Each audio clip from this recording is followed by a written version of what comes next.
Dragon Clan. Mingfei Returns from Warhammer 40,000. This video is purely for entertainment and does not infringe on copyright or laws.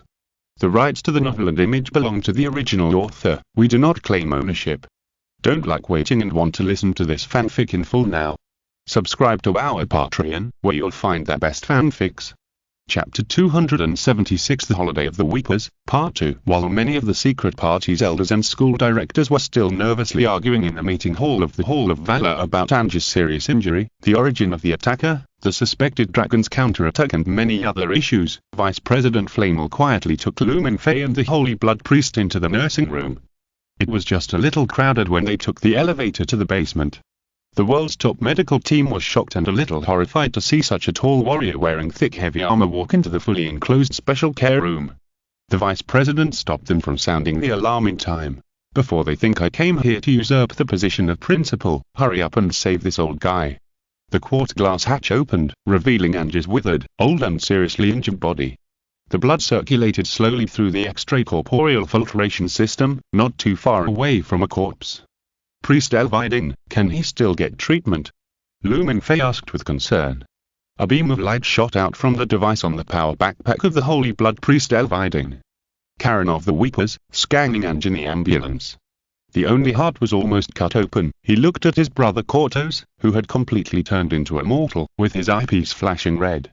You should know that without a second heart to support it, I can't guarantee that the treatment potion can repair his body before it collapses, not to mention that he is still an old mortal. He paused. Is he important to you, brother?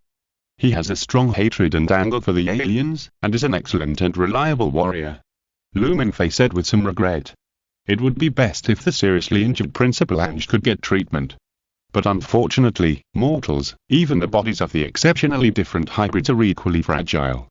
Mingfei once thought that it would be great if he could use some of the power of World Spirit.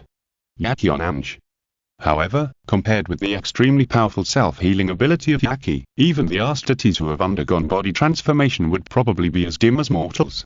He thought of the past again. Now it's time to call Norton or Old Tang, the current alchemist sergeant. With the alchemy technology he controls, he may be able to save Angus. Mingfei felt a little complicated. After all, Ronald Tang's true identity was an alien. Even if the Empire decreed, the hatred of the Astates for aliens was still very puzzling. I can try to inject him with a small dose of therapeutic agent, but I can't guarantee its safety. His body is obviously not suitable for transformation surgery. Elvidin said, and began to adjust the medical device called Blood Releaser installed on his forearm. Although it is called a medical device, the device on it is a sharp device that looks quite obvious, such as a threaded drill, ice spikes, and saws. There is no place related to medical device. The vice president at the side also noticed this. He stared at the armored man's every move with wide eyes and pulled Mingfei over, whispering, "Are you sure your brother wants to treat Ange? Even if it's an operation, there's no need to use a chainsaw and a drill. It's okay." Mingfei was accustomed to this. The blood releaser was a special medical device unique to the Blood Angels. It could also be used as a weapon. The drill and chainsaw blade on it were mainly to more efficiently cut open the power armor of the dead warrior brothers to recover the gene seeds. Even if they wanted to give relief to the seriously injured brothers who could not be rescued, they would not use these. The Holy Blood Sacrifice device contained the Emperor's rest to allow the seriously injured and tortured brothers to return to the side of St. Jerez peacefully. The device was adjusted to the medical part. A short needle, although from the perspective of today's human beings, this needle was a bit too thick. Before the doctors and nurses of the medical team around could react, Elvidin had already inserted the short needle into Ange's chest and injected the light red treatment liquid into his body. "Maybe we need to observe for a while," said the Holy Blood Priest. "If it doesn't work, then either let him lie here or give him a relief." Mingfei didn't know what the ingredients of the liquid medicine were, but it should have worked. After a while, the medical team was shocked to find that the blood flow rate of Angus circulating in the rubber tube had significantly accelerated, and there was a slight fluctuation on the heartbeat display. "Is this your hometown, Cortos?" Elvidin asked in a low voice in the corner of the nursing room. "Yes." Mingfei hesitated for a moment, and finally nodded. Priest Elvidin, like Captain Krantz, is a veteran of the Badab War. He has always been concerned about the mental health of his fighting brothers. Mingfei also grew up from a new recruit. When he was tortured by Bloodthirst, he once told Elvidin that he had a hometown that he could never return to. I'm glad you can return to your hometown. The Holy Blood Priest's voice became softer, but your mind seems to be still troubled, and you haven't got the peace you deserve. I'm fine, just thinking. Mingfei was a little conflicted. In the past, he might have confided his troubles to this priest brother, but there were too many things to confide, such as the dragon aliens in his hometown, the hybrids whose bloodline was not pure, including himself, his future legion of no more than 5 people, and the fact that His Majesty the Emperor also arranged an alien to be his technological sergeant. For this reason, he changed the subject. Those warriors wearing black power armor with flames burning on their bodies, did they also come with you on the Mother of Tears? Yes, Elviden's voice became solemn and serious. In the secret legends passed down by the Holy Blood Priests, they are called the Cursed Legion. If His Majesty the Emperor allows us to keep memories of them, then perhaps I can add more details about them this time. During the voyage, the Mother of Tears encountered a sudden warp storm, and not only lost contact with the rest of the battleships of the regiment, the navigator was horrified to find that the light of the Astronomicon had disappeared. There was also a malfunction in the Gela force field on the way, and the unclean poured in. This group of black armored warriors suddenly appeared inside the battleship and cleared away all the unclean, and Lord St. Lena also appeared, guiding us all the way here.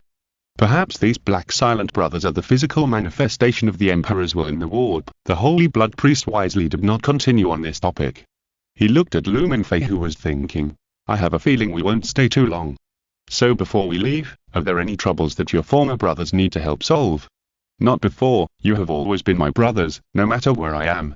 Mingfei came back to his senses and corrected with a smile.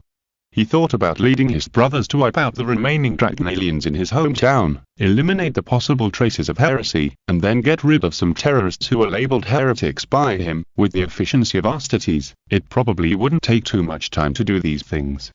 But the premise given by His Majesty the Emperor was don't start a war, and Mingfei quickly gave up this idea. His brothers have been fighting in that universe for long enough, so let them have a good rest. No trouble, all you and the other brothers have to do is to get as much rest as possible here. Mingfei took a deep breath, his eyes firm, and I will be back soon and fight side by side with you again.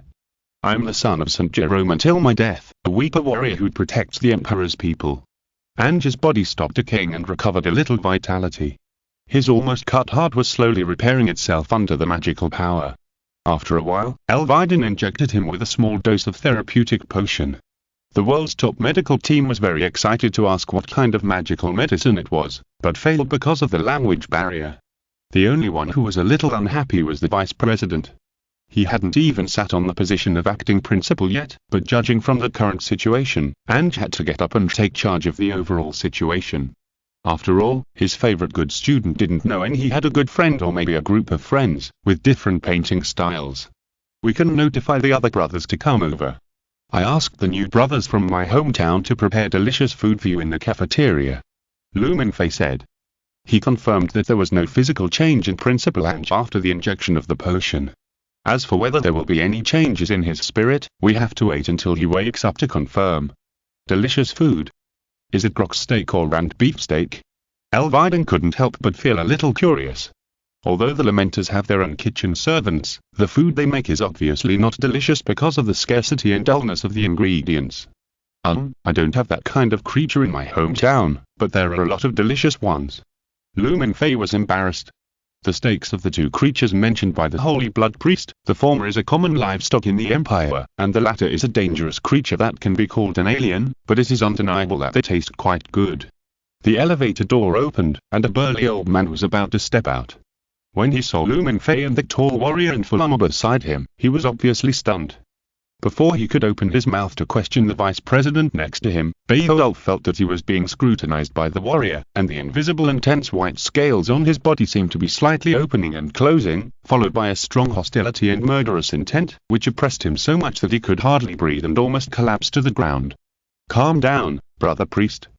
He is a human, not an enemy. Mingfei pressed Elviden's hand in time. Because of the high purity of dragon blood, Beowulf's body showed obvious dragonization. It is said that the vice president's blood purity is the same as his, but the vice president looks more like an old drunkard.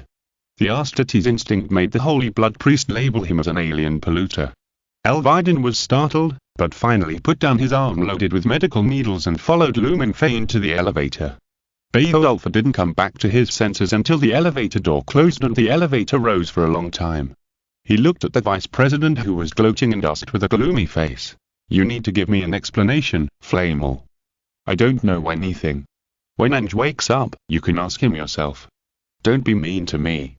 If you have the guts, take the elevator and catch up with him and be mean to the guy next to Mingfei."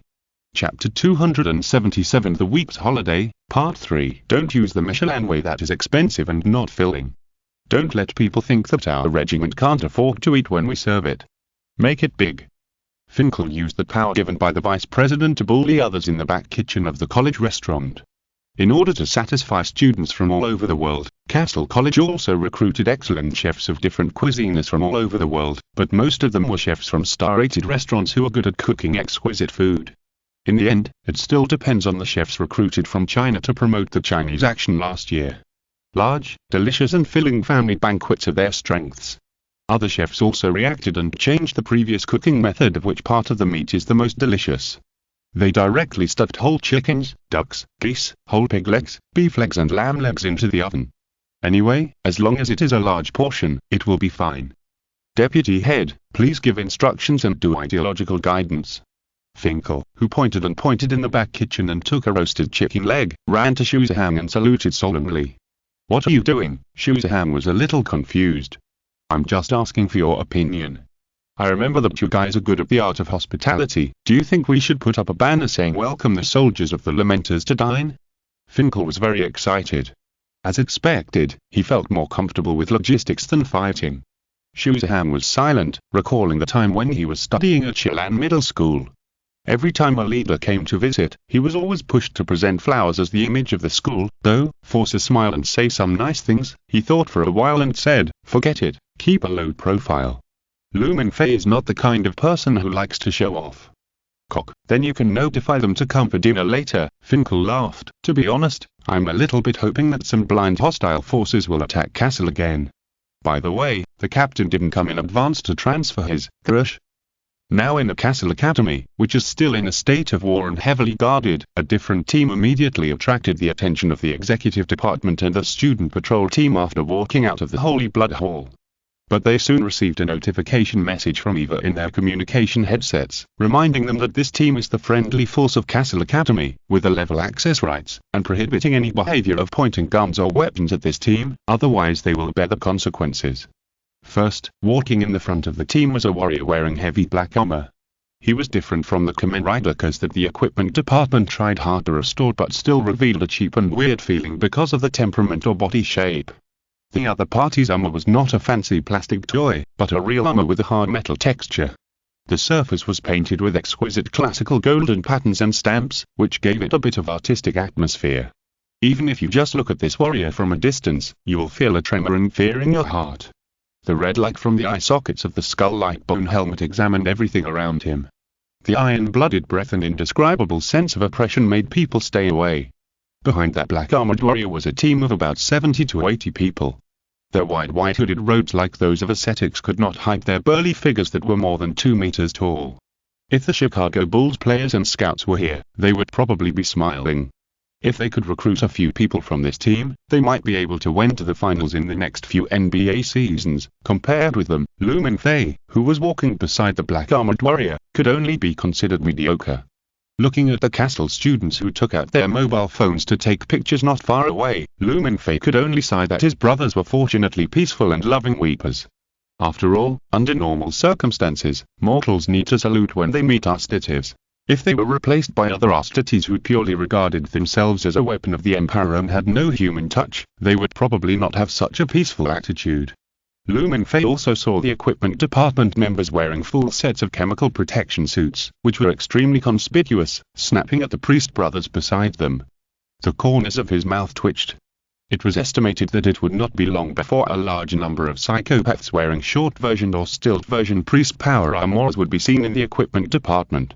Although the Combat Brothers now looked like ascetics in their hooded robes, they looked completely different from when they were wearing power armor, but this was indeed the brothers' daily attire.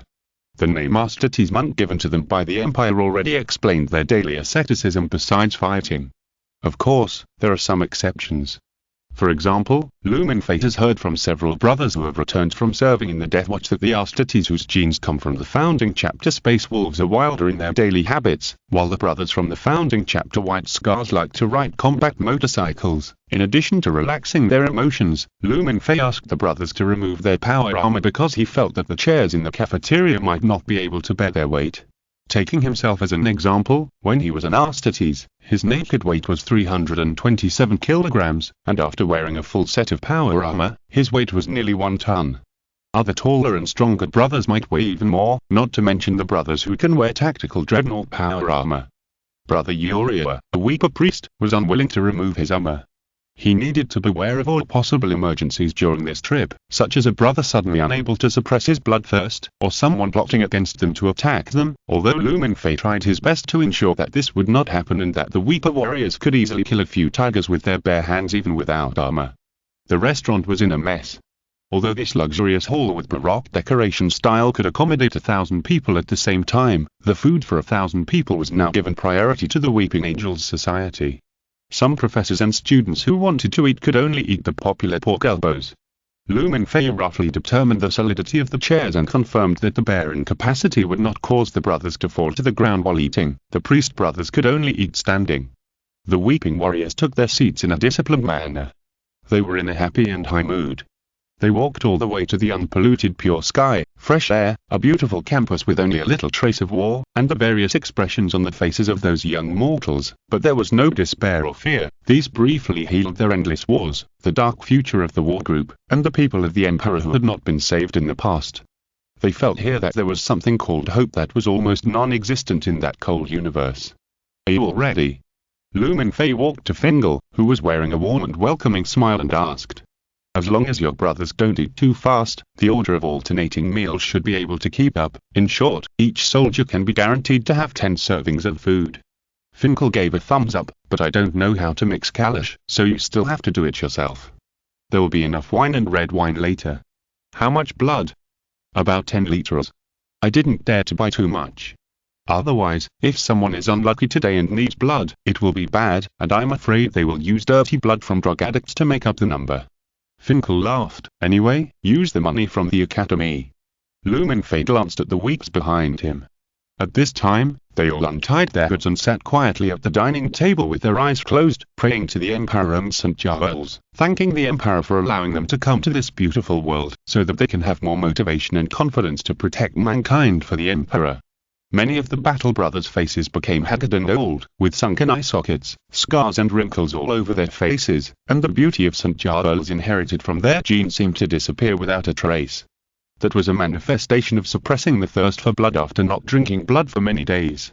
Except for drinking a cup of courage mixed with blood before the battle to restore his condition, the son of St. Giles spent the rest of the time suppressing or diverting his desire for blood, refusing to indulge himself and turn himself into a bloodthirsty beast. That should be enough. I'll add more wine. Lumenfei sighed. Let my brothers have a delicious meal. There are more than 20 brothers staying on the boat. Their food portions have been packed in Shuzahang and I will deliver them to them later. Cock. Finkel winked, and after seeing the soldiers finish their prayers, he shouted to the kitchen, chefs, serve the food.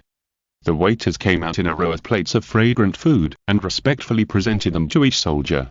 The dishes were mainly authentic Chinese flavors, such as pot-baked pork, lion's head, soft-fried pork tenderloin, open-oven roast duck. After Finkel knew that these soldiers had the custom of drinking blood, he asked the Chinese chefs to add extra malk suowang and steamed pig blood. He admitted that this was a very bold attempt. Then there were all fried and roasted meats of European and American cuisine, and even a roasted calf, which were cut and served to each soldier by the waiters. Even the Astartes, whose reactions and information analysis were far superior to those of ordinary people, were dazzled by the colorful and attractive food they had never seen before. The tempting aroma stimulated their gene detection nerves, and their uncontrollable appetite even overwhelmed their thirst for blood, urging them to quickly enjoy these unprecedented delicacies. But the warriors were quite rational. If they indulged their desires, appetite as well, they would easily fall into the trap of the Chaos God's lynch. They first looked at the chapter priest, and after the chapter priest nodded, they used a table knife to stab a piece of meat and put it into their mouths. Then, they widened their eyes, and the delicious and rich taste they had never experienced before filled their mouths. This was completely different from the nutritious porridge mixed with metal ceramic compounds they had eaten in the past, or the compact rations mixed with high carbohydrates, protein and absorbable fat, not to mention the charred flesh and bones of the aliens. No food could compare to the food in front of them. After swallowing the food in their mouths, the soldiers did not gobble up the food in front of them frantically, but still tasted each dish on the plate in front of them calmly and elegantly, closing their eyes to feel and savor the deepest pursuit of deliciousness in human genes. Look. Learn. What is elegance? This is called elegance. Finkel exclaimed. Chapter 278 The Week's Holiday, Part 4 Pastor Uriel was not worried that these foods would contain toxins. Unless they were strange poisons from the Dark Elder or the vicious gift from the Lord of Plague, the special organs such as the pre-placed stomach, pebble kidney capsule, and neural glottis implanted in the Astates transformation surgery were enough to isolate most toxins from the body system. He was not in a hurry to eat, but was inspecting and paying attention to the mental state of each soldier to ensure that nothing would happen. Mingfei walked out carrying a heavy wine barrel. He used up more than half of the restaurant's reserve of red wine to mix 100 servings of kalash. This was a custom passed down from the Blood Angels mother group, mixing blood and wine. Although Mingfei didn't know how the Elysia grapes produced on the Blood Angels mother planet Baal compared to the grapes in his hometown, the main reason for drinking kalash was the blood in it. Cup after cup of bright red wine was distributed to the whalers by the waiters in the restaurant. The warriors were immediately attracted and their eyes shifted from the dazzling array of delicacies on the table to the wine glasses. Obviously, Malxua and the steamed pig blood could not alleviate the curse that was passed down from their blood. However, they were equally restrained and did not lose their composure. The warriors raised their glasses and first saluted the new champion brother, thanking him for preparing such a rich and delicious banquet for them, and then drank the blood wine in the cups while singing praises to the Emperor and St. Gervais. The warriors' bodies changed quickly. Their faces, which were originally pale and withered or had sunken eye sockets and full of wrinkles, became full, as if they had been nourished. The resolute and handsome appearance that originated from St. Gervais, the father of genes, was reappeared even from the aesthetic perspective of this world. It was just that it was impossible to refill the cup. Resisting desire and the bloodthirst curse itself was part of the week's penance. Unless it was a battle that threatened the survival of the warband warriors would never easily indulge their desire for blood. Priest Uriel was still the last one to drink kalash. He took off the skull helmet after confirming that the warriors were in good condition, revealing his old face that had been wounded and weathered by war. He took a sip of the blood wine in the goblet, closed his eyes and savored the taste of the wine carefully. He was also a veteran who had experienced the Badab War. He had witnessed the dawn of the week's rise, and also witnessed the Minotaurs ruthlessly smashing this dawn. After learning that the chapter had wrongly stood against the Emperor, and with the chapter master missing, he and the priest Elvidin chose to surrender unconditionally for the continuation of the chapter, in order to pray for the Emperor's forgiveness. Afterwards, during the 100 Years of Atonement crusade, he had been tense, determined not to let the Lamenters bring shame to the Emperor and St. Gervais again. Now he can finally relax a little, even if it is only short-lived and fleeting. Mingfei did not stay in the restaurant to eat with his fighting brothers, but packed the food for others and put it on the car, and sent it to Nibelungen where the Mother of Tears was located with Shuzahan. With the priest brothers and Fingal, and with the brothers' asceticism, he was not worried about causing any other disturbances in the academy. This piece of Nibelungen became much brighter, and the chaotic fog that originally filled this space had dissipated, replaced by a blue sky like water, and the dazzling sunlight shone on the two behemoths of the Bronze City and the Iron Battleship. This should be the power of His Majesty the Emperor. Mingfei thought to himself. He looked at the huge bronze city standing in the distance. Since His Majesty the Emperor and the Cursed Legion entered, the gates have been closed. He didn't know what great plan the human will of the Lord of Mankind was preparing to save mankind. He calmed down and put his eyes back on the Mother of Tears. The huge white-bottomed red heart mark painted on the left side of the battleship was quite eye-catching. The Mother of Tears is an ancient and tough battleship. It has been fighting with the Weeps since the establishment of the Weepers. She was forged from Mars, the greatest and most sacred forging world in the Empire. She used many powerful and even lost technologies to forge a battle barge. With the courage of a warrior, she experienced endless dark battles with the Weepers. Like a mother, she embraced the will and heroic spirits of the fallen warriors and used them to cultivate new Weepers Astatives. But the alert and cautious machine soul of the Mother of Tears seemed not to recognize him. Mingfei could feel a sight from the Mother of Tears itself examining him. An armed slave company stationed at the boarding port saw Mingfei coming and immediately knelt down to perform the ritual of praising the saints in the state religion. The secret that he was the resurrected champion of the chapter was known only to the Ostatives. The mortal slaves regarded Mingfei as the emperor's saint walking on earth. If they had not restrained themselves with the noble qualities they learned from the Lamenters, they would have rushed forward and kissed the back of Mingfei's feet devoutly in order to obtain the glory and protection of the emperor. Mingfei gently rejected the guidance of the slaves. He had not completely forgotten the path inside the Mother of Tears. After delivering the carts carrying food to the boarding gate, Xu Zihan, who had been silent, asked, "You asked us to prepare so much food, is it for them?" "Yes," Mingfei nodded. "These humans serving the weak are also an indispensable and important force. Because of their existence and service, the warriors can focus more on fighting. At the same time, every time the chapter takes action, many citizens of the empire will be rescued from the enemy, but the subsequent consumption of supplies is also a burden on the chapter. This is all I can do now, to replenish the chapter with as many daily necessities as possible." Mingfei was still worried about the future of the chapter. At the same time, he had a hunch that the future of the dark universe would become more turbulent and divided, and hope would become slimmer. The sound of heavy footsteps interrupted his thoughts, and an armored Ostatives warrior stepped forward with a hearty smile on his face. "Are you here to bring us gifts, newborn little brother Kartos?" "It's not your gift, it's food."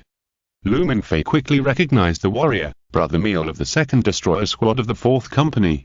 "Now it's the 1st Destroyer Squad of the 2nd Company." The warrior's smile became a little bitter. Many warriors of the 2nd Company followed the chapter commander back to the side of the father of Genes, and brothers from the 4th and even 3rd Companies were transferred up to fill the vacancies.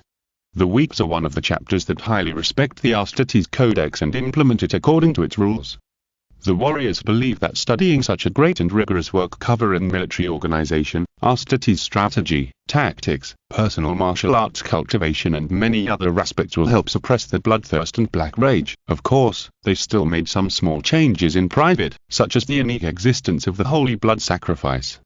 The Meal brothers took the initiative to help them deliver the food to the Ostatives canteen, while Mingfei took Xu Zihan to visit the Mother of Tears under the illumination of a servo skull. The dim, depressing, and cold corridors, the people in the aisles with electronic components and circuits nailed all over their bodies, and their arms chopped off and converted into weapons, Mingfei called them automatic defense servitors. The religious atmosphere was extremely strong, and sheepskin mottos were almost everywhere. Everything he saw was constantly shattering Xu Zihan's fantasy of the future technology and technical sense, bright and spacious interior of the warship. He felt more like he had walked into the dark lair of a demon villain, although there were many art paintings and sculptures of the weak warriors along the way.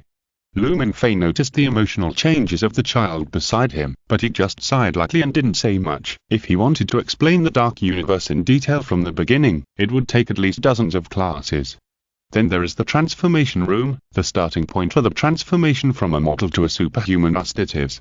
It is here that Mingfei sleeps in the blood coffin, drinks the holy blood of St. Jarls preserved by the holy blood priest, and undergoes the transformation surgery to become Kartos Harkins. However, as the important place of the war group, the door of the transformation room is closed, and the Thinker Array has not detected any genes related to the deceased champion Kartos from Mingfei, and naturally refused to open the door to let him take Xu Zihan in for a visit. Holy blood priest Elvidin is in the sleeping room. 4 of the more than 20 warriors left on the Mother of Tears are deeply affected by the Black Fury and are sleeping in the blood coffin to recuperate. He pays close attention to their mental state and prays to St. Jarls, hoping that these warriors can get better, otherwise they may be completely engulfed by the Black Fury when the next fierce battle breaks out. Let them wake up and see the scenery here. The peaceful scenery may calm their furious hearts. Mingfei made his own suggestion. Peace and beautiful nature only exist in the garden world. The Lamenters have no right to go to such a place, and the possibility of such a wild and beautiful planet that has not been colonized on the edge of the Empire is very low. After the appearance of the filthy Tyranids, which are said to come from outside the Milky Way, this fantasy was directly shattered. This is a good suggestion. The Holy Blood Priest seemed a little tired. I will discuss it with Pastor Uriel when he comes back. In addition, do you plan to go and see the heroic grave of the captain and yourself? Mingfei was stunned. Before he could refuse, Elvidin had already stood up and patted his shoulder to signal him to follow. The Hall of Heroes on the Mother of Tears is the gene seed storage of the Lamenters. The huge room is decorated with statues and glass paintings of the Gene Father St. Gervais. The gene seeds recovered from the bodies of the dead warriors are stored in containers and stored in the blood shrine prepared for them by the chapter. When the blood shrine is activated, the storage device on it will shoot out a holographic light screen, which records the name and title of the warrior. Praise the Emperor St. Lino. All the aliens on the Defra third satellite were destroyed by the Holy Emperor's light. Only then could I successfully recover the gene seeds of you and your guard brothers. Elvidin activated the Thinker array of Valhalla and quickly entered the identification code. 5 blood shrines slowly popped out from the wall, and 5 holographic light screens lit up at the same time. Tyrus, Angel, Velto, Bradley, Lumenfei's eyes swept over those familiar names heavily. These 4 warriors were once his champion guards and died with him on the battlefield fighting against the Zed aliens. The last one was Cortos Harkins, whose name was at the bottom of a long list of honorary titles. Lumenfei suddenly felt a different touch in his heart. This was the real glory proof of his fighting for the Emperor, St. Lino, and the weaks in that world, not the illusory fantasy of a so-called middle school disease patient in the eyes of others. Out of some blasphemous selfishness, I kept your and the guard's original seeds, the one implanted in the body during the initial transformation surgery, instead of handing them over to the great Emperor, Elvidin said softly, but now, I hand them over to you, the new champion brother. Chapter 279. The week's holiday, and the Lamenters have their own strict daily practice schedule. Apart from daily prayer rituals and sleep time, the Lamenters' Astates spent their time in combat and tactical training. Only 1 hour before the end of each Terran day is their free time. At this time, some warriors will practice their own artistic creations, some warriors will visit the chapter servants to thank them for their service to the chapter, and the servants will be moved by the love of the angels and swear to die for the noble angels. While some warriors will gather on the observation deck of the ship, looking up at the deep and beautiful space where all worlds are enemies, meditating and praying. But no matter how spectacular the scenery they've seen in space is, it is not as good as what they see now. The bright and soft sunshine falls on the fields in early spring. Looking around, the vegetation changes from dark green to golden yellow to reddish brown, like rainbows. You don't need to look too far to see Lake Michigan, and the sparkling lake reflects the blue sky like water. The real and beautiful natural scenery does help to heal and recover from mental trauma. The 4 weepers Astates who have been tortured by the Black Rage dignifiedly admired the grand scene in front of them, and their furious thoughts returned to an almost irreversible calm. The Elvidin priest and Uriel priest who had been observing their mental state were relieved and sincerely happy, at least for the next period of time. They would not be executed or join the death company because of the irreversible Black Rage. Not only them, a considerable number of weeps chose to come to this observation deck on the top of the mountain to enjoy the beautiful scenery they had never seen before. In their past service careers, they witnessed more battlefields filled with blood, smoke and corpses, dry or industrial wastewater oceans, and dim skies filled with radioactive toxins. This place is as beautiful as heaven. The cool breeze brought pure and fresh air. Most of the warriors wore power armor, but they did not use the armor's breathing system to filter the air, but used the pure air here to replenish the armor's air reserves. More than a dozen warriors have erected canvases and started painting with brushes, hoping to preserve the garden-like scenery in front of them on the canvas. Every descendant of St. Jeremiah is an art master. After the transformation operation is completed, they must learn and remember the 5 virtues of angels and choose one or more of the various art creations such as playing, painting, carving, writing, handicrafts, and literature as a way of practice. An Astates monk wearing a rust-red Martian Mechanicus robe outside his power armor took a more technological approach. The servo arm extending from the power device behind him was holding a servo skull to record the beautiful scenery here, so that it can be restored in the form of a holographic image through a recorder. Brother Tyrion, a technical sergeant, knew that the chapter would not stay in this garden world for too long, so he tried to preserve the scene here for the brothers in the chapter who were mentally traumatized and unstable in the future. Although it was an illusory bubble, it might still be of some use. Another group of weeps who had enjoyed the beautiful scenery stayed in the Holy Blood Museum, keen on practicing art. The statue of St. Gervais, the father of genes, in the courtyard was quickly restored. The Japanese girls who were responsible for the repairs were stunned to see these 2-person tall muscular men creating art that was completely inconsistent with their body shapes. The art courses they were sent to study by the head of the Inuyama family at the Tokyo Art College or Kyoto University of Art were unilaterally beaten in terms of aesthetics. It was almost impossible for 2 consecutive Terra days to be free activities. The warriors chose to deepen their artistic practice. Some brothers were carefully painting the statue of St. Gervais, while others were painting to praise the Emperor and the Father of Genes. Some were creating art in places in the Holy Blood Museum that had not been occupied by their brothers, such as a pillar, a wall, or even a piece of ground. Mingfei was very happy. After all, he had not had much time to decorate the Holy Blood Museum properly, and the brothers' practice helped him to do this. The second happiest ones were the old professors and artists who taught art electives at Castle Academy.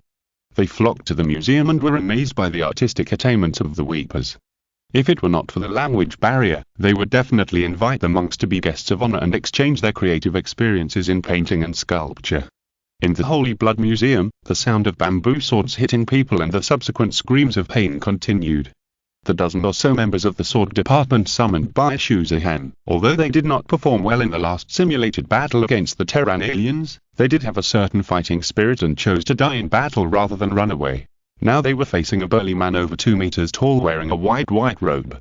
The invisible iron and bloody aura emanating from the other side oppressed them so much that even their hands holding the bamboo swords were shaking. The captain of the first company of the Lamenters and a master of swordsmanship, Cranes Ficts, had a thick layer of black cloth covering his eyes.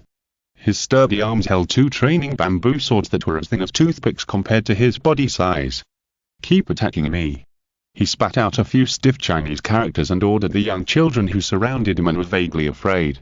He was commissioned by Cartos to teach these children some swordsmanship, but no matter how strict the course was, a course of less than 1 Terra day was not enough to teach any exquisite and powerful swordsmanship skills, so Cranes taught them some of the most basic swordsmanship of the Blood Angels and related experience in killing enemies. Although there is no one more suitable to be a teacher than Astata, a veteran who has served and fought for nearly 300 years, theory is far less important than practice. After verbal teaching, he asked these children to pick up bamboo swords. Although his vision was limited, he could still keenly capture various sounds with Ullman's ear and transform them into the information he needed. Without even thinking too much, Kranz gently swung the bamboo sword to counterattack. Although the members of the Kendo Club who perceived him reacted in time, they were knocked away by the bamboo sword before they could make any movements. Don't fight alone. When facing an enemy stronger than you, you must learn to work together. Kranz shouted coldly in not very standard Chinese, and the bamboo sword controlled the force and once again swept away several children who rushed forward. What made him feel more satisfied were Shuzahang and Fingal. Their excellent bloodline and the power of the Emperor's faith strengthened their bodies, allowing them to fight against an unarmored Astates, but the other party was a veteran who had served and fought for nearly 300 years, and his rich combat experience and killing movements that had almost become instincts could not be caught up overnight. Fingal originally wanted to just pretend to be good enough, but he thought that such a dissolute and careless attitude might be beaten up by the macho buddy, so he had to go all out. Castle College has different attitudes towards these S-level clubs macho warriors who came out of nowhere. Most students and professors are quite curious. Although these handsome big guys are very friendly, it is still difficult to communicate because of the language difference. However, many students and professors have begun language research and translation, so it may not take too long for them to have preliminary communication. The only point that the college's top brass is dissatisfied with is that Mingfei's club treats the CC-1000 branch express as a private vegetable truck. Every time it runs, it pulls a large amount of melons, fruits and meat from downtown Chicago. The receptionist of the express complains that he is about to become a transporter for the market supervisor. These melons, fruits and meat are then sent to the Holy Blood Hall by trucks, as if the Weeping Angels Club is stockpiling food to prepare for the end of the world. The vice president, who is temporarily in power, replied to the elders of the secret party, no comment. The only practical Behelfelter who seemed to be able to fight didn't seem to want to go there to ask Mingfei or some big guy for theoretical questions.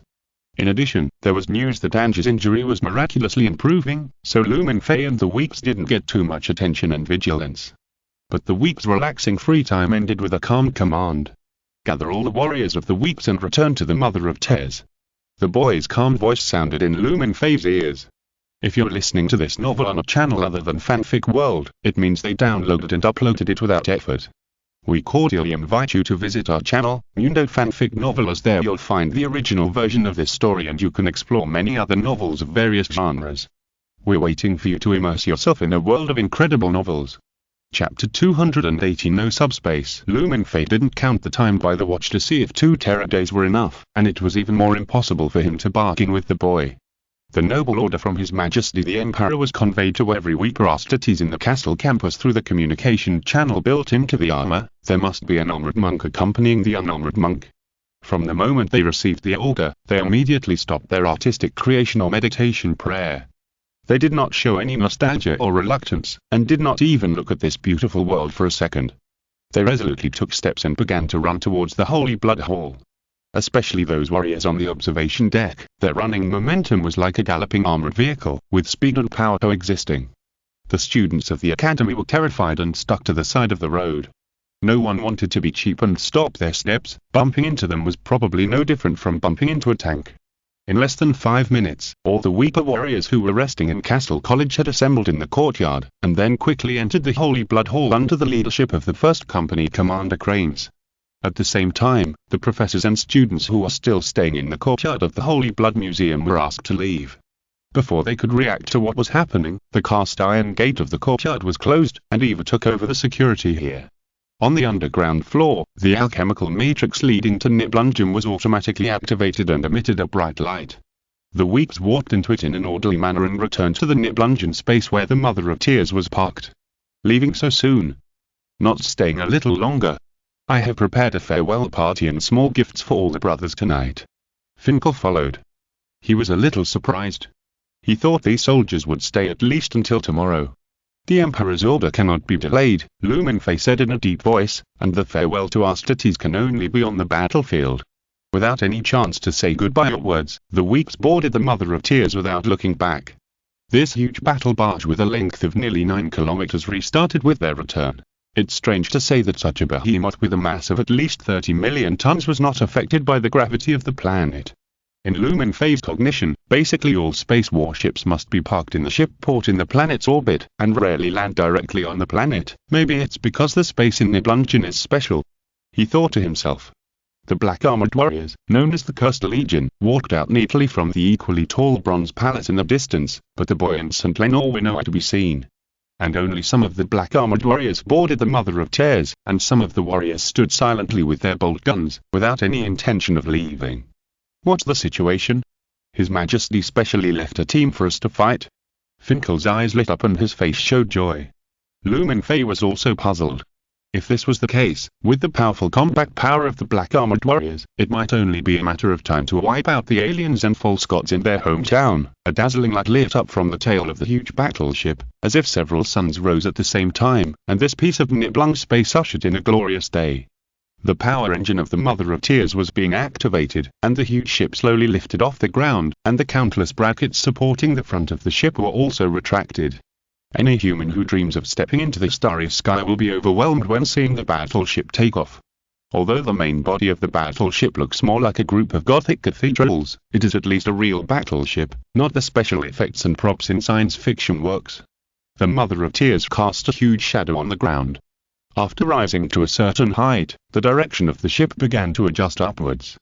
As the sun ejected from the huge engine nozzle at the tail became more dazzling, the battle barge began to fly rapidly into the sky. This was different from the way Mingfei imagined leaving. He thought that it would be like when he came to this world, with St. Gina's sword cutting a crack to guide the brothers to leave. Is this the rhythm of heading to outer space to explore the universe? Fingal was stunned. Should we contact Eva to hack the satellite above Northern Europe? Otherwise, I'm afraid that the global news headlines tomorrow will be UFOs visiting the Earth or God's Church ascended to heaven. The actual location of this Nibelungen is located in Iceland, Northern Europe, roughly between the Krafla volcano and the Askja volcano. Before the brothers, the Bronze King and the Fire King, fled to ancient China, this was their fiefdom. As for whether its spatial range can extend to the atmosphere, it depends on when the Mother of Tears will be observed. That's not necessary. The Mother of Tears has its own camouflage system. Mingfei was not very worried about this. He was guessing what the Emperor was going to do at the Mother of Tears. Did he want the ship to sail into outer space and jump into the subspace through the Mandeville Point in the galaxy? The Mandeville Point is the minimum distance that a ship equipped with a warp engine can safely enter or leave the warp without being disturbed by the gravity of stars or other celestial bodies. If a ship enters or exits the warp too early, it may bring disaster to the ship itself or the nearby planetary world. Mingfei's heart began to beat wildly. He might have guessed the answer. The sky of Nibelung began to darken, as if night was about to fall. The light from the engine nozzle at the rear of the Mother of Tears had shrunk into a ball of light, which attracted attention in the starry sky. Then what should we do next? Greet those flaming black brothers? Finn asked tentatively. The black-armored warriors in the distance who had not boarded the battle barge were still standing silently in place, motionless. No need, you go back first. They may have to wait for a while before coming back. Mingfei shook his head. If there really is a man-devil point, it may be in the orbit of Neptune or in the Kuiper belt, although this distance is quite far for the technological level of the human beings in their hometown. But the Mother of Tears is about 80% of the speed of light at full speed in the sublight speed of the physical universe, so it doesn't take too long to go back and forth. However, the speed of the battle barge's return is faster than Mingfei imagined. After about 6 hours, the huge battle barge of the Lamenters returned to this Nibelungen. This time she did not land again. The black-armored warriors who stayed on the ground flashed and disappeared in place, as if they were teleported back to the Mother of Tears in some way. The holy angel who had not appeared before spread his wings and soared from the top of the bronze city. The long sword in his hand was pointed to the sky, and then it was simply slashed down. Mingfei felt that he seemed to be pulled by something. At the same time, a dazzling golden light burst out from the bronze city, and a crack was cut by the angel's sword. The strong breath from the Sea of Souls poured out. He took a deep breath. Now was the time for him to say goodbye to his brothers in the Weepers. They were about to return to the dark galaxy full of wars and enemies, and continue to save the people of the Empire under the curse-like doom. Saint Gina flew into the crack first, followed by the huge metal warship. The thick metal ram on the bow squeezed into the crack little by little, forcibly expanding it to a width that the ship could pass through, just like when it first came to this world. May the light of the Empire and Saint Gina bless you, brother. Mingfei watched the Mother of Tears and prayed silently for his fighting brothers in his heart. At least he still found a way to provide some assistance. He sent a large amount of food and clean water to the ship. For a long time after returning to the universe, the Weeps and the large number of mortal slaves on the ship would not lack food. Unfortunately, I still erased all their memories of this world, including the recorded images. A calm voice sounded beside him. The boy appeared beside Mingfei at some point, and together with him, they watched the Mother of Tears, with most of the ship already sunk into the crack. Your Majesty. Mingfei quickly knelt on one knee to salute. It's impossible to let St. Lino escort them, he will probably be very busy in the future, the boy said to himself, but it's okay to let this curse live on the ship, after all, it's a rare power I got from the throne. Mingfei's eyes widened, and he almost couldn't help showing his joy. His Majesty the Emperor actually allowed the team of black-armored warriors to accompany the Weepers. He had seen the powerful combat power of these black-armored warriors. The attacks that were fatal to ordinary Astartes had no effect on them, but the flame bombs fired from their bolt guns could destroy the enemies of the Empire with ease.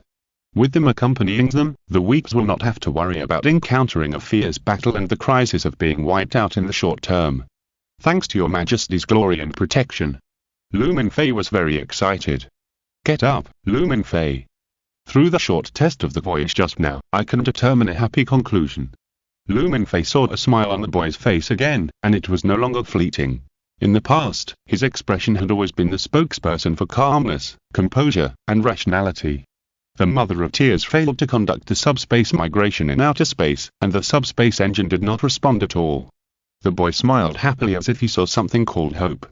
That is to say, your home planet is not in the galaxy where the human empire is located, but in another independent galaxy. A brand new galaxy where there is no subspace, no Sea of Souls, and no Eye of Fear. The engine nozzle of the Mother of Tears, shining with the sun's light, sank into the crack, and the crack began to repair itself, completely isolating the Sea of Souls and another dark galaxy. Chapter 281. His Majesty the Emperor's Warp Signs Course, Part 1. Ronald Tang felt like he had a nightmare that was neither long nor short. In the dream, he turned into another person, or another species, bound by some mysterious energy. It seemed that a play similar to The Investigator would soon happen. But soon the plot jumped into the category of horror movies, and the devil possessed his favorite little brother and controlled him to eat him. Then it jumped into a monster special effects movie. After the little brother ate him, he turned into a huge monster, spewing flames from his mouth. It was estimated that he was waiting for a human body to transform into Ultraman and defeat him. If it were a movie, old Tang would definitely be angry about what a shitty movie it was, but he couldn't say it when the protagonist turned into himself.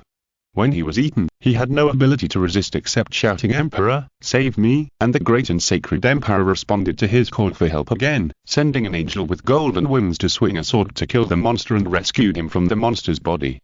Before he could thank the angel for saving his life, he was horrified to see that the angel, whose face looked very much like his own leader, suddenly frowned and walked towards him with a broadsword, as if he was the next target to be chopped to death. Then, he woke up with a scream and sat up from the bed. He first checked his arms to confirm that they had not turned into claws or grown scales. Then he lifted the quilt and looked at his lower body. His feet had not turned into hooves and his butt had not grown a tail. Fortunately it was a dream. Old Tang took a long breath, wiped the cold sweat from his forehead and fell back to bed. "Mr. Tang, are you awake?" The soft voice was like the whisper of a ghost, and Old Tang jumped up from the bed again. The light in the room was turned on, and he saw Yuan Xin sitting quietly in the corner of the room, her face, which was more beautiful than a girl's, staring straight at him. "Please, young girl, speak more masculinely next time and stop pretending to be a soft girl. I almost thought it was a female ghost coming to take my life." Old Tang felt that his little heart couldn't stand this kind of shock. Yuan Xin didn't answer, still looking at Old Tang's face in silence. He didn't have any emotions because the other party almost killed him that night. He just felt like he saw his past self. The evil ghost personality named Kazama cultivated by the king.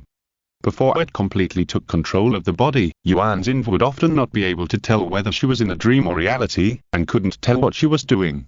He thought he was inviting the girls who also liked drama back home to have a friendly cup of tea, but in fact he kidnapped the girls to the storage room and killed them. When the bodies were still soft, he injected liquid polymer into them to plasticize them into puppets in kabuki plays.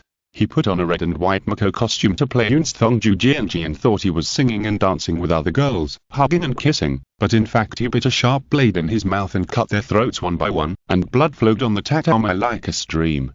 Just as Yuan Zishan said, he couldn't turn himself into an innocent victim by throwing all the sins on Wang Jing and the evil ghost personality, so he threw away the corpse in his hand and ran to Yuan Zishan with his arms open, wanting to say, "Brother, you're back," but Yuan Zishan pierced his chest with a knife and threw him into the wastewater well. He no longer had any resentment, that was what he deserved.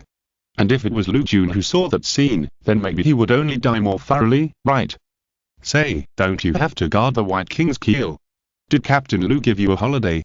Old Tang's muttering interrupted Yuan Xin's thoughts.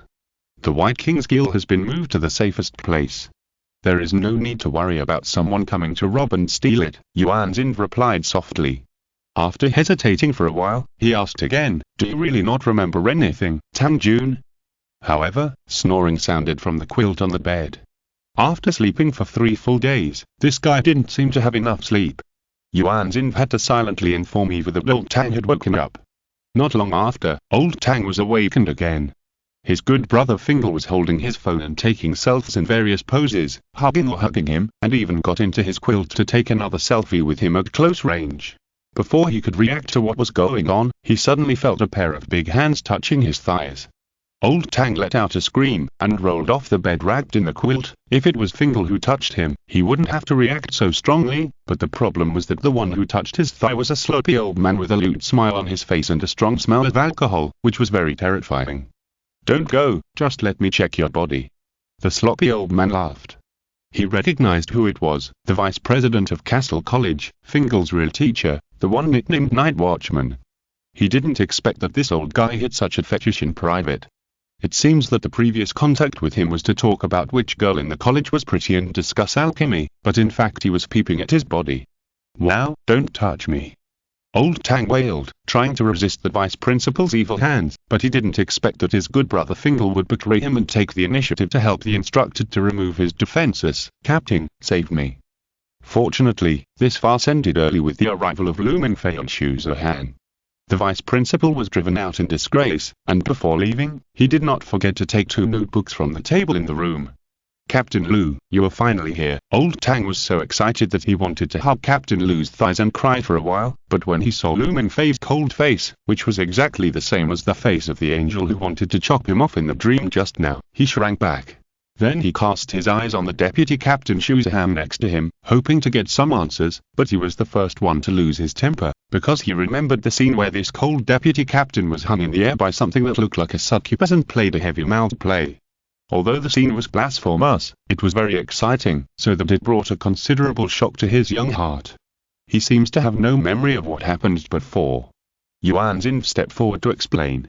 Lu Mingfei's indifferent gaze stayed on Lao Tang's puzzled face for more than 10 seconds, and finally he let out a sigh and said in a deep voice, "Finger, tell him what he should know. At the same time, tidy up your clothes and manners. Everyone will gather on the negative first floor in 20 minutes.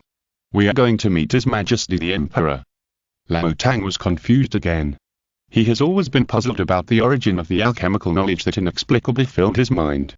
Based on the current level of alchemy that half-bloods can understand, this advanced alchemical knowledge is like a bunch of calculus formulas, but it appeared in the mind of an elementary school student. Old Tang had imagined his own life before. He might be the descendant of a hidden immortal cultivation or dragon-slaying family in China, but because of a dispute within the family, his supreme bone was dug out and he became a useless person with amnesia and wandered outside. He didn't expect that there was still a lot of valuable knowledge in his mind. He was just waiting for him to awaken one day and team up with his good brothers to return to the family gate in a menacing manner, shocking and slapping the faces of the family elders who regarded him as a useless person. It was a refreshing plot that Long Ocean returned, but the reality is that he is more Long Ocean than Long Ocean, because he himself is a dragon, and he is the first generation of Dragon King. Old Tang finally knew why his own Captain Lu looked at him with a wrong look in his eyes. The alien turned out to be me. And it is said that it was because His Majesty the Emperor was very righteous and kept him alive, so he was not purified on the spot by Captain Lu. Before I meet His Majesty, I need to confess something to you all. In front of the transmission matrix, Lu Mingfei stopped, turned around and looked at all the members of the Weeping Angels with a serious face. "It's okay, Captain. Even if you say that you are an alien pretending to be an alien and are preparing to occupy the Earth, we will follow you without hesitation." Finkel made a joke, but when Lu Mingfei looked at him coldly, he quickly put away his smile and closed his mouth. "I'm not an alien, I'm the human Lu Mingfei," Lu Mingfei said calmly, "but I'm also Katos Harkins, and Austertors of the Weepers, those tall warriors you saw the other day. At some point in the past, my soul went to another universe where they were, and fought alongside them for more than 100 years until I died in battle. My soul returned to this world." He looked at Shuzahan, "just 2 months before we met the false god Odion." Shuzahan nodded slightly. This could explain why Lu Mingfei had become a completely different person since then. His grades had improved by leaps and bounds, and he was even able to beat the thugs who had tried to collect protection fees from him into the hospital. It was entirely because Lu Mingfei held back that he didn't beat them to death on the spot. "Okay, if there are no other questions, then we will meet His Majesty the Emperor. Pay attention to etiquette." Looking around, seeing that Finger and Old Tang's expressions had not changed much, Old Tang was still puzzled as to why he had changed from a mammal to a pure reptile. Finger nodded and said, "Oh, it's okay if it's not aliens invading the Earth, I'm just a leader of the Redeemer. I will do whatever you say." "I miss my brother so much." Lu Mingfei nodded, turned around and stepped into the transmission matrix first. The special feeling of weightlessness was fleeting. In the blink of an eye, they came from the dim basement of the Holy Blood Hall to another brightly lit and magnificent room. It was obvious that His Majesty the Emperor could now control a certain amount of alchemical power. He moved the transmission matrix originally located outside the Bronze City to the inside. 4 tall bronze pillars were placed in the 4 directions of this space, carved with exquisite vine patterns and golden eagle reliefs. The golden flames dancing in the simple chandeliers illuminated the room. On the wall in front of the teleportation array was a huge golden double-headed eagle totem that Lu Mingfei was quite familiar with. The boy was standing under the double-headed eagle. He was wearing a toga similar to the typical toga of the ancient Roman period. The pure and spotless white cloth was inlaid with inconspicuous gold edges. "Your Majesty." Lu Mingfei knelt on one knee and bowed his head. Shuzahan and others behind him also hurriedly saluted the boy under the double-headed eagle, whose eyes seemed to have stars extinguished and reborn, according to the etiquette that Lu Mingfei had just taught him. "Save these unnecessary etiquette in the future. Find a seat," the boy said gently. Lu Mingfei then realized that there were several tables and chairs in front of them. Lu Ming's, wearing a delicate suit, was sitting on one of the tables and chairs, smiling and waving at him. "Your Majesty, is he going to teach them a lesson?" In the past, I would never have imagined that I would have the opportunity to teach forbidden knowledge in class. Even my sons don't have the opportunity to take such a special course. The boy's eyes swept over Lu Mingfei and others who were sitting upright on the bronze tables and chairs. "Next, I will tell you about the knowledge of the subspace."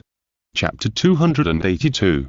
His Majesty the Emperor's Warp Science Course, Part 2. The subspace is an infinite dimension without physical laws, time, space, and real life. It is mainly composed of pure energy with random and unorganized structures and the emotions and thinking power of intelligent life in the real world. The latter has the greatest impact on this dimension.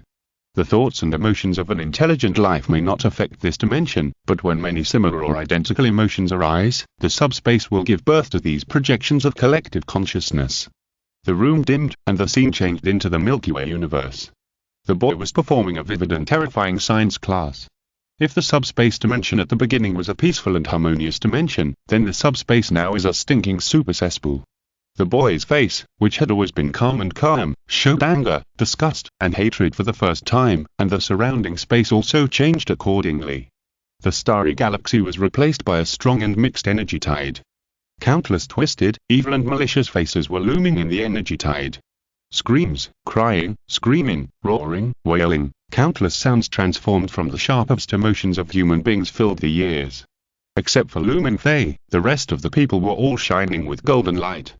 It was the boy's power to protect their spirits from being too violently impacted. However, the nightmare scene of this subspace did not last long. The boy waved his palm lightly, and the starry Milky Way returned again, but this time, an obvious wound appeared on a remote star arm of the Milky Way, as if it was connected to another dimension. Mingfei recognized what it was. Long before the birth of mankind, a war called the War in Heaven had already taken place in the Milky Way. The boy waved his hand, and groups of phantoms of intelligent species different from humans appeared, accompanied by light pollution representing the mutual bombardment of energy torrents. These phantoms fought together, the anger, hatred and death of the races with psychic talents in this war. The conspiracies and tricks to destroy each other, the biological viruses and plagues released, the despair of the dying creatures, the originally peaceful subspace was completely transformed into a dirty and barren ocean, and powerful thinking entities with independent personalities formed by these countless extremely negative concepts were bred in this ocean and sublimated into the evil gods of chaos. Carnaph, the blood god who represents hatred, blood, and anger. Nurgle, the plague lord who represents plague, decay, and despair. Tzinch, the trickster who represents conspiracy, fraud, and chaos. They are the embodiment of concepts.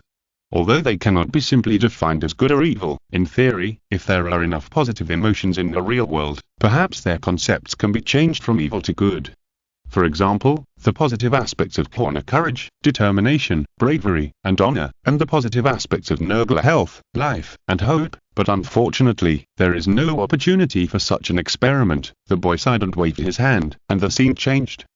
In the 23rd millennium of the development of the Dark Age of technology, the AI intelligence that accompanied the human colonization of the galaxy rebelled, and a large-scale war that swept the galaxy broke out. The dead lives and countless negative emotions once again nourished and strengthened the evil gods in the subspace. So in the 25th millennium, the warp set off a huge storm in history because of their awakening, and the human civilization that relied on the warp for superluminal travel collapsed directly. Until the 30th millennium, the alien race with a long life was born because of the extreme pursuit of desire and pleasure. The fourth negative concept form Slench was born. He represents indulgence, desire, and depravity, while art, love, and perfection that represent positive things are also within his control. So far, the warp is no longer irreversible. I believe Mingfei has told you a lot about my story as a complete human being, so I won't narrate this anymore.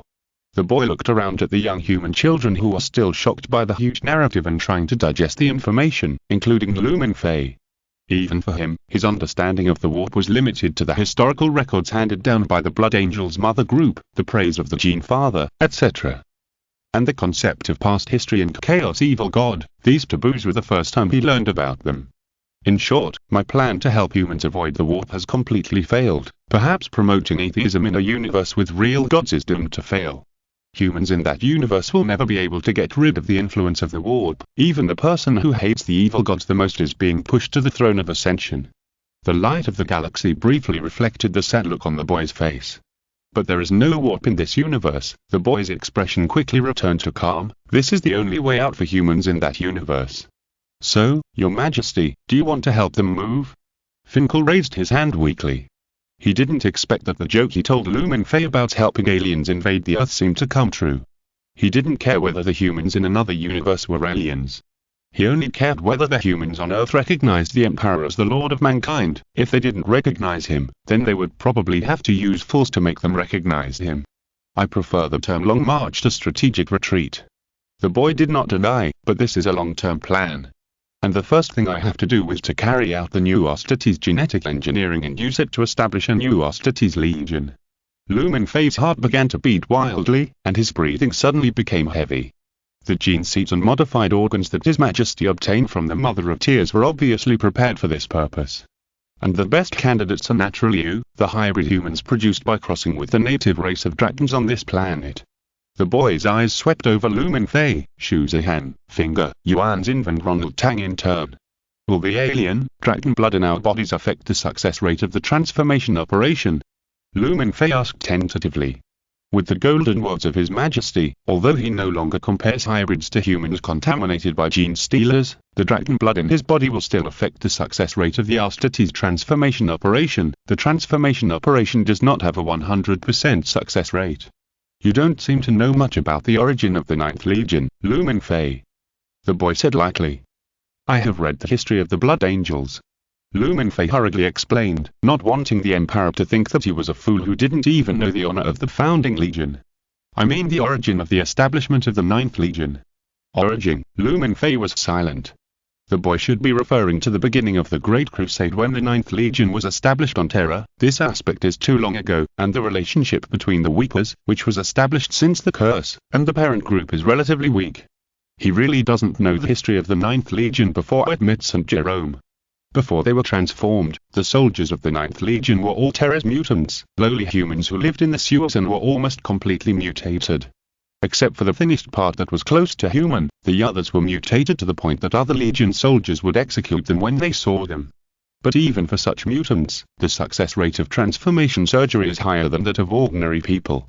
No matter how ugly and short the mutants are, after St. Jerome's blood aggressively overrides their gene spirals, they will inherit his perfect appearance and power. So you don't need to worry that the hybrid dragon bloodline will affect the success rate of the surgery. Mingfei lowered his head and fell silent. Although he knew that the Ninth Legion was called Legion Ghouls before meeting the Primarch, he never thought that there was such an origin. He had seen mutants. They had ugly and hideous tumors all over their bodies, their faces were distorted, and it was difficult to call them human beings, but such lowly humans, under the leadership and guidance of the Primarch, transformed into noble holy blood angels. He remembered that after the new soldiers were implanted with gene seeds, they would drink blood containing fragments of the Primarch's holy blood to stabilize the transformation process. These holy bloods were preserved by the holy blood priests in their bodies. So every soldier was a true son of Saint Rus. And I don't intend to build a replica of the Blood Angels or the Lamenters Legion. It's hard for you to become a Primarch like Saints, the boy said calmly. The foundation of the new Ostites Legion Sword of Revelation will be based on the characteristics of hybrid humans. The setting comes from Hong Xiaoru Jing 233 on Bilability, an angel fan who has translated the top 3 Blood Angels documents. Chapter 283 New Ostites Genetic Engineering. The boy calmly announced the name of the new legion, which saved Mingfei from the difficult choice between the names of Emperor X and Emperor XX. But compared with the famous founding Ostites legions such as the Dark Angels, Space Wolves, Imperial Fists, Blood Angels, Ultramarines, etc., the name of Sword of Revelation sounds more like a canon-scale war group rather than a legion of more than 10,000 people. The word revelation comes from the name Apocalypse of Mankind given to me by a close friend. You will serve as an extension of my will and blade to save mankind from the erosion of the Ward. As for whether the Imperial Inquisition recognizes the legitimacy of me and my legion, that matter can be left to Robert to worry about later, but before that, the new Ostites genetic engineering based on the hybrid template still has several technical problems to be solved. The first is the alternative characteristics of the untouchables. The picture in this space began to change, from the original dark science fiction popular science to the explanation of human physiology. A figure wearing power armor appeared beside the boy, but much slimmer than an Ostitive's. Although the grid visor extending from the neck to the mouth and nose and the towering helmet obscured her face, it was clear from the power armor with distinguishing features that she was a female warrior. A special mutant race in that universe. The Untouchables. Their specialness lies in that they're a deep black hole without projection to the warp, and at the same time, a vacuum field of souls will be formed around them. Even mortals will feel strongly uncomfortable next to them because of this characteristic. Although they are immune to most psychic attacks and completely wipe out the lifeless in the warp, if the means are bad enough, in the Horus Heresy, enemies, Erebus exposed a shoelaces assassin to the warp and forced a demon into his body to try to assassinate the Emperor. Dream, the body of the untouchable may still be forcibly occupied by the demon. Anger and disgust appeared on the boy's face, but it was fleeting. And hybrids are more like a kind of physical untouchability. Chaos power cannot corrode the flesh of hybrids to produce mutations, nor can it forcibly occupy the body of a high-level hybrid. The boy looked at Shuzahan. The crow once tried to occupy your father's body. Although it caused mental trauma, it failed in the end. Shuzahan's face was serious. He couldn't imagine what a terrible scene it would be if his father was replaced by that hateful bird-headed demon. The scene when he rushed into Nibelungen a few months ago is still vivid. His father was entangled by the blasphemous and twisted creation. He was crazy and mad, and he shouted loudly that he would give himself a happy release. At the same time, this body is also equivalent to a safety shackle. For example, Mingfei, the boy shifted his gaze. Even if he stepped into the traps and loopholes in the rules set by the crow many times, in the end it only played a control effect such as binding, and he would not fall because of it. Mingfei blushed and lowered his head in shame. This is also due to the fact that my warrior Mingfei has a strong will, but this is a very interesting inference. The body is influencing the mind in reverse, perhaps because of the influence of the dragon bloodliner. Then may I ask your majesty, will the mixed blood with different dragon bloodliners in their bodies be affected differently? Finkel raised his hand like a curious student. After all, the bloodliners of Captain Lu and Deputy Captain Shu's fathers are both S-level, equivalent to high-star monster cards, but most other mixed bloods are only 1 to 6 stars, the number of stars in Yu-Gi-Oh! Monster cards. And your previous theory also mentioned that the closer the bloodliner is to the Dragon Clan, the lower the resistance to chaos psychic corrosion. Indeed. The boy nodded, and waved his fingers gently, and 2 golden Arabic numerals appeared in front of Shuzahan and Finkel. 43% and 37%. This is the proportion of dragon blood in your body. In theory, the proportion of dragon blood with the best corrosion resistance for mixed bloods is between 47% and 52%. In the academy and the executive department, this is equivalent to falling into Deadpool. Finkel widened his eyes.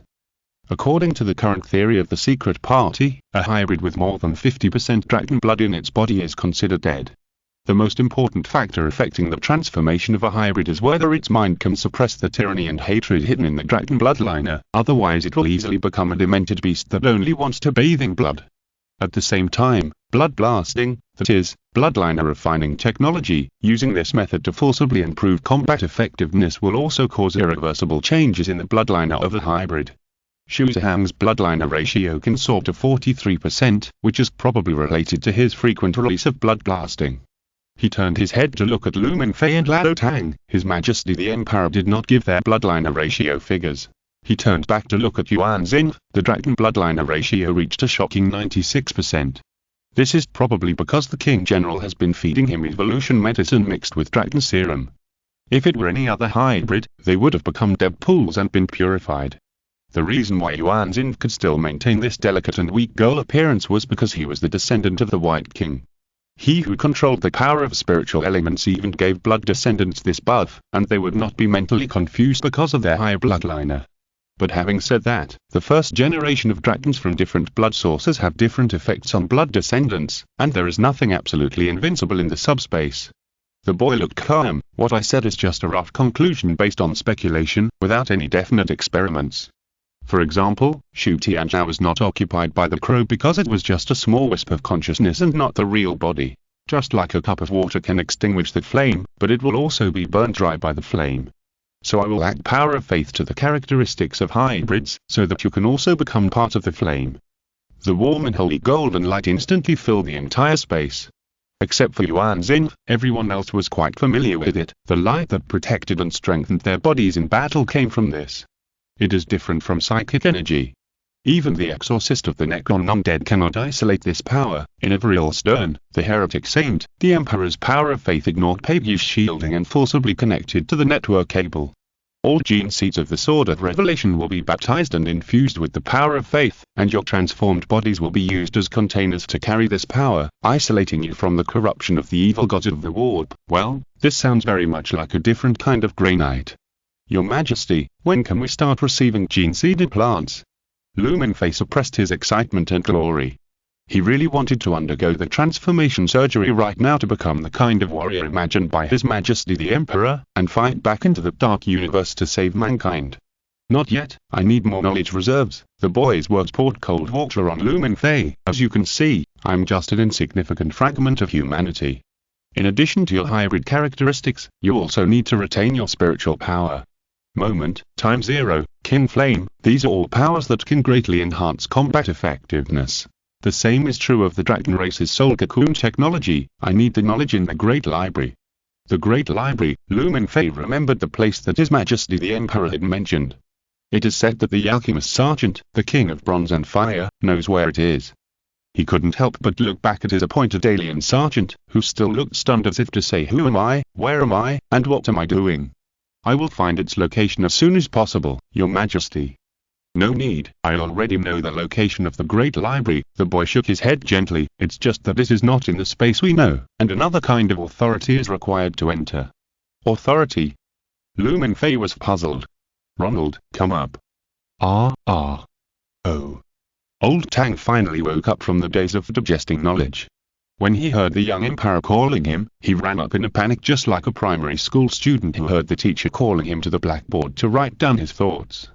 He forgot all the etiquette he had been taught before. He stood upright next to the boy, and was so nervous. The boy waved his hand lightly, and old Tang's straight body was like being exposed to X-rays, which was quite exposed. Every bone, every organ, and even every meridian and blood vessel in the body could be seen clearly. Old Tang blushed, and shyly covered his crotch with his hands. Former first-generation dragon, bronze and fire King Norton. The boy casually introduced the identity of the man next to him to everyone, but his internal organs are no different from those of ordinary humans, and the proportion of dragon blood is only maintained at 50%. After that, another humanoid body appeared next to Old Tang, also with a full X-ray perspective. The internal bone and organ structure of this body was frighteningly complex, with countless dense bones and unknown organs like a precise clock. This was a reconstruction of the Dragon King's body from Anger's past memories of summer morning. The first generation of dragons, the king of the ocean and water, has a body structure in the human state. There is already a huge difference between the two. The reason for this difference is the Great Library. The boy waved his hand, and two illusory images quickly evolved around Lao Tang. In the first image, Lao Tang's internal body structure became similar to that of another Dragon King, complex and sophisticated. The second image was a huge and majestic dragon with wings on its back, and the structure inside its body was so complex that it would make people dizzy at a glance. The Great Library is not a building hidden in a certain location, but a special space. The boy explained to everyone calmly, the alchemical knowledge of countless dragons, the differentiation of elemental authority, the energy that dragons use to transform from human form to stronger form to form new bodies, the history of the dragon race starting from the Black King, everything comes from there. But unfortunately, Ronald has now become the human he wanted to be, but at the same time he was also cancelled by the Great Library as a first-generation species. I lost the opportunity to enter the Great Library. The boy sighed with some regret. Now it's up to you, Lumenfei. Lumenfei, who was still digesting the knowledge, looked up blankly. Go to Siberia, trace back and witness your own origins with your own eyes. The boy said lightly, and now you are more like a fanatical weapon without the ability to think for yourself, lacking the leadership qualities that should lead a legion. Some readers said, your emperor doesn't look like an emperor. The emperor is not like this. I'm not arguing. There are 1,000 kinds of emperors in the eyes of 1,000 Hammer fans. Some think he is a cold-blooded savior, some think he is the embodiment of human glory, and some think he is a piece of psychic wax on the toilet. Bang. Not to mention that GW itself is also eating the book. The early version set the Emperor to be emotionless and to kill the Primarchs and Legions after the Great Crusade and the Wet Boy. In the new version, the Emperor built each Primarch their own residence and palace, and assigned them different jobs after the Great Crusade. Essentially, Warhammer's literary creation is a byproduct of GW's efforts to sell miniature figures. A large group of different authors and writers work together to create it. Once there are new business opportunities or to promote new chess pieces, those heavy and dark settings and storylines will have to be discarded, so don't be too strict. Chapter 284 New Discovery, Happy Mid-Autumn Festival. The course ends here. Lumenfei and Ronald stay. The boy didn't say much. He waved his hand and removed the illusions and bronze tables and chairs in the room, restoring it to its original appearance. This was just like when we were kids. The students who were called by the teacher stayed with sad faces, while the students who were not called went home happily. But compared to Fingal, Shuzahang and Yuan Zind were not so happy. They were still accepting and digesting the huge magical information. Although you have been deprived of the first generation of active access rights by the Great Library, I still want to test whether the Great Library will still provide you with a passive power conversion. In addition, I will return all the knowledge I previously reserved you.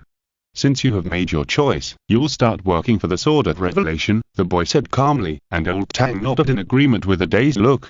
And I don't know if he heard it. Lu Mingfei was thinking about what the boy had just said. Siberia, this is not the first time that His Majesty the Emperor has mentioned this location. The memories of his hometown had long been lost in more than 100 years of voyages and battles in the Star Sea. Lu Mingfei didn't know what the connection was between this ice field in the northernmost part of the planet and his origin. Even if there was a connection, so what? Origin was not important at all.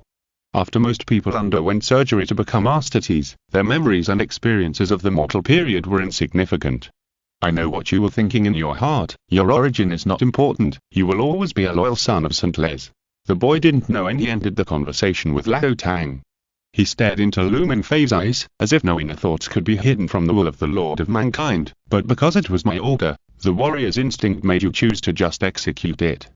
I can't say you were wrong, but you have to learn to think for yourself, the boy sighed softly. Otherwise I can tell you the answer now, but that would be meaningless. You have to trace it back, think about it, and accept it by yourself, instead of going wherever I point you like a puppet, and blindly coming back to report to me after killing a lot of people. That's why I said that you are not a qualified leader now. The quality of a leader will affect the style of the entire legion. Just like your father, he can pull his descendants away from the brink of madness and transform them into tough and noble angels. And a crazy leader will drag his followers into the abyss of no return. Lu Mingfei lowered his head and listened to the endless instructions and teachings of the Lord of Humanity. This is definitely a supreme honor. In the history of the human empire, perhaps only those sons of God who were the original gene bodies can be taught by the Emperor's will. Just like his own genetic father. Wait until you face your origin and come back. Lu Mingfei will give you guidance. Lu Mingfei was stunned. He didn't expect that His Majesty the Emperor would suddenly mention the mysterious Lu Mingfei. He couldn't help but look at him, and the other party was smiling and waving at him. He still can't figure out what this Lu Mingfei is. At first he thought it was a demon living in his body, but this inference soon ended with the appearance of the Emperor's will and the real demon. After that, Lu Mingfei played a role similar to the Emperor's herald. Whenever he was asked about him, he would utter riddles and philosophy, which made Lu Mingfei give up the idea of communicating with him. His origin is also in Siberia. The boy said lightly, but without much explanation. You can go alone, or you can choose your brother to accompany you. During this period, learn to think independently and learn to use human emotions to deal with things. You can learn from Fingal. Understood, Your Majesty. Lu Mingfei saluted and said he would obey. The boy nodded, and a light appeared under his feet. An alchemical transmission matrix appeared, taking him and Lao Tang away from the spot. Only Lu Mingfei and Lu Mingfei were left in this space filled with the power of faith. Do you need me to tell you the detailed coordinates? There are also beautiful cars and beauties to pick you up. Lu Mingfei's delicate little face showed a sly smile. Brother, just go by yourself. I'll let that beautiful girl Jiu Mei warm your bed. She will definitely like you now with your max macho temperament. And His Majesty is just about to establish a legion, so you can give him a bunch of healthy recruits with excellent bloodliness. Lu Mingfei frowned. Lu Mingfei's words were already a bit blasphemous, lacking the necessary respect for His Majesty. Siberia, what is there? He asked. Then he added, you don't have to tell me the answer directly. The smile on Lu Mingfei's face remained unchanged. The past was the end, the curtain, but for you. Now is the beginning, the prologue, the revelation. Lu Mingfei took a deep breath, forced down the anger in his heart, and turned away. It was indeed unrealistic to expect the other party to speak normally. It was always a puzzle that was hard to understand, even more puzzled in the language of the astropaths who were responsible for communicating with the star system in the regiment. Caesar Gattuso stopped in front of the Holy Blood Hall and admired the exquisite carvings on the gateposts on both sides of the courtyard gate. The mysterious warriors who were walking or enjoying the scenery in the academy 2 days ago have now disappeared, as if they had never appeared. And Castle College didn't care at all. Caesar thought that the academy probably couldn't do anything about it, and the ball-disciplined Professor Manstein would definitely not dare to show his iron fist in front of those warriors. Today is the second day since he officially stepped down as the president of the student union. Because there is really no suitable candidate for a new president, Caesar temporarily adjusted the internal management system of the student union to the department meeting system until a new student union president is elected. Most of the members of the student union were shocked when they learned that their president stepped down to join the Weeping Angels Club. The club founded by the S-level is still shrouded in a fog of mystery, especially after those unidentified warriors appeared. There are a lot of posts on the Night Watch forum every day discussing the origins of those warriors, the metal armor they wear, their language, and those warriors never came out again after entering the Holy Blood Hall. After those die-hard followers were rejected by Caesar, their rich imaginations imagined a new scene. The Holy Blood Hall is actually another hall of valor of Castle College. Only the best students are qualified to join it and become tough warriors on the front line against the dragons in the future. The reason why Caesar resigned as chairman is because his brilliance is too dazzling, so he is qualified to be invited, but Caesar doesn't care about their thoughts now. Today he came to the Holy Blood Hall alone. Not only did he not drive his Bugatti Veyron, he also wore a relatively cheap Aquascutum windbreaker and didn't wear a watch or ring to show that he is not the kind of person who can't live without the luxury brands provided by his family. He can also try to live a life of asceticism in a pragmatic way. How do you say the Chinese idiom? Respect the wise and humble? No, it seems that he should be the one being treated with respect. What really made him decide to join the Weeping Angels was when he was in the Vatican. The visions of the evil spirits in hell, the Pope possessed by the devil, the miracles cast by the being called Emperor, were not as heartbreaking as Mingfei's words, "It is my responsibility to protect you." Even though Secretary Percy persuaded him that you are the king who commands the war, not the general who charges into battle, it still could not extinguish the flame in Caesar's heart that wanted to become stronger. "Hello, who are you looking for?" The soft female voice interrupted Caesar's complicated thoughts. He came back to his senses and saw the Asian girl with the high ponytail behind the iron gate of the courtyard. He recognized her, and it seemed to be called Shibasaki Shizuko, one of the many members of the girl group sent by the Japanese branch to the academy for further study. This Japanese girl group caused quite a stir when they entered the academy, especially when the entire girl group applied to join the Weeping Angels Club. Many gossip lovers thought that this was an S-level attempt to compete with Caesar's ballet girls group. However, after observing for some time, this group of beautiful girls from the Japanese branch spent more time cleaning the Holy Blood Hall, planting flowers and plants in the courtyard, and cleaning up corpses and bloodstains. They looked more like voluntary cleaners and green workers, which was completely different from what some people imagined. "Yes, I'm looking for Mingfei, Captain, can you please inform me?" Caesar smiled, showing his gentlemanly demeanor and politeness when facing a lady. "Excuse me, is there anything important?" Shizuko also responded with a smile. "If it's not a particularly important matter, Deputy Captain Shuzahan will handle it on behalf of Captain Mingfei." Deputy Captain Shuzahan, Caesar's mind moved. Is this person whom he regarded as an opponent already the deputy captain?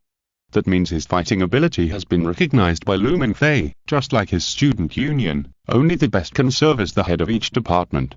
"I want to join the Weeping Angels Club. This is my application." He calmed down and took out a piece of letter paper with a gold-stamped edge from his windbreaker, on which was written in regular Chinese script with a fountain pen. It was the first time that Caesar wrote something like this. After all, the noble son of the Gattuso family was a distinguished VIP member wherever he went. Even if he was not, those places would beg and invite him to become a VIP.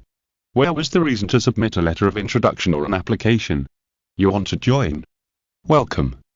The Legion is in need of new blood to join. But unfortunately, if you came earlier, you would have the honor to participate in the Emperor's course. Mingfei appeared at some point, with a happy smile on his face. He took the application from Caesar and read it very carefully. Shijinzi bowed slightly and stepped aside. "By the way, do we need to arrange a room for you in the Holy Blood Museum?" "It's that simple. Don't we need to do some assessment tests?" Caesar was surprised. "Your foundation fully meets the requirements. Now you only lack the necessary training and actual combat." And Shuzaham said that you have excellent management qualities, which is exactly what the Sword of Revelation Legion needs. Mingfei would naturally not refuse Caesar's joining. Even if he put aside his excellent appearance similar to that of the son of St. Jeremiah, he is also an excellent leader. Maybe he can learn something from him that is not in the books. Sword of Revelation? Legion. Yes, this is the new name of the Legion, named by His Majesty the Emperor himself. Welcome to join us, Brother Caesar. Okay, Captain Mingfei. Is there anything else that needs to be added to the Legion? Maybe I can. Caesar regretted it as soon as he said it. He really wanted to slap himself. In less than half a minute, he showed the style of the second-generation mover Riche of the Gattuso family. But Mingfei didn't care. His communication phone vibrated and received a message screamed by Eva. The message came from Shu Tianzhao. You'd better pack your stuff and come to Moscow in person. You can bring whoever you want, but don't bring my son here to let him freeze. I saw your black and white photo in a top-secret document. Happy Mid-Autumn Festival to all the Battle Brothers. Eat a gunpowder-filled mooncakes. Chapter 285 Weapon Prosthetic Transformation Journey. Happy National Day. What is the reason for you to join the Sword of Revelation? Shuzaham sat on the ground and calmly communicated with Caesar face to face. He had just finished his daily Suzhan and the basics of the Holy Blood Sword skills taught by the captain of the Weeping Angels. His skin became red and emitting visible heat due to the intense exercise. If he had not known Shuzaham's personality and had not known the Weeping Angels Society in advance, now it should be called the Sword of Revelation Legion, its internal system culture similar to that of a Brotherhood association, perhaps Caesar would have thought that this was Shuzaham's demonstration of his new arrival. If necessary, he might also take off his shirt to show his pectoral muscles. Is this part of the assessment process for joining the group? Caesar sat up straight. Shuzaham's combat state was completely different from the last practical class, but the other party had not participated in a practical class for quite a long time. He estimated that he was no match for Shuzaham in close combat, and in terms of shooting, he still had doubts. It's not the process, it's the core issue. Shuzaham said calmly. Okay, I joined you mainly to improve my personal strength. When I encounter danger, I hope I can also participate in the battle rather than being protected by others. Caesar answered truthfully. Shuzaham nodded. Then what? Then? Caesar was slightly stunned, and then quickly reacted. Then, fight for the rise of mankind and for the Emperor? He did his homework and paid attention to the various slogans shouted by Mingfei during the battle. Especially after witnessing the miracles of the sacred being in the Vatican, he could probably understand why Mingfei and others were so fanatical about the Emperor. As for whether it was the Dragon King pretending, it remains to be confirmed after all. From the knowledge Caesar learned from Castle Academy, the supernatural unsolved mysteries in the world, the gods and demons in myths and legends, are all related to the Dragon clan. Some hesitation, not firm enough. But it's normal. There are still many people in the academy who regard us as a religious society with Chingibu. Shuzaham's expression did not change much.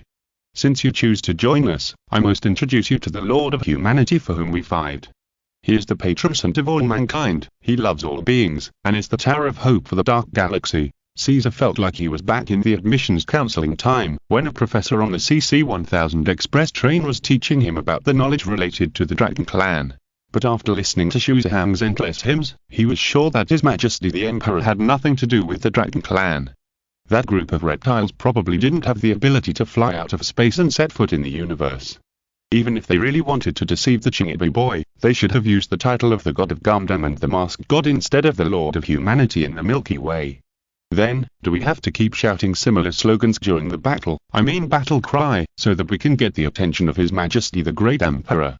Caesar asked the question he cared about most.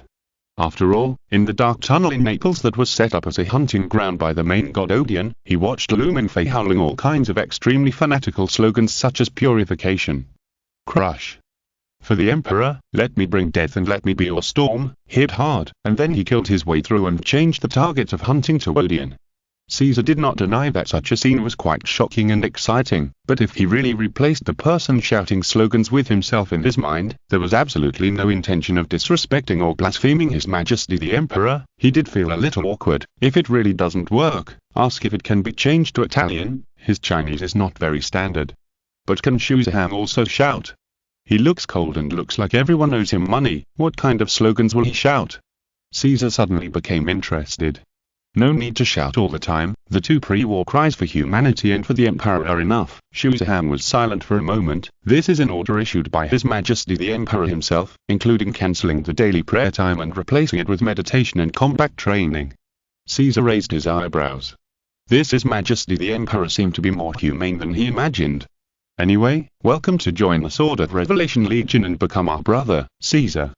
As for the deeper origins, secrets and goals of the Legion, I will slowly explain to you later. Xu Zhang's expression remained unchanged. Where's Lu Mingfei? I saw him answer a phone call and then disappeared. Caesar looked around, curious about why Lu Mingfei disappeared. He shoulders the important task entrusted by His Majesty the Emperor, and he may have to leave castle for other places in the next period of time. Before that, we need to be responsible for recruiting new soldiers for the Legion and training them, Xu Zhang said, as if he remembered something. You are the freshman president with the highest support rate in the student union, so you should be quite good at management. I can't say I am good at it, I can only say that the knowledge I learned in the family before came in handy. Although Caesar had a humble and natural smile on his face, he still straightened his back unconsciously. This was what he was proud of. The student union he led had suppressed the old club and hard club several times in the past few months. Even if he stepped down, those ministers could still use the various plans they left in advance to deal with the possible counterattack of the Lin Hard Club. That's good. Xu Zhang nodded, and then like a magic trick, he took out a stack of white paper from somewhere and placed it in front of Caesar. I'll leave it to you. What are you going to do? The smile on Caesar's handsome face disappeared, and he became a little confused. The Legion has just started, and we need someone to make various structures and management plans. Lu Mingfei and I are not good at this, and it is even more impossible to trouble His Majesty the Emperor to condescend to manage it personally. Since you are here, I will leave it to you. Xu Zhang patted Caesar on the shoulder to show encouragement. Captain, haven't you heard Comrade Stalin say this? Germany will never win in Moscow before, now, and in the future. You'll let me, a German, go to Moscow with you. Isn't it obvious that you will also be given the aura of failure? Although Finger was somewhat reluctant to Lu Mingfei's sudden request to accompany him to Moscow, the military order was like a mountain and he could not shirk and run away. I'm not afraid of the aura of failure.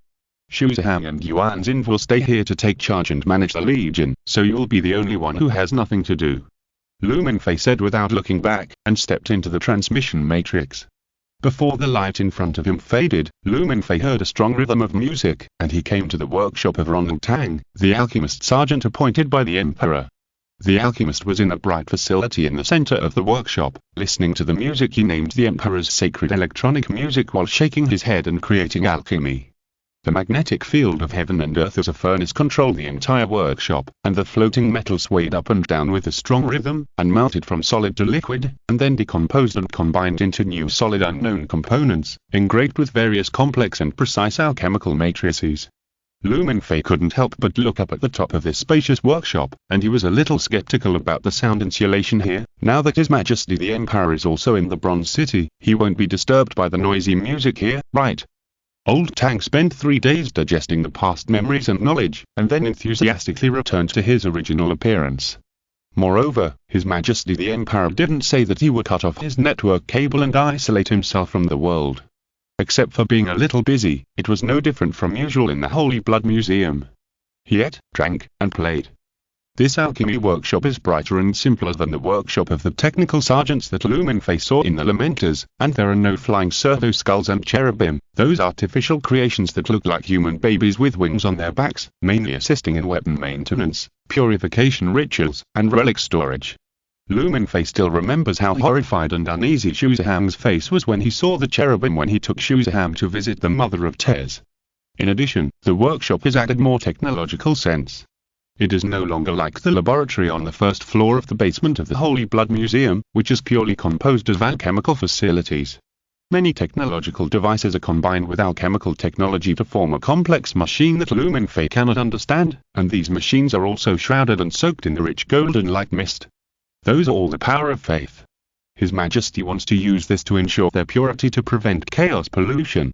Just like the believers of the Mechanicus will perform rituals such as burning incense and praying to calmly please the machine soul of the machine. What exists in these alchemical machines should be the living spirits in alchemy, and they can be regarded as machine souls in a sense. After being instructed by the Emperor to learn to think for himself, Lu Mingfei began to think divergently. He no longer thought like before, since the Astates have already done this, I will continue to do it, or it is a blasphemy to secretly speculate on the Emperor's grand plan. Although he didn't know whether this was right, he still learned to change slowly. Ah! Grand Commander Lu is here. And my good brother Findle. Old Tang came back to his senses from the alchemical creation. Seeing Lu Mingfei and Findle come in, he was delighted. He snapped his fingers to turn off the Emperor's sacred electronic music, then walked up to Fingal and put his arm around his shoulder. Fingal also joked with a smile, "If I get to know that I was chatting and laughing with the former Dragon King, I will be awesome for the rest of my life. We're here to prepare weapons and equipment for a long journey. Fingal and I are going to Moscow. Do you have any good long-range alchemical weapons to recommend?" Mingfei got straight to the point and interrupted the brothers' conversation. Since they have their own alchemical sergeants, they will definitely not continue to use the weapons from the equipment department. Maybe the bolt gun supervised by His Majesty the Emperor and made by alchemical technology himself is not good.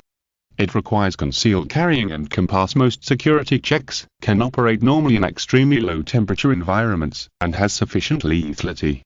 Mingfei added. This trip definitely cannot be directly driven in the sky here, The newly born Sword of Revelation Corps does not have the highest privileges of the Astartes in their hometown. Even if they carry equipment and weapons, they have to hide them secretly. Although he was a little unhappy, Mingfei quickly eliminated this emotion and chose to believe in the wisdom of the former alien Dragon King and current alchemist sergeant. There are a lot of weapons that can satisfy the latter two, but to be honest, it's a bit difficult to pass the plain security check. Look at the size of the new bolt guns and plasma guns I made. Old Tang scratched his head and expressed his difficulty. Don't you know how to make the King's Flame Talisman? Hurry up and make a self-defense spell for me and Captain Lu. Or customize 2 clothes or underwear that can emit King's Flame. Isn't this a piece of cake for you? Fingal reminded that this should belong to the spiritual recasting and conceptual armament in the Dragon Clan Alchemy Kingdom.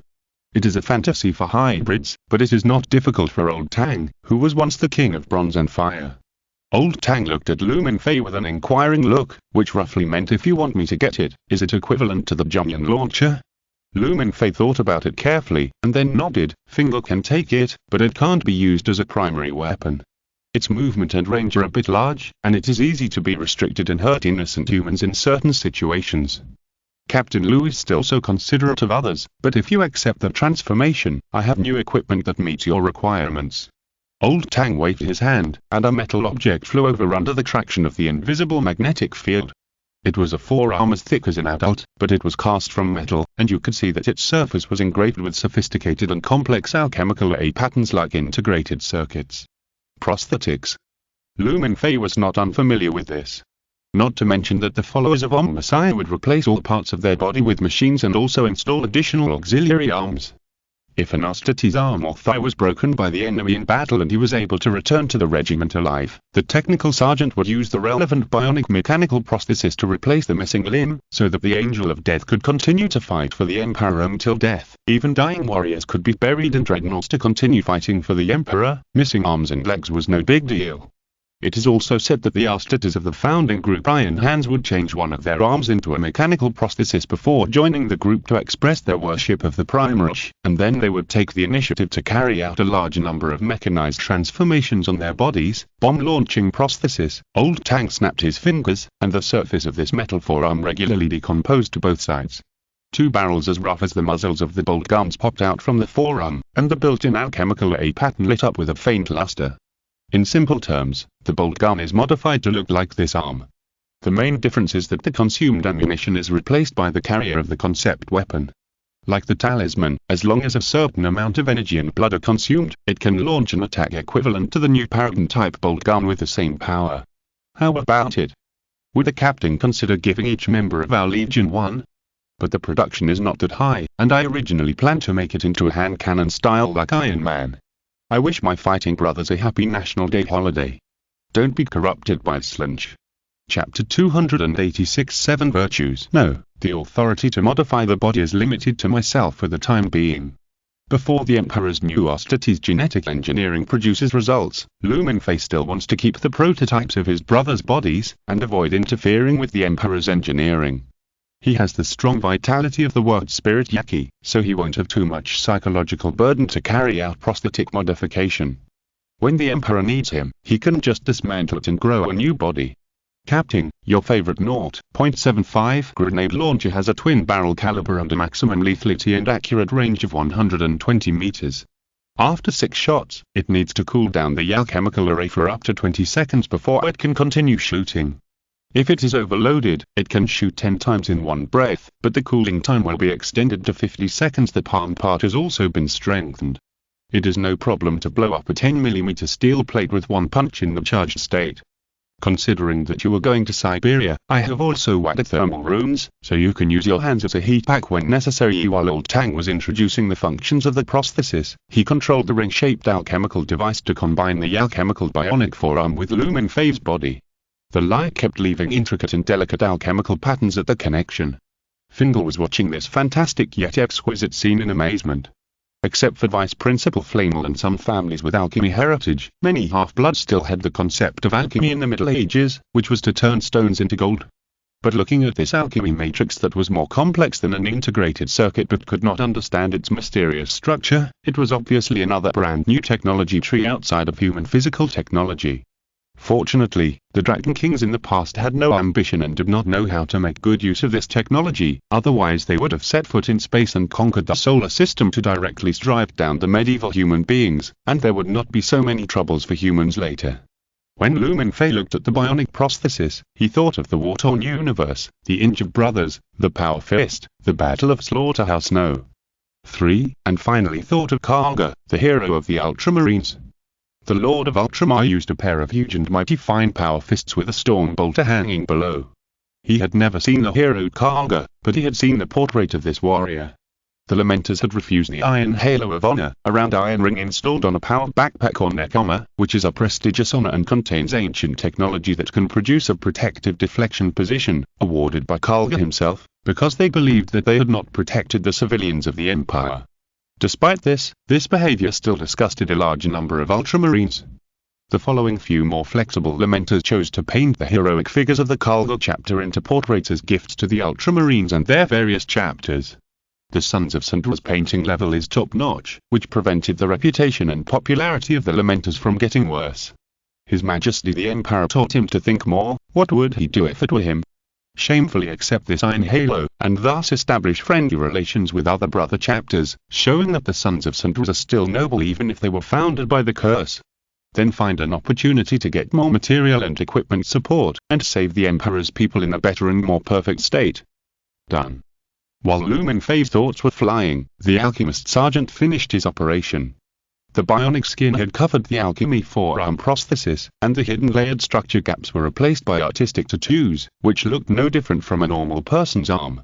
Lumenfei tried to move his arms and fingers. The flexibility and sensitivity were not hindered at all. When he clenched his fist, he could clearly feel that the power core of the bionic prosthesis was activated and accumulated energy. Not bad. What about the Jinyu? Did His Majesty give it to you? He nodded with satisfaction.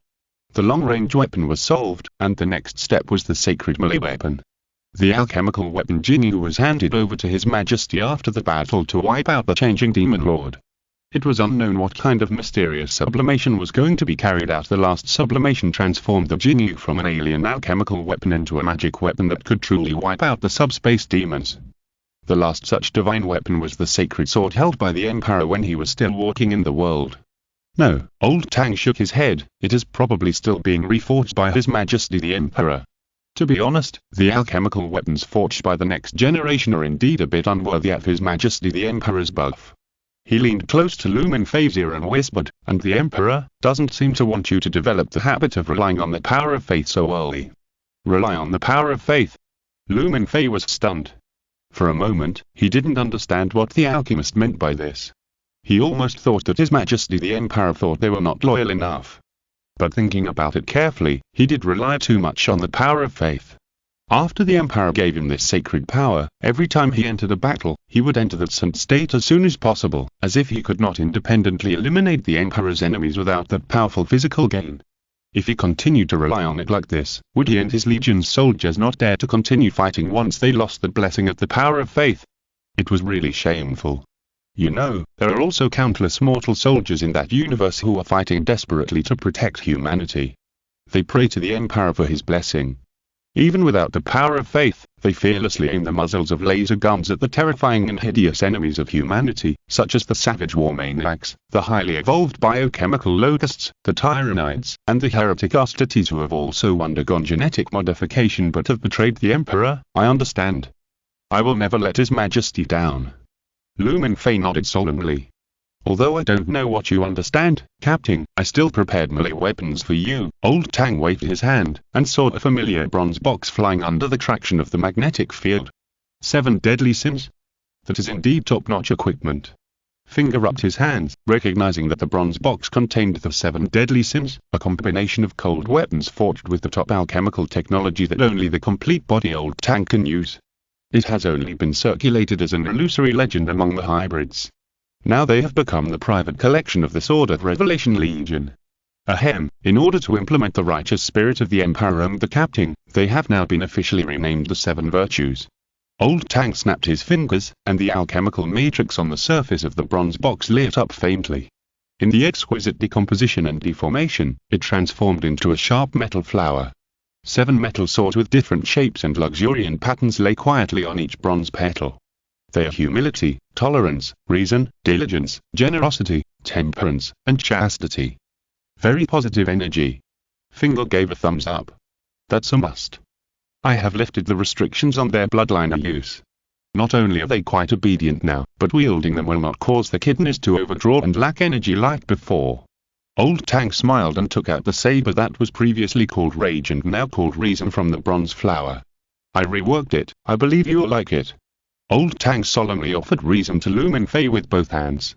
The moment Lu Mingfei's palm touched the handle, the living spirit in the blade seemed to be inspired, and the bright blade was reshaped as if it was melted. The unknown alchemical field enveloped the blade and shone with a dazzling light. The blade, which was only 4 feet long, was directly extended to 2 meters. The smooth edge became a sharp-toothed blade, and sharp teeth like dragon teeth protruded from the blade. Lu Mingfei remembered the alchemical chainsaw sword Faith Destruction Tooth that was damaged in the Vatican, but the size of this Reason was at the level that even an Ostates would need to use dual wielding. Then how can we carry this treasure with us? Can it be hidden in our chest? Fingal chose Generosity, formerly known as Greed, an alchemical weapon that looks similar to the medieval English broadsword. It is an enlarged version of the weapon used by William Wallace in Braveheart. Before it is activated in the alchemical field, the blade is already 1.8 meters long. Such a large-scale weapon is very suitable for him in the Bronze Throne state. Don't worry about this. Old Tang snapped his fingers again, and the Generosity in Fingal's hand shrank at a speed visible to the naked eye, and finally turned into a silver wide sword emblem ring. Although the weight did not change and seemed to comply with the law of conservation of energy, this operation almost shocked Fingal and made him worship the alchemical sergeant as Doraemon. Then why don't you just make a few shrinkable bolt guns? Wouldn't it be more convenient? Fingal raised a question again. I won't do it for now. Old Tang shrugged helplessly. Speaking of this luxurious personal equipment confederation, plus the invincible Captain Lu, such a powerful force, what else can Moscow and Siberia have to stop you? Maybe a large group of Soviet captains? Or a large group of clone Captain Lu? When Finger started to laugh with Old Tang again, Lu Mingfei was thinking by himself. After a while, he asked Eva about the situation of Principal Ange. Principal Ange's body functions are still recovering. Although he is completely out of danger, it may take some time for him to wake up. It seems that there is no way to talk to Ant before leaving. The other party must know some deeper information about his origin. Lu Linqing, Kaoingni, his biological parents in his hometown, fighting in that dark universe for more than 100 years, the initial longing has become extremely weak under the washing of blood. Now Lu Mingfei is not as eager for family affection as imagined, he doesn't even care much. But since the Emperor asked him to go to Siberia to trace his origins, he had to find them and ask them clearly. Lu Mingfei had already prepared for the worst possible origin. For example, Lu Linqing and Kaoingni were actually dragon aliens, and he was also an alien hatched from an egg. Let's go to Moscow first to check out my top secret file. If you're listening to this novel on a channel other than Fanfic World, it means they downloaded and uploaded it without effort.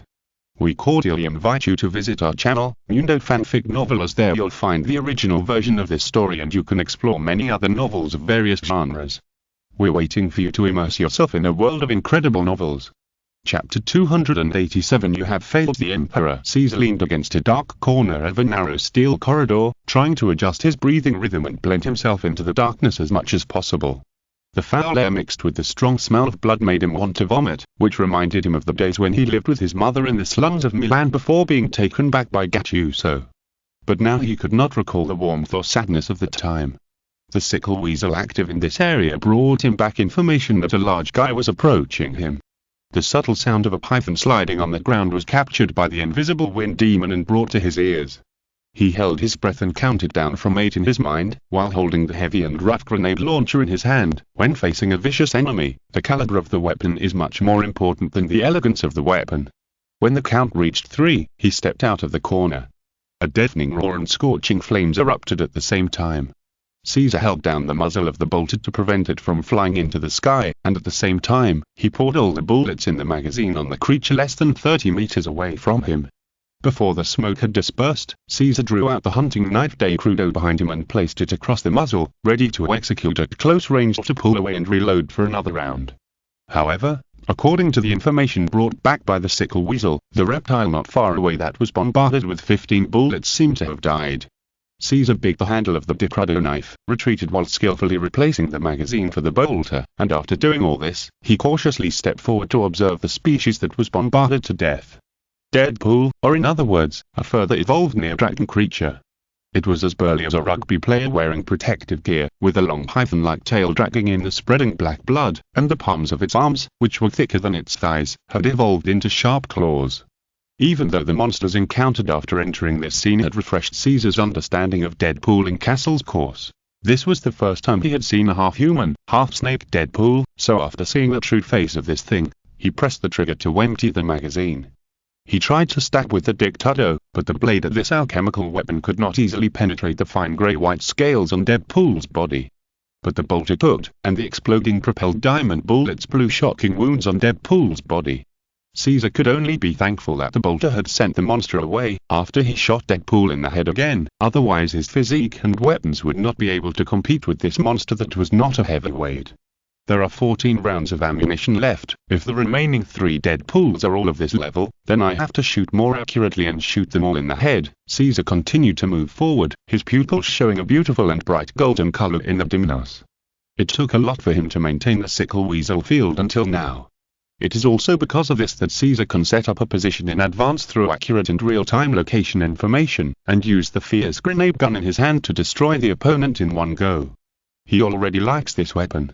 No wonder Shuzahang's strength is improved so much. When I was still fighting in the student union, he had been conducting real actual combat exercises here.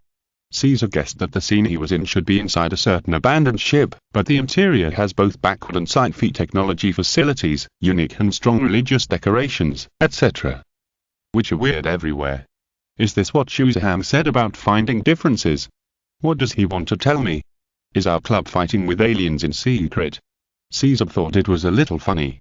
He knew that the place he was in was not real, but a dream created by the Japanese hybrid named Genjitsu at the World Spirit Dream Taper, but everything in the dream was too real. This World Spirit was not on the periodic table of the World Spirits of the hybrids. According to Shuzahang, this World Spirit originated from the legendary White Supreme, and could create real nightmares. If the affected person was killed in the dream, he would also be brain dead in reality. Putting aside the origin of Genjitsu, such a terrible word spirit was used by the Weeping Angels Club to play the live-action version of Call of Duty. He hadn't played this game yet, but there were members of the student union who wanted to set up a video game department playing this game on a large projection screen in the lobby of Amber Hall, trying to let the student union officers experience the charm of the game. There were several dead bodies lying not far ahead. Caesar walked lightly and waited for the sickle weasel to confirm that there was no biological activity signal before approaching cautiously with a grenade launcher in hand. None of these corpses were intact. The crushed and divided scarlet meat covered the area. A mass of greasy and disgusting intestines and internal organs connected the torn upper body with the bloody pelvis. A thigh was twisted at a 90-degree angle and thrown into a corner. A head with a horrified look on its face was stuck in the gap of the pipe on the top of the corridor, connected to half of the pale spine. Then this is an 18R+ game.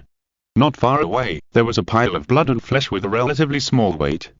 Some mechanical parts or thin tubes were scattered beside it, and these parts were left with blood or fine meat, as if they were carefully peeled off from the corpse. Caesar frowned, and just as he was about to endure the physical discomfort to further observe the fiery red cloth robe not far away, several moving objects entered the range of the sickle weasel and were coming towards him in a surrounding manner. In a short time, he made a decision and decisively ran towards the direction of one of the moving objects. No matter how much the Deadpool has mutated, he should use the bolted to force it out and create space to fight with the other two Deadpools. It is not a wise move to just stand there and let himself be surrounded. As if even God was looking after him, Caesar saw the Deadpool not far away. The other party still maintained his human form, but fine scales grew on his body and his face was covered with a devil-like bull mask. The degree of mutation did not seem to be as high as the half-human, half-snake Deadpool. The dark golden eyes of the Deadpool immediately locked onto Caesar, and a harsh and ferocious roar came from the back of the mask. It still retained the ability to cast the word spirit, but Caesar would not give it this opportunity. Flames gushed out, and a bolter whistled away with a bright tail flame. The huge force exploded in the Deadpool's chest, directly blowing it out. Shit. Caesar cursed in a low voice, and he aimed at the other party's head. He could hit the head of a target 100 meters away with both Desert Eagles, but it was difficult to suppress this fierce firearm. Fortunately, the word spirit was still stopped. Caesar rushed to Deadpool at the fastest speed before he stood up, stepped on his broken chest, and pierced his head with the cold shining dictator blade under the visor. 13 shots, 6 shots from one should be enough. Caesar tidied up his messy hair and pulled out the hunting knife from the Deadpool's skull. The information brought back by the sickle weasel formed a radar-like map in his mind. He quickly set the route, found a good position in advance to set up the pre-gun, and the advantages of the word spirit of the reconnaissance information system were immediately reflected. If it were Shuzahan, maybe he would use Jungjun, the grenade launcher and the weapons in his hand to sweep across the map and clear it directly. However, the disadvantage of his personal lack of combat power was also reflected. He relied on the grenade launcher to kill these Deadpools. I have to strengthen my close combat training later, Caesar thought to himself and began to count down from 8 again. The sickle weasel caught a clear and heavy sound of footsteps for him. The size and mass of the target seemed to be larger than that snake-like Deadpool.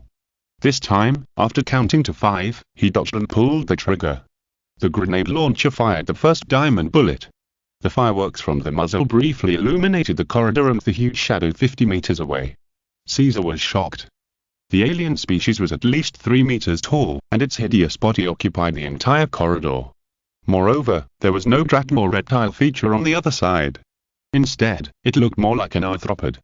The purple solid carapace protected various parts of the hideous body. A pair of arms that seemed to be fully evolved held sharp bone-long knives, and another pair of sickle-like limbs that retained insect features protruded from the carapace behind it. Just by looking at it, people's cognition instinctively realized that it was a terrifying creation born purely for killing. Caesar no longer had time to think about saving ammunition for the remaining thing. He just wanted to empty his bolter in one go in order to kill the twisted creature. But the next second, he felt a sharp pain in his chest, and saw a large piece of sharp bone blade stained with blood piercing out of his chest. The attack came suddenly. The shock of seeing the alien for the first time and the roar of the bolter distracted Caesar's attention. He didn't turn back to see what was attacking him. With every breath, he felt a sharp pain in his chest. The blood kept surging from his throat, giving him a suffocating feeling, as if he was drowning in blood. Finally, the world in front of him turned black, and a line of blood-red words appeared in front of him. "You have failed the Emperor." Caesar woke up from a nightmare and screamed from the recline. After seeing the environment he was in, he instinctively touched his chest. There was no wound there. Everyone is equal in the face of death, even the noble son of the Gattuso family. "Are you okay?" Shuzahan asked concernedly, paying attention to his mental state. Experiencing the feeling of real death in person, no one would feel good. Caesar took a deep breath and calmed himself down. "Indeed, I was just like you when I first experienced it. I was scared to death when I woke up." Shuzahan nodded, as if he felt the same way. "It seems that the difficulty needs to be lowered a little bit." He added, "I'm relatively gradual." The first batch of new members who experienced the dream of Captain Mingfei were directly admitted to the psychological treatment department. Professor Masashi Toyama was so busy that he almost came to scold him in person. "Who did you think of before you died? Do you really want to discuss such philosophical topics with me at this time?" "Well, the last thing I thought of was my mother's face." Caesar sighed. "By the way, what does 'you have failed the Emperor' mean? Game over? I don't know the principles of the things that the alchemists in our regiment study." Shuzahan shrugged slightly. They were on the second underground floor of the Holy Blood Museum. The ground was engraved with an intricate and beautiful alchemical matrix like a flower pattern. A bronze throne and several bronze reclines were placed in a regular pattern. The girl who was responsible for casting the word spirit dream taper source was sitting on the throne. It was obviously some kind of alchemical facility that could edit the dream taper. Alchemy Sergeant, well, it seems that I still have a lot to learn. Then tell me first, are the creatures that I killed and killed me just now real? Yes, the former are all dead pools who have undergone different degrees of mutation, and the latter are biological weapons that do not belong to this world. They are real species records retrieved from Mingfei's memory. Shuzaham nodded. To be honest, I don't quite understand the second half of the sentence. Caesar said. Don't worry, you just joined the Legion today. This is the first step for you to understand us, and you will need to understand and digest more of our internal secrets later, Shuzaham said calmly, but the premise is that you are loyal to the Emperor, to mankind, and to our Sword of Revelation, not to your family. This is also the reason why there are some obstacles in our subsequent selection of new members to join the war group. We need to ensure that they are qualified to know all the secrets of the Legion. Mingfei is considering whether to use forced brainwashing to ensure their loyalty to the Emperor and the Legion. Shuzaham couldn't finish his words, his phone vibrated, and Eva contacted him. He politely apologized to Caesar, then walked aside and took out his phone to talk to Eva. The war personality of the college's artificial intelligence secretary is now serving the Legion full-time, which is naturally one of the secrets. The School Affairs Department has sent you a task, please accept it. School Affairs Department? Isn't it the Execution Department that usually distributes tasks? Shuzaham was puzzled. The task is a bit special. The School Affairs Department specifically asked you to give admission guidance to a new freshman. Eve replied. This is not the enrollment season, why are there new students? And why was it me? I don't have that much time to waste. Shuzaham frowned slightly. If it was a message from the executive department, telling him that a dead pool or a heretic appeared somewhere and that they needed to be eliminated and purified immediately, he would definitely accept it without thinking. Provide enrollment counseling for freshmen. He would rather use this time for combat training. Because you and the other party had a good performance in an accident, having you provide enrollment counseling to freshmen will help improve their impression and sense of belonging to Castle Academy. The reason is far-fetched. You said that I and the other party were in an accident. Shuzaham was stunned. What's the name of that freshman? Her name is Xiaomi. Chapter 288 Plan. Chapter 288 Plan. Moscow, a city with a long history, is also the northernmost and coldest city on Earth. It was once the heart of the most powerful Red Beast. Today, it still serves as the heart of the successor Russia, controlling a federation consisting of 86 republics, provinces, regions and districts. It's colder here than I thought. Can't we find a warm cafe to stay in first?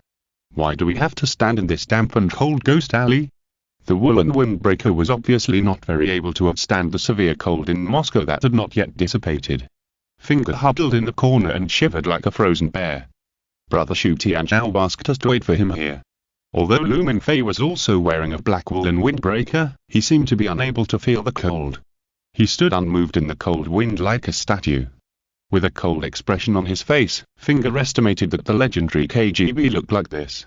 Brother Shu Tianzhao, you're really not shy, master, Finger almost laughed out loud. He could already imagine Shu Tianzhao's disgusted expression when he heard this address. This address sounds quite strange, and I bet Father Shu is definitely not interested in our legion. This was the third hour after they landed in Moscow. Compared to the flowers and beauties who greeted them when they just landed on the special plane to Japan, they didn't even have time to eat a bite of hot food after the civil aircraft landed before they came here to blow the cold wind. The sky gradually darkened and the temperature dropped again. It was not until this time that a figure wrapped tightly all over walked into the alley to meet them. No one followed you after you got off the plane. Shu Tianzhao showed his face from the thick windproof hat and mask, and asked with a vigilant look. No. What happened? Mingfei shook his head. The Astator intuition was still there.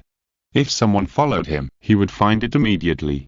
Yeah, uncle, you'll look a little embarrassed. Finger popped out from the corner and called him uncle, but let's not say anything now, just take us to dinner. Finger learned about Shuzaham's past from his story. Although he didn't quite understand the old man's somewhat confusing actions, he still maintained a considerable degree of respect for the other party, who was an S-level hybrid. Let's go to a place where we can talk first. Shu Tianzhao put on his mask again. Fortunately you kept your promise and didn't bring my son, otherwise I would definitely take him away as soon as possible. After wandering around for more than 10 minutes, Shu Tianzhao took the two of them into an inconspicuous house in the residential area. This was where we stayed when we came to Moscow. Before we left, I thought this place would never be useful again. Shu Tianzhao closed the door tightly, threw his thick coat on the old sofa and collapsed, as if he could only completely relax when he entered this safe house. The alchemical weapon Murazane was quietly leaning against the sofa. The house was not big. There were only 2 sofas and a table in the living room. On the table were a few empty beef cans and a half-drunk bottle of vodka. The burning wood in the old fireplace and the closed windows barely dispelled the cold outside. "Uncle, it's not like our leader didn't approve the funds for you. Even if you want to eat the difference to save money for the deputy leader's wife, you don't have to be so frugal." After searching for a while, Finkel only found a few cold cans, but seeing that there was nothing else to eat in the house, he could only put them on the fireplace and wait for the cans to heat up. "I'm not a good citizen here, so I can't go to a 5-star hotel to open a luxury suite to wait for you." Shu Tianzhao stood up and took a sip of the vodka on the table. He pulled out a file back from the gap of the firewood piled in the corner and threw it to Lu Mingfei like a magic trick. "I suspect that I have poked the KGB's nest. The last time I was hunted so hard was when I was trying to steal the Black King gene." "Your arrest level, Uncle. Are you still afraid of being hunted?" Finkel was surprised. "S-class, so what? Do you think every S-class can be as fierce as your captain? Once those crazy Russian armored vehicles start and rockets come, time 0 will only be enough for me to run away." Shu Tianzhao said unhappily. "Is it so serious? Doesn't the academy have a branch in Russia? Many Russian mixed-blood men have been recruited into Castle Academy. That's only part of it. To be honest, the water in Russia is deeper than you think. If something goes wrong, those old ghosts of the secret party will definitely sell you out without blinking an eye." Shu Tianzhao curled his lips. Lu Mingfei did not participate in the discussion between the two. He calmly opened the folder and took out 2 yellowed archive papers. Because he did not understand Russian, he had to rely on the real-time translation provided by Eva on his mobile phone. "Is the lower caste 4th letter of the Greek alphabet? And its Chinese name is Delta. Next to this eye-catching letter is a palm-sized black and white photo with obvious signs of age. The owner of the photo is Lu Mingfei, or Lu Mingfei when he was about 12 or 13 years old. In the photo, his face was gloomy and dark, which was not in line with his age. He was wearing a straight jacket with obvious buckles, which was usually worn by mentally ill people. In this file, his name was 0. Lu Mingfei continued to read, but he did not get much information. The file simply recorded his weight, mental state, and the time of injection of hallucinogens and sedatives on certain days, but the most critical information such as place names and names were blacked out or replaced with top secret. And this was only 2 pages. There should be a long part of records behind. "What is this?" Lu Mingfei raised his head and stuffed the 2 yellowed files back into the envelope. He did not show any panic, and was as calm as ever. "I stole it from the basement of the former Soviet Ministry of Defense. I was going to look for the origin of the Black King gene, but I didn't expect to see your photo and related files." Shu Tianzhao explained slowly and took another sip of vodka. Black King gene. Lu Mingfei knew that this referred to the black suitcase that was taken away by the false Gododian last year. It was said that it contained the flesh and blood of the alien Black King. If I'm not mistaken, this should be one of the many research projects that the Soviet Union was studying to fight against the United States. This great communist alliance built heavy fighter jets and submarines that were ahead of the United States when daily necessities and fuel were in short supply. At the time, any technology that could fight against the United States on future battlefields would be invested in research. War and military competition are in a sense fertilizers that promote the growth of the technology tree. Behind that file in your hand is a genetic modification project. Have you seen Captain America and Spider-Man? Right. They are probably going to create super soldiers like Captain of the Soviet Union or Red Star Man, but the serum used to make them comes from dragons. Did my bad luck come true? Captain Lu, are you really the captain of the Soviet Union? Finkel was shocked. Maybe there are a large number of your clones. But I can be sure that those clones are definitely not as good as you. By the way, I don't know why you're on it. This file was recorded in 1987. If the person in the photo is really you, then you were at least 30 years old now. Shu Tianzhao narrowed his eyes, wanting to hear Lu Mingfei's answer. I don't know. Lu Mingfei's answer was simple and clear. His memories of his hometown had long been forgotten, and he himself didn't care about it. If it weren't for the order of His Majesty the Emperor, he wouldn't come here to trace his origins. It was enough to know that he was a warrior fighting for the Empire and mankind. Okay, then you better call and ask your parents what's going on. I don't have their contact information. The last one-way communication was the letter, which was handed over to me by Ange. Ange is still unconscious, so I came here first. Ange is still unconscious. What's the situation? The old guy has food poisoning? Shu Tianzhao's eyes widened. During the time he was hiding from pursuit in Moscow, he didn't know about the changes in the accident at Castle Academy. So Finger, who was still waiting for the canned beef to heat up, briefly explained the situation to him, but concealed the process that the King of Bronze and Fire had surrendered to their regiment. That invincible old man actually had a time when he was half dead. After hearing this, Shu Tianzhao couldn't help but sigh, but fortunately his son was fine. Are there any other relevant clues, Brother Shu Tianzhao? Lu Mingfei said. Brother, Shu Tianzhao's expression was as disgusted as it was when he heard this address, while Finkel covered his mouth and laughed secretly, as if he had been looking forward to this moment. But he still didn't dwell too much on the issue of address. No, we can only look for those high-ranking officials in the Soviet era to see if any of them know what this Delta plan is, but times are changing. These people are old, dead, or hiding. We have no power, no influence, and no connections, so it's not easy to find them. And the plan must be something complicated, otherwise I wouldn't be hunted down by a group of killer special forces for stealing 2 pieces of paper. There are hybrid forces, or even dragons, who have been controlling the situation from the Soviet era to the present, and their people have infiltrated the Russians. Finkel raised his hand and said, "Can I say that this plot is a bit old-fashioned? It's like in games and movies, where Russia is treated as an imaginary villain and then thrown dirty water on it." Shu Tianzhao ignored Finkel's complaints, looked at Lu Mingfei seriously and said, "This is not surprising. I have robbed the Black King gene in this cold land. Although it was finally taken away by Odeon, it has not been found yet. My suggestion is that you wait for Ange to wake up. The old guy must know a lot. Then you listen to his story and get the exact clues, which is better than us running around in Siberia like headless flies. Let me think about it." Lu Mingfei decided to follow the instructions of His Majesty the Emperor to think about it for himself, and see if he can recall his past in his hometown. The house was filled with fragrance. The canned beef on the fireplace was finally heated up. When the hungry Finkel was about to poke a big piece with a toothpick to taste it, he suddenly noticed that Lu Mingfei's expression had changed. At the same time, there was a sudden explosion, and the door of the house was blown open, followed by several objects spewing thick white smoke flying in from outside the door. But the next second, these objects froze in the air when they bounced for the second time after hitting the ground. The invisible grey-white field was released with Shu Tianzhao as the center, covering Lu Mingfei and Finger. "Damn it, run away. We're exposed," Shu Tianzhao yelled. Chapter 289. Before the Time Zero domain was covered, Lu Mingfei had already raised his foot and kicked the table in front of him away. The table, carrying the 2 tear gas bombs that were spewing thick smoke, crashed into the door. But this could not stop the opponent's offensive. As the windows were broken, more tear gas bombs and flash bombs were fired into the house. "Where are you running?"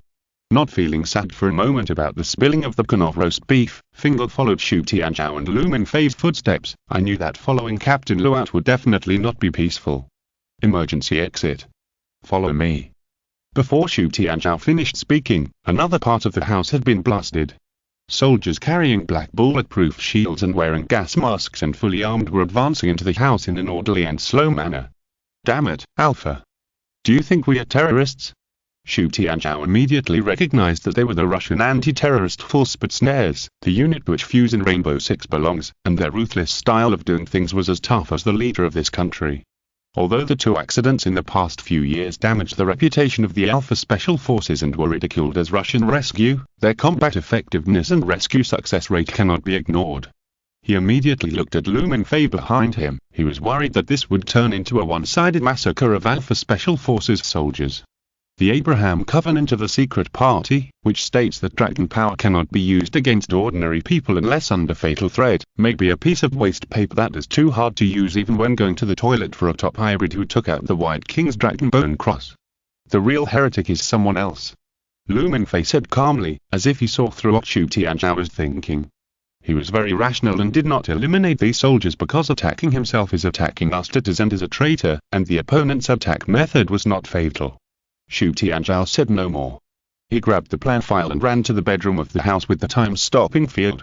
There was a secret entrance hidden under the dusty and stained bed, just like the one in his rental house in his hometown, except that this was an emergency escape exit, not a collection room for vinyl records and foreign wine. When the Alpha Special Forces soldiers broke into the house, Xu Tianzhao had already led the two into the escape passage and walked nearly 100 meters. In the case of slowing down the normal time flow by nearly 30 times, their movement speed in the eyes of ordinary people was about the same as Quicksilver in X-Men. Xu Tianzhao took out a remote control from his pocket and pressed it. The narrow passage behind them exploded. The explosives that had been buried for who knows how long in advance collapsed the entrance they came in. Awesome, Uncle. Finkel gave a thumbs up. The skills that Castle learned before he became an aristocratic school were not learned in vain. Xu Tianzhao said that this was just a basic operation, but he still had a proud look on his face. Then where should we go next? I'm so hungry, Uncle. After the danger was over, Finkel's stomach protested again. Let's go to the branch of the academy in Russia to see the situation first. If Systema can catch us, we will be almost like terrorists. It's better not to think about confronting a big country, Xu Tianzhao said. It's the safest way to hide and wait for Ramj to wake up, and then use his connections to make arrangements. He looked at Lu Mingfei with an inquiring look. He knew that the leadership and decision of this operation were all in Lu Mingfei's hands. I'm not used to sitting and doing nothing, Lu Mingfei denied. Take the initiative to find out the news and find a way to find the heretic behind the scenes. The interrogation process can be left to me. Then I hope that we are not wanted by 5 stars in Moscow, otherwise it will be difficult to move. Xu Tianzhao shrugged. At the end of the escape passage is an iron door. After opening the iron door, there is a sewer.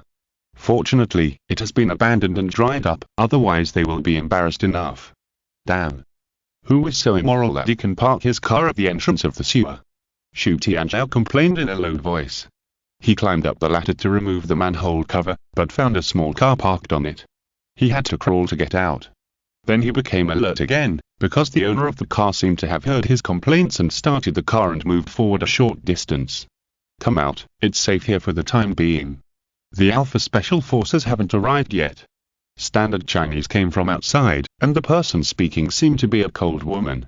Xu Tianzhao first confirmed that it was safe before letting Lu Mingfei and Finkel climb out of the sewer, reflecting his instinct as an elder to protect the younger generation. At this time, he also saw clearly who the woman who spoke was. Unlike the Rolls-Royce Silver Shadow next to her, which seemed to be the antique car of some elderly big shot, its owner was a petite blonde girl wearing a blue-grey woolen windbreaker. There was no expression on her beautiful white face, like a queen revealing an icy temperament. Her ice blue eyes had been fixed on Lu Mingfei since he climbed out of the sewer, as if she had seen an old friend whom she had not seen for a long time but could hardly recognize. It took a long time to observe and identify him. Are you from the academy? Xu Tianzhao asked. Although it was a mystery why that girl in front of him knew the exit of their escape passage, at least she didn't look like an enemy. No, the girl shook her head and pointed at Lu Mingfei calmly. I'm his. As soon as these words came out, Finkel's paparazzi instinct as the head of the news department was aroused. He quickly ran to the side to watch the show and find a good angle to secretly take pictures. I don't know you, kid. Lu Mingfei was sure that he had never seen this blonde girl. Nice to meet you. My name is Lin, and it's, the girl paused for a moment, as if she was hesitating whether to say the name. It's Lu Ming's. Your Excellency asked me to come here to pick you up. Lu Ming's. Lu Mingfei frowned slightly. Did that consciousness cultivate its own power in reality? And the name Zero, he remembered that in addition to Kartos and Lu Mingfei, His Majesty the Emperor had also called him Zero. Someone reported to the Russian Federal Security Service that you stole state military secrets and illegally possessed high lethal weapons, so it was not the police who were dispatched, but the Systema Special Forces. They will find this place in no time, so we'd better leave as soon as possible. Zero said, opening the car door for them like a maid. Xu Tianzhao looked at Lu Mingfei and asked if the girl could be trusted. Thank you, child. Since His Majesty the Emperor has tacitly acknowledged Lu Ming's existence, there is no need for him to refuse his help. When Zero heard the name child, he was obviously startled, and his expression was indescribably complicated. The black Rolls-Royce Silver Shadow drove along the road along the Volga River. It was completely dark, and most of the pedestrians on the street were in a hurry, all thinking about going home quickly to enjoy the warmth. The giant country called the Soviet Union has ended for more than 10 years, but its mark can be seen everywhere in this city, such as those large castle-like buildings, towering monuments, open squares, and fountains like artillery arrays. But occasionally, the figure of the Romanov dynasty will appear, such as the colorful churches and the marble sculpture of St. George slaying the dragon. Times are changing. Even Stalingrad, where countless Soviet men once fought and died, is now renamed Volgograd. Even the deepest blood and tears will be erased by time. The car stopped in front of a gorgeous building. This time it was not Zero's turn to serve them. A group of butlers in fine clothes and white gloves opened the door for them meticulously. "Which five-star hotel is this? So luxurious!" Finkel exclaimed. 20 minutes ago, they were chased by special forces and fled into the sewer. They were covered in dust. The ups and downs of life are no more than this. This is not a hotel, it's Elizabeth Palace.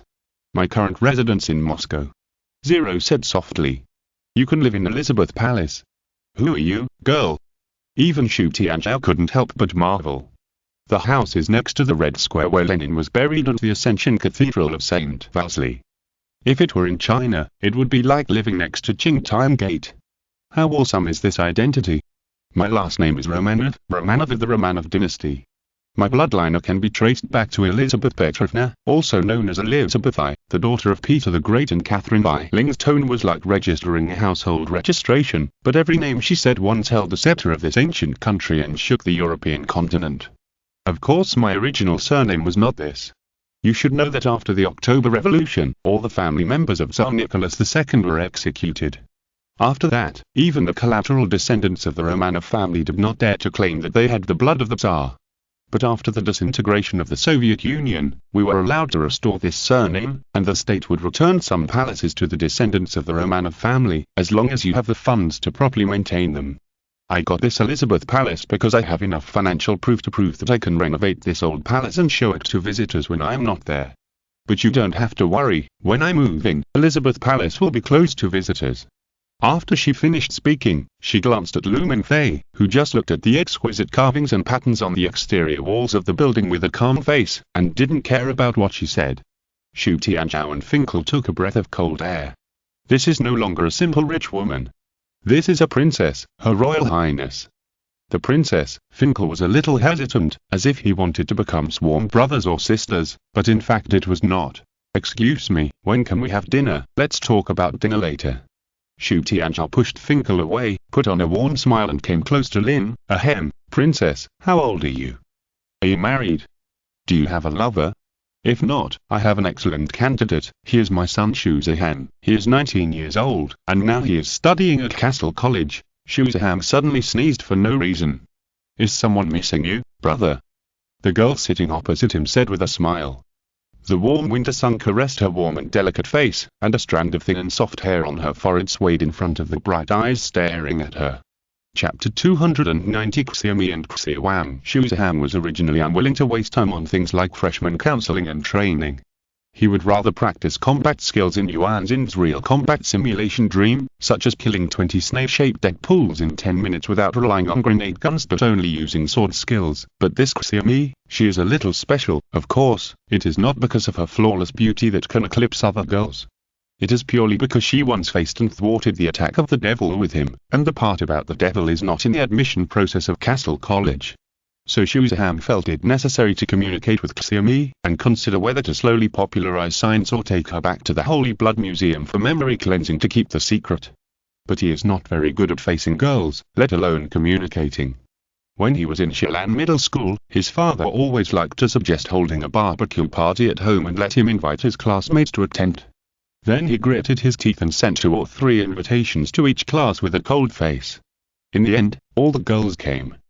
In the lively party, he stayed in front of the barbecue grill and grilled chicken wings with a blank face. It's the entrance training time now. Shu Zihang tried to make himself look more serious. What you need to know, sister, I want to eat potato chips. A timid and somewhat awkward voice suddenly sounded, slightly interrupting Shu Zihang's thoughts. Be good, finish the fries and pizza first, and I will buy you some after you finish eating, okay? Xiaomi touched the head of the boy sitting next to her and said in a coaxing tone.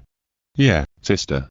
The boy nodded obediently and continued to lower his head to deal with the large piece of pizza covered with cheese and tomato meat sauce in front of him. He gave people the feeling of a child who had just learned to speak. "Senior brother, please continue." Siamese bright eyes looked over again. "Forget it, you should continue waiting." Shuzaham was a little discouraged and decided to put the entrance training and the devil's matter aside until the train. Great. The girl was not reserved and eagerly picked up the beef on the plate and put it into her mouth. The satisfied and happy smile on her pretty face made Shuzaham shift his side to look at the steel forest of Chicago and the sparkling Lake Michigan in the distance outside the French window. This is a kind of respect for beauty. This restaurant is located on the 95th floor of the Hancock Building. The scenery is excellent.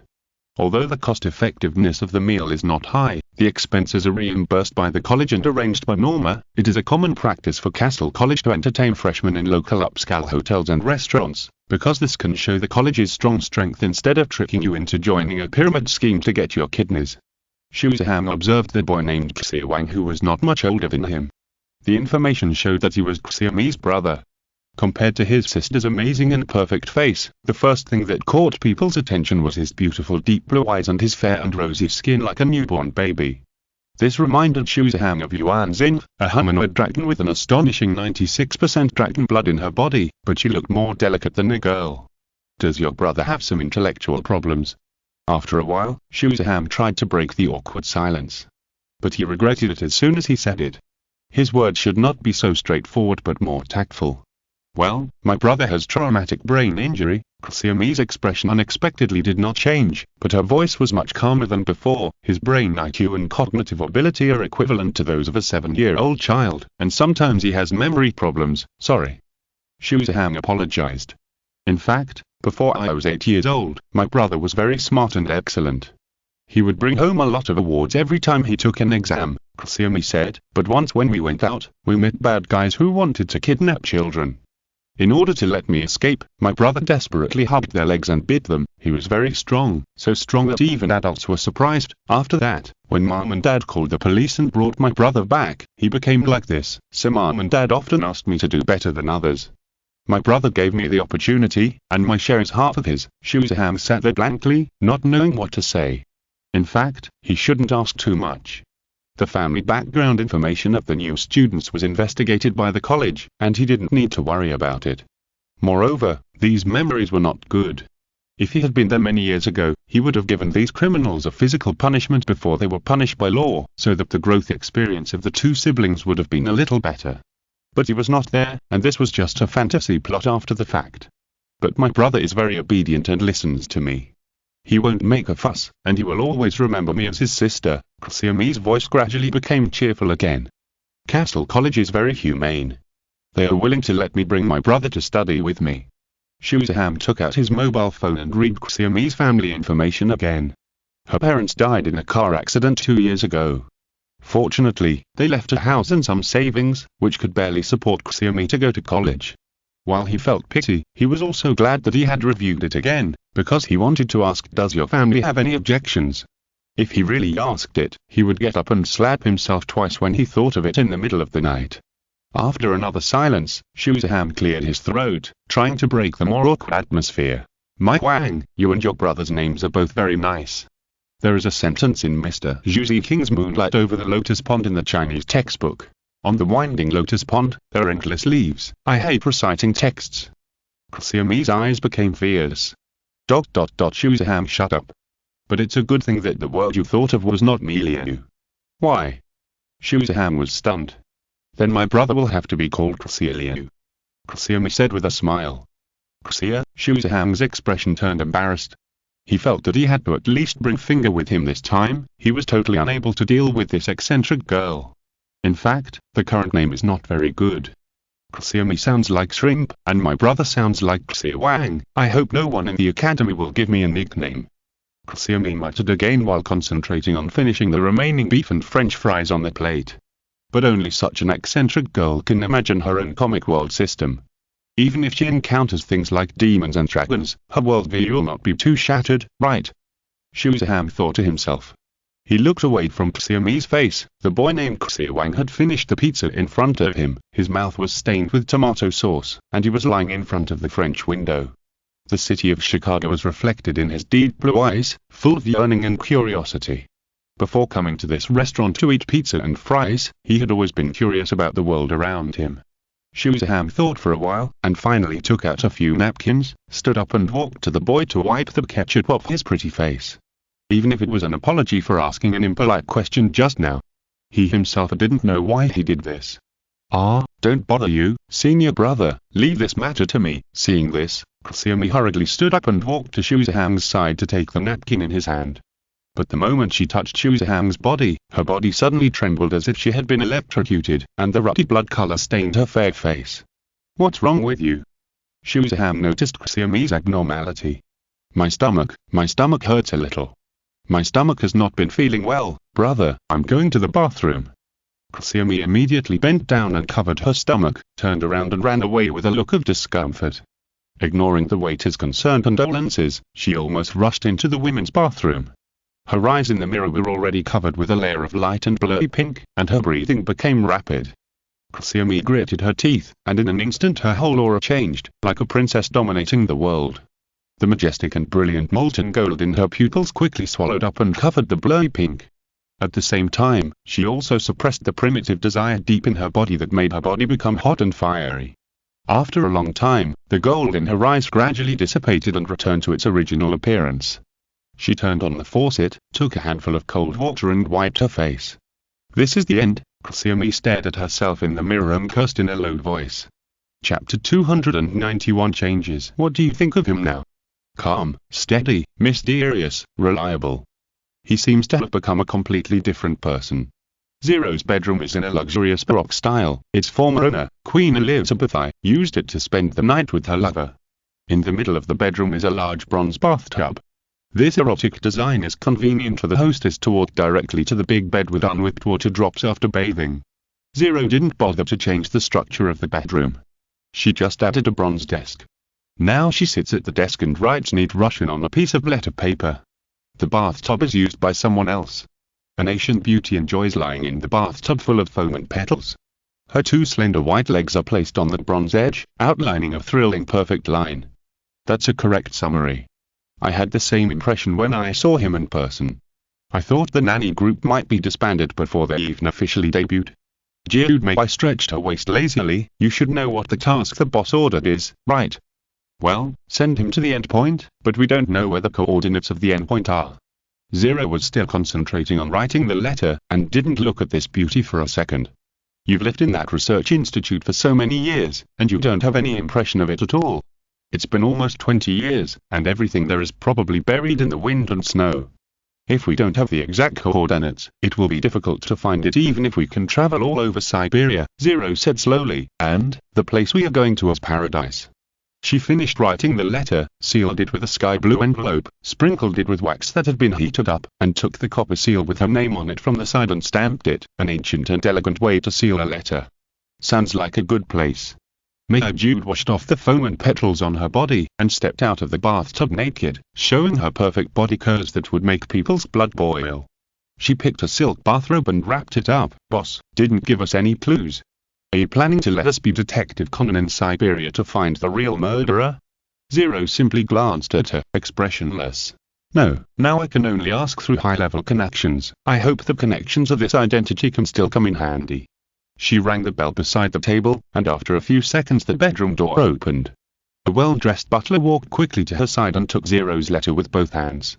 You hand this letter to the Minister of Defense in person, and say that Zero Razumovsky Romanov wants to invite him to lunch tomorrow. Zero said lightly. Yes, Your Highness. The butler bowed and turned away with his head held high, and from beginning to end, he never glanced at other places in the bedroom. Are you going to take him with you tomorrow? After a while, Mayor Jude, who was lying on the big bed, suddenly asked. Yes. Then you better be careful. Generally, wherever this little angel goes, there will be a fight. If we mortals like him get involved in a fight between gods of his level, we will be in trouble. Mayor Jude reminded. Zero did not respond, staring at the pen on the table thoughtfully. She thought of the past. At the time, she was not called Zero, and she did not have a surname as prominent as Romanov but not her own. Her name was Renate, and she was Dr. Herzog's No. 38 genetic experiment. It was also in the research institute called Black Swan Port that she met Zero, who was imprisoned in the confinement room. The boy wore a straitjacket and was injected with various drugs every day. He also possessed a mysterious and powerful power. He predicted and led her to escape from the burning Black Swan Port. When the terrible fighter jet fired rockets and blew her body into pieces, it was Zero's warm hands that held her, reciting the ancient testimony, and gave her new life with a contract that lasted for tens of millions of years, a contract that could make the dead come back to life and the dead flowers bloom again. We will not abandon each other or betray each other along the way, until the end of death. In the past 6 months, Zero often dreamed that she was back in the cage called Black Swan Port, holding a teddy bear named Zorro, and being chased by the terrible Dr. Herzog, the ferocious nurses, or those demonized soldiers.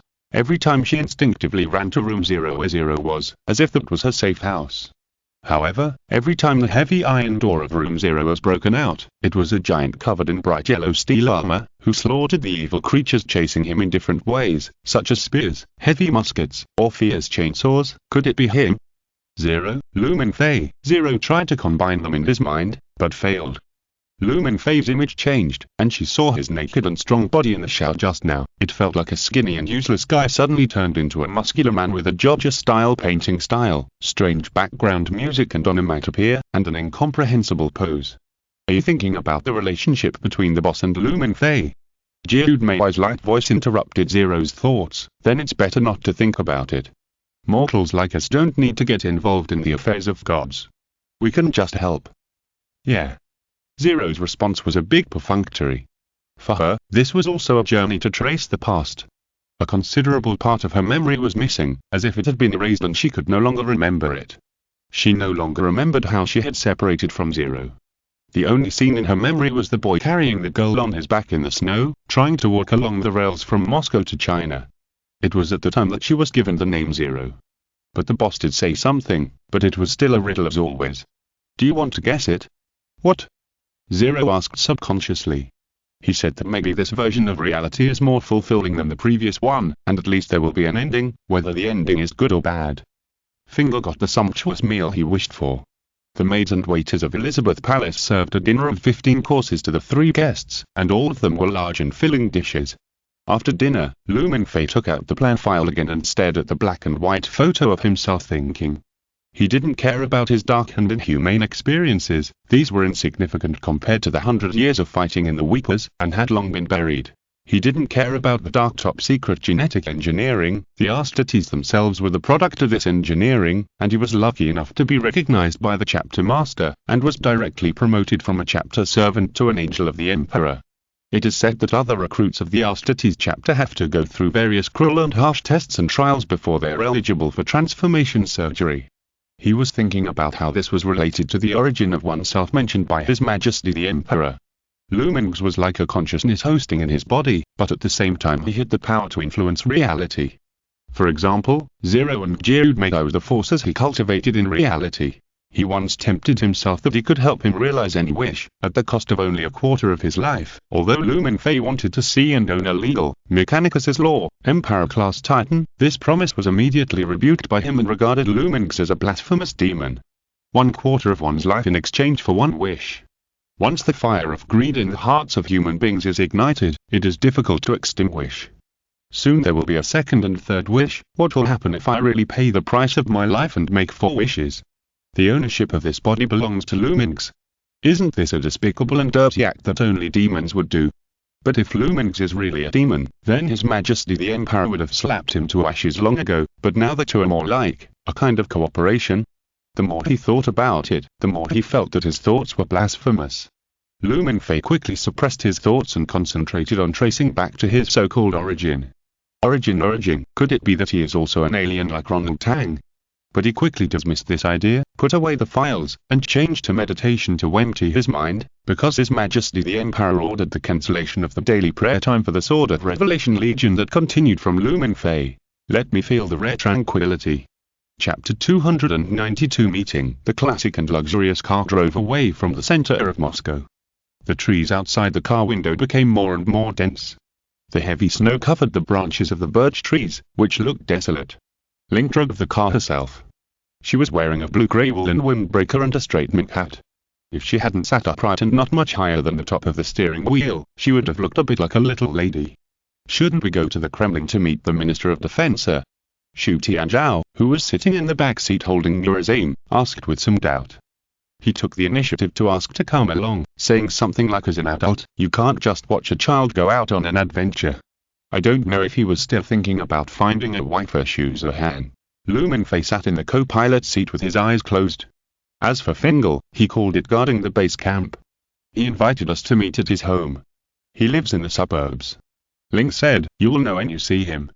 She had no reason to refuse an S-level hybrid whose word spirit was time zero. This might be the pinnacle of personal martial arts except Lu Mingfei. After leaving Moscow, the car drove for about an hour and entered the hill area. The road ahead became narrower and narrower, and there were several more roadblocks guarded by soldiers. However, they did not need to stop to show their passes. After seeing their license plates, the roadblocks opened far away and let them pass. They could see a courtyard surrounded by peeled birch trees in front, and the crisp sound of chopping wood echoed in the courtyard. The soldiers at the last roadblock used detectors to check Ling and Lu Mingfei with a cold face, and let them pass after confirming that they were not carrying weapons. Xu Tianzhao was stopped outside, and the soldiers told him in stiff English that there were only 2 names on the visiting list. He had no choice but to stay here, and at the same time, he winked at Lu Mingfei to tell him to be careful. Lu Mingfei had already noticed something strange. This wooden house that looked like a Russian country house was actually under close surveillance. Even without the blessing of a powered tactical helmet, he could find hidden soldiers and snipers from the surrounding hillsides, snow, and fallen leaves. General Vechutin, Deputy Minister of Defense of the Soviet Union, is now an old man under residential surveillance. Ling held Lu Mingfei's hand and signaled him not to be too nervous. Lu Mingfei saw Ling's worry. She was afraid that she would feel offended and attack these observers.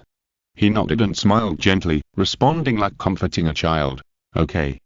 In the bleak cold wind, an old man wearing a military green vest and with shoulders as broad as a bear was wielding a big axe, splitting large pieces of wood into small pieces. Every time he fell with an axe, it burst out with majesty and violence, just like a heavy gunner calmly blowing up one bunker after another. This old man chopping wood was obviously the person they were going to visit. Lu Mingfei could feel the invisible majesty on the other side. It only belonged to those leaders in high positions, such as the head of the Astates regiment, the captain and commander of the Imperial space battleship, etc. Who often decided the fate of thousands of people with a wave of their hands. The old man seemed not to notice their arrival and was still chopping wood on his own. Zero blew a loud whistle. The old man stopped the axe in his hand, turned around, and immediately locked his eyes on Lu Mingfei. With scrutiny and vigilance, a soldier who had experienced the baptism of real war would naturally not be able to hide from the eyes of such a person. But when he saw Lin, his eyes suddenly lit up, and he opened his arms to her, uttering a bold syllable, "Hi." "No thanks, I don't want to get your sweat stuck on me." Ling refused in Russian with a look of disgust on his face. The old man still opened his arms, "Hi." It was really impossible to refuse this invitation full of masculine atmosphere, so Ling had to step forward and hug him. The petite girl almost disappeared in the arms of this giant bear-like old man. The old man laughed, lifted Ling up high and put him on his shoulders, carrying her to the wooden house in the forest. This scene touched Lu Mingfei's heart slightly. He used to comfort children in this way, at least giving them a little sense of security and reliance when they survived under the knives of aliens or heretics. The environment in the wooden house was relatively simple. Tchaikovsky's symphony was playing on the old record player, and the fragrant braised beef in a pot was stewing on the fire. Ling skillfully found the tools in the house to grind pepper, and Lu Mingfei helped to peel potatoes. If the heads of alien heretics can be peeled, potatoes can also be peeled. Lunch was soon ready, and they ate around the long pine table. The thick broth of potatoes and beef exuded the smell of fresh fennel. It was like a warm family dinner. The granddaughter brought her classmates to visit her grandfather. The grandfather was full of energy and told stories about how great he was when he was young. The classmates listened with a polite and gentle smile, but the granddaughter disliked listening and drank the soup. According to Vechutin's story, Zero was actually his business partner. After the collapse of the Soviet Union, he raised a lot of money from his former military colleagues and used his military connections to enter the business world. He sold airplanes to China, oil to Europe, and diamonds to all parts of the world. He was once a powerful Shable tycoon. At the time, the Romanov family whose business was in Europe wanted to enter the Russian market, so they cooperated with Vechutin. Vatutin gladly accepted this ally, but he did not expect that the Romanov family sent a little girl who was not much taller than a suitcase. Outsiders have always believed that Zero is his adopted daughter or illegitimate daughter, and he did not deny it, so that their cooperation could be more secret. The Romanov family acquired companies and land with Vatutin's connections, and also made Vatutin the largest financial oligarch in Russia. However, the good times did not last long. With government regulation, financial oligarchs fell one after another, and Vatutin had all his assets confiscated and was placed under house arrest to this day. Although he has experienced such ups and downs, Vatutin does not seem to care too much. He talks most about the Soviet era. It seems that the career of a financial oligarch is just a hobby for him, and he has always been a member of the Soviet Red Army. But the warmth and happiness in the house did not last long. Zero's words cut it off like a blade. I came here to ask you about the project. It was as if a cold wind blew into the wooden house, the temperature plummeted, and the majesty of the old times returned to the old man. Army General Vatutin slowly put down his wine glass, and his eyes that pierced through the drowsiness and revealed a dazzling light stared directly at Zero. The last time you asked me this question was 10 years ago. I didn't answer it, and I thought you would never ask it again. But today you brought this boy to ask the same question. Are you asking it for him?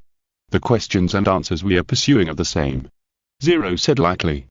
Who is he? You don't need to know this. That's a national secret.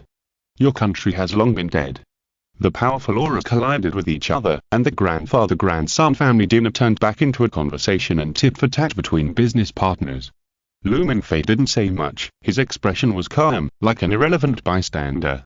Tell me everything you know about the Delta Plan, and I will use all my connections to get you out of this country. You can go to Spain, France or England and live the rest of your life freely. Zero stared into Vatutin's eyes. You are not afraid of loneliness or death, but for someone like you, dying in this cage is too humiliating. Vatutin was silent for a long time. Maybe I shouldn't let you know me so well. He poured himself a full glass of vodka and drank it slowly while looking at the fire. After several minutes of silence, he began to tell the story. During the most prosperous era of this country, we once fought alone against the powerful Western Alliance. It was an era full of ideals, but of course it was inevitably mixed with politics and violence. Our economic strength is far inferior to that of our Western enemies, so we have to rely on military force to achieve a balance. In order to gain an advantage in future wars, we have also invested in the research and development of various new technologies that can reverse the battlefield, such as the 1K-17 laser tank, the Kirov-class arsenal ship, the 2-119 nuclear power bomber. Among these advanced military projects that have now been declared failed and whose rusty remains are sealed in an abandoned warehouse, the project is the most special. Its research object is human beings themselves, just like in American comics, to create super soldiers. We select children from various Soviet republics who we think have obvious genetic advantages. Some of them have amazing explosive power, some have a strong tolerance to pain, and some have incredible computing power. We imagine that these genetic advantages can be combined to create powerful and excellent warriors, which are even more useful in the field of espionage. A genetic engineering project, is it that simple? Zero frowned. It's also a bloody project. We repeatedly create embryos and repeatedly destroy them. Life is a consumable in this project. They have created various types of deformed babies, most of whom cannot even survive the age of 2. Some seemingly successful babies actually have a very short lifespan. The person in charge always gives us hope that each generation of new products in the project has been improved, but before we can expect the birth of a true super soldier, the country has perished. Vatutin said, that's all I know. This person, Zero took out a black and white photo. The man in the photo was wearing a Soviet military uniform. Do you have any information about him? Dr. Herzog, the person in charge of the project. He came to Moscow for several meetings, and I met him at the meeting. Vatutin said, his confidentiality level is very high, even higher than mine. I only know that he is a German genetic engineer who was captured when Berlin fell in 1945, but it's strange that you can't tell his age.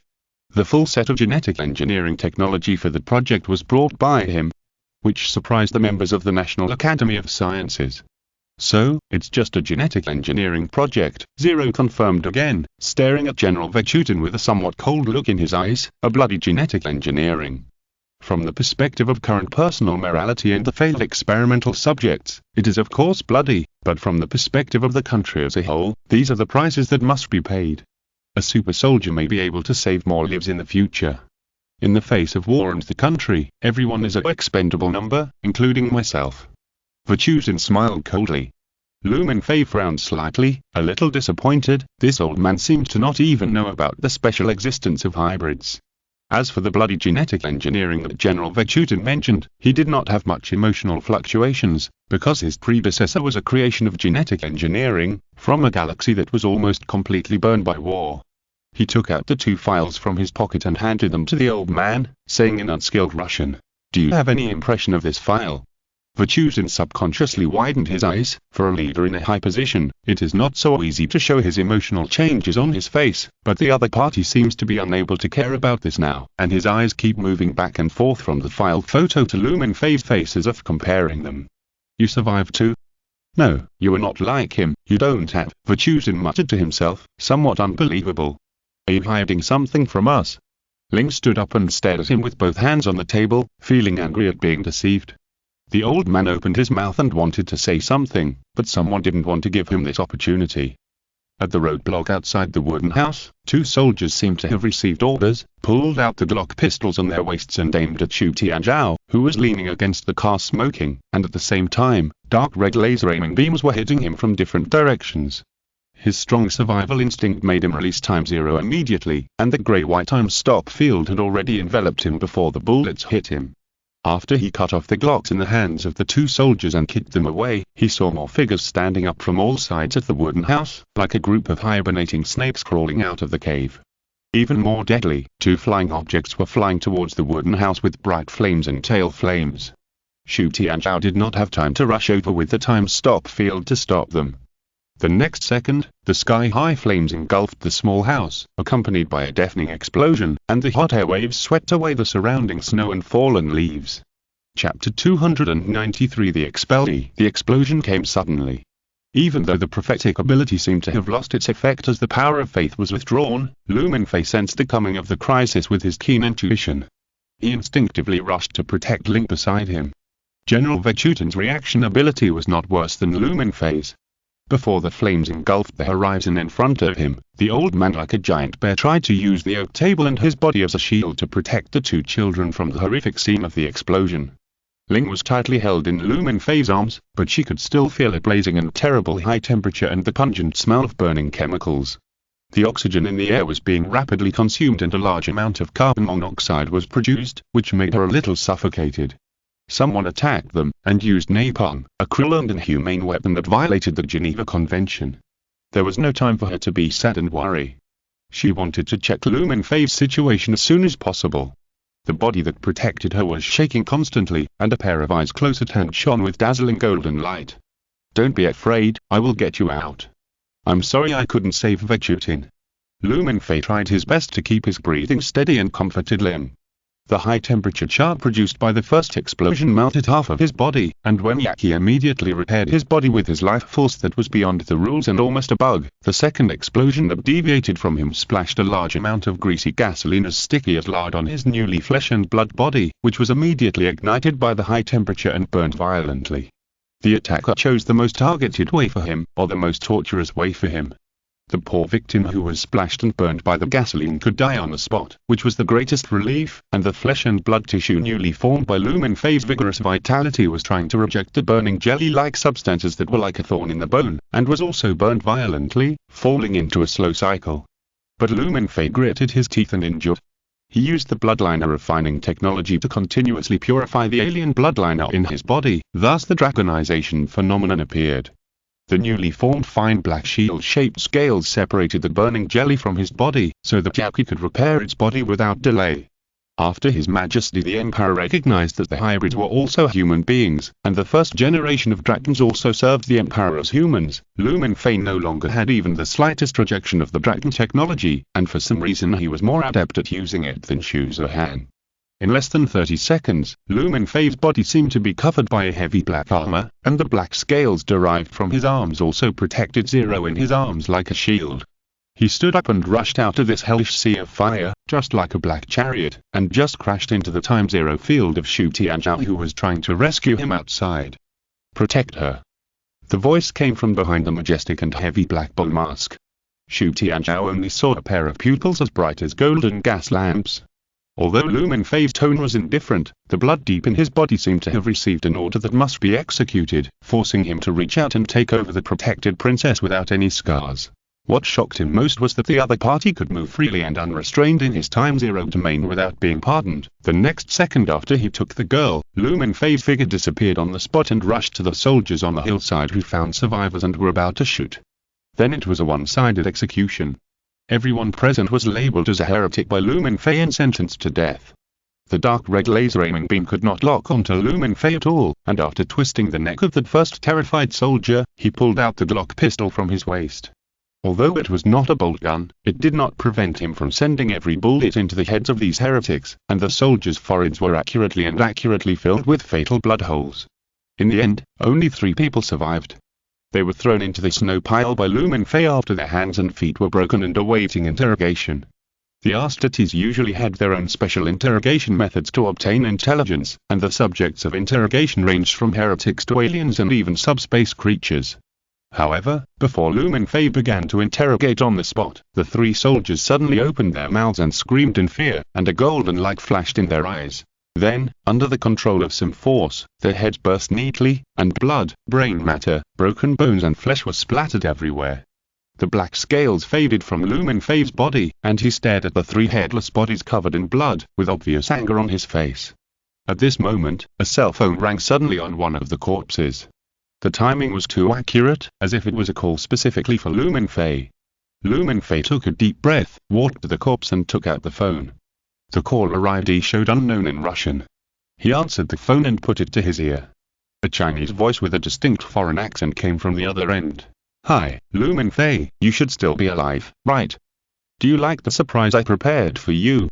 The man's voice was kind and cheerful, like an old friend who traveled to the seaside and occasionally thought of you and called to say hello, if there were no burning napalm and corpses in front of him. "No matter where you hide, I will pull you out, and then completely purify and destroy you, heretic." Lu Mingfei responded with the angry, revengeful tone of Astates. "Actually, I'm the kind of alien you mentioned." The man didn't seem to care about Lu Mingfei's intimidation at all. His voice was still cheerful, and he even admitted his identity openly. "Look, at least I didn't want to kill you, right? If I wanted to kill you, I would have dropped a thermal bomb. I can get a lot of this stuff. But it's hard to say. After all, the power of Yaki is one of the White King's authority, and you beat my brother to such a miserable state. As a younger brother, I have to do something to show my respect. This little thing called a gasoline bomb is just right, brother."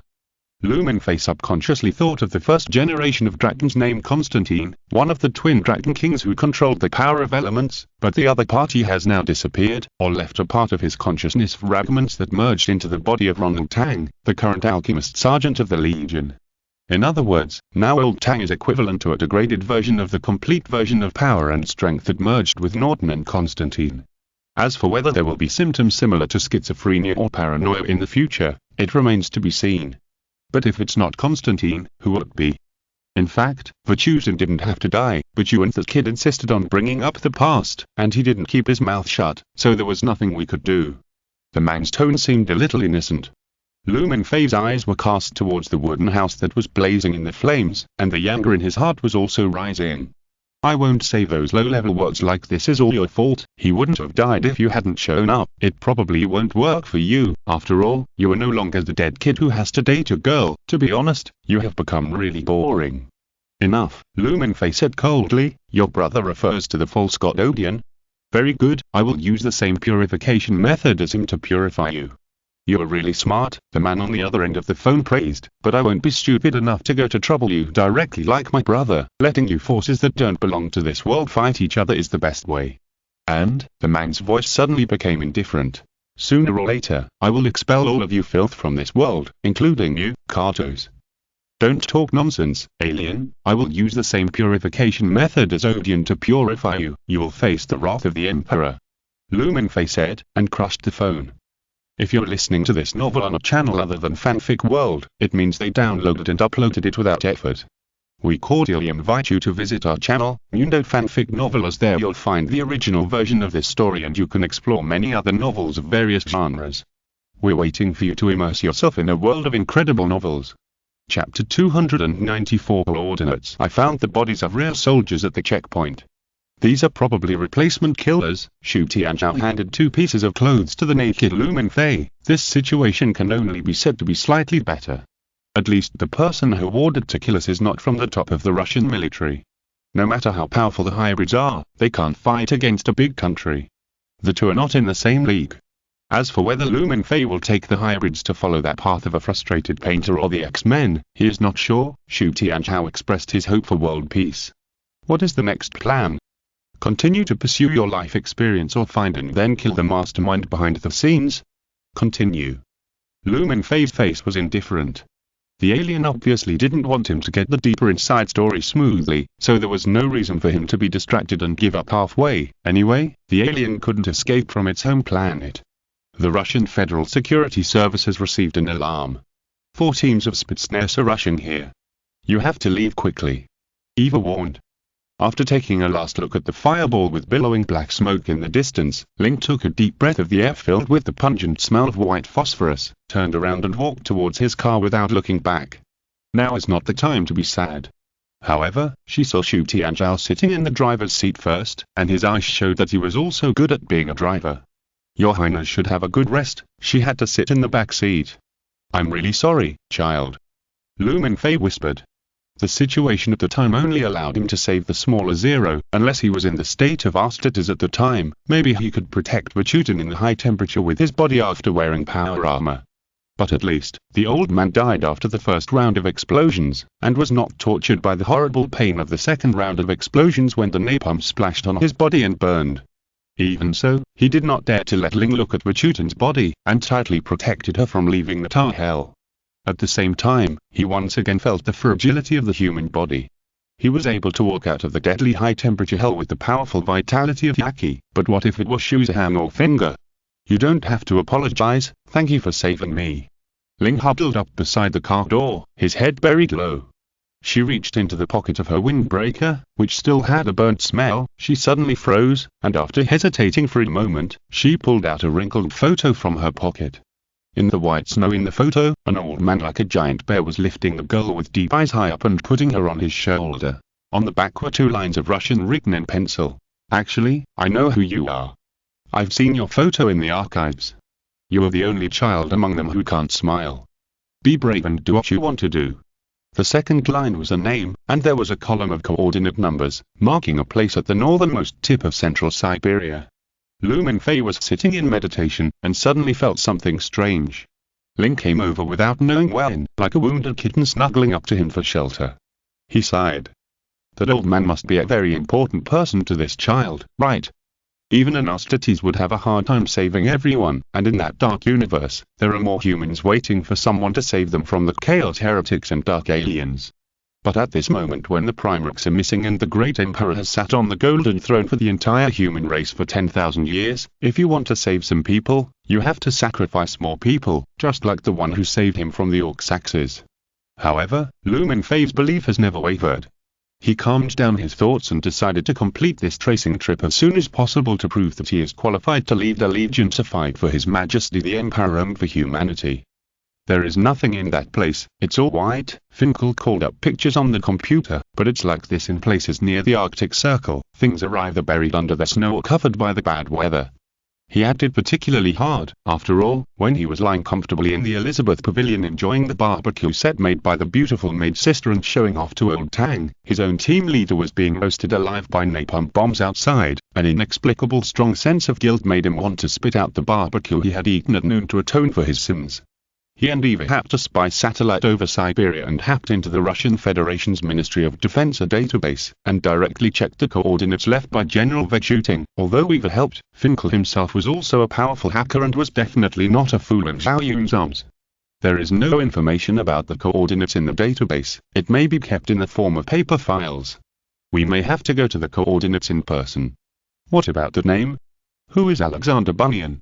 Lu Mingfei asked. The old man seemed to have a premonition of his own death, and the photos he left for Zero in advance reconnected the broken clues. A mysterious arms dealer, a survivor of the Soviet era, has a close relationship with the Russian government and is invisible to ordinary people. Zero said, her emotions had been pulled away from sadness. This coordinate location is most likely a military restricted area.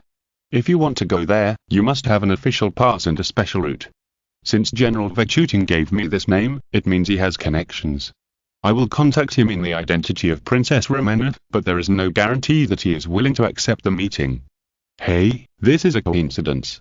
The 2 nuclear bombs we bought last month were bought from him. Finkel was overjoyed. The Russian branch has contact with him. I will send an invitation letter in the name of Principal Angers. This old man will definitely give face. The branches of Castle Academy around the world, except the branch in Japan, are all intelligence agencies and business organizations. Their main job is to monitor Dragon activities and discover hybrids. For example, the graduate sister named Wonkayan from the hometown branch, her daily job is to drive the bloodline origin word spirit and take the subway around the city. Under normal circumstances, the academy pays a regular salary of 8,000 yuan, and it is still Dola who pays it. In addition, the branch is responsible for making money for the academy. The business is adapted to local conditions. In Egypt, they deal in cultural relics. In the UK, they deal in futures. In China, they open restaurants and sell liquor. In Russia, they are engaged in military trade, commonly known as selling arms. Buying nuclear bombs. Xu Tianzhao on the side widened his eyes and looked at Finkel with horror. How did he suddenly get involved with this ultimate killing weapon of mankind? The connection between Castle Academy, or the secret party, and the Russian dark side is deeper than they imagined. Not long after Finkel sent out the invitation, he received a reply. Mr. Alexander Bunyan accepted the invitation and will come to Elizabeth Palace tonight to have dinner with Hilbert Jean Angers. Although he didn't know that he was still lying in the rest cabin on the other side of the earth, how could such a cunning man not know the real owner of Elizabeth Palace?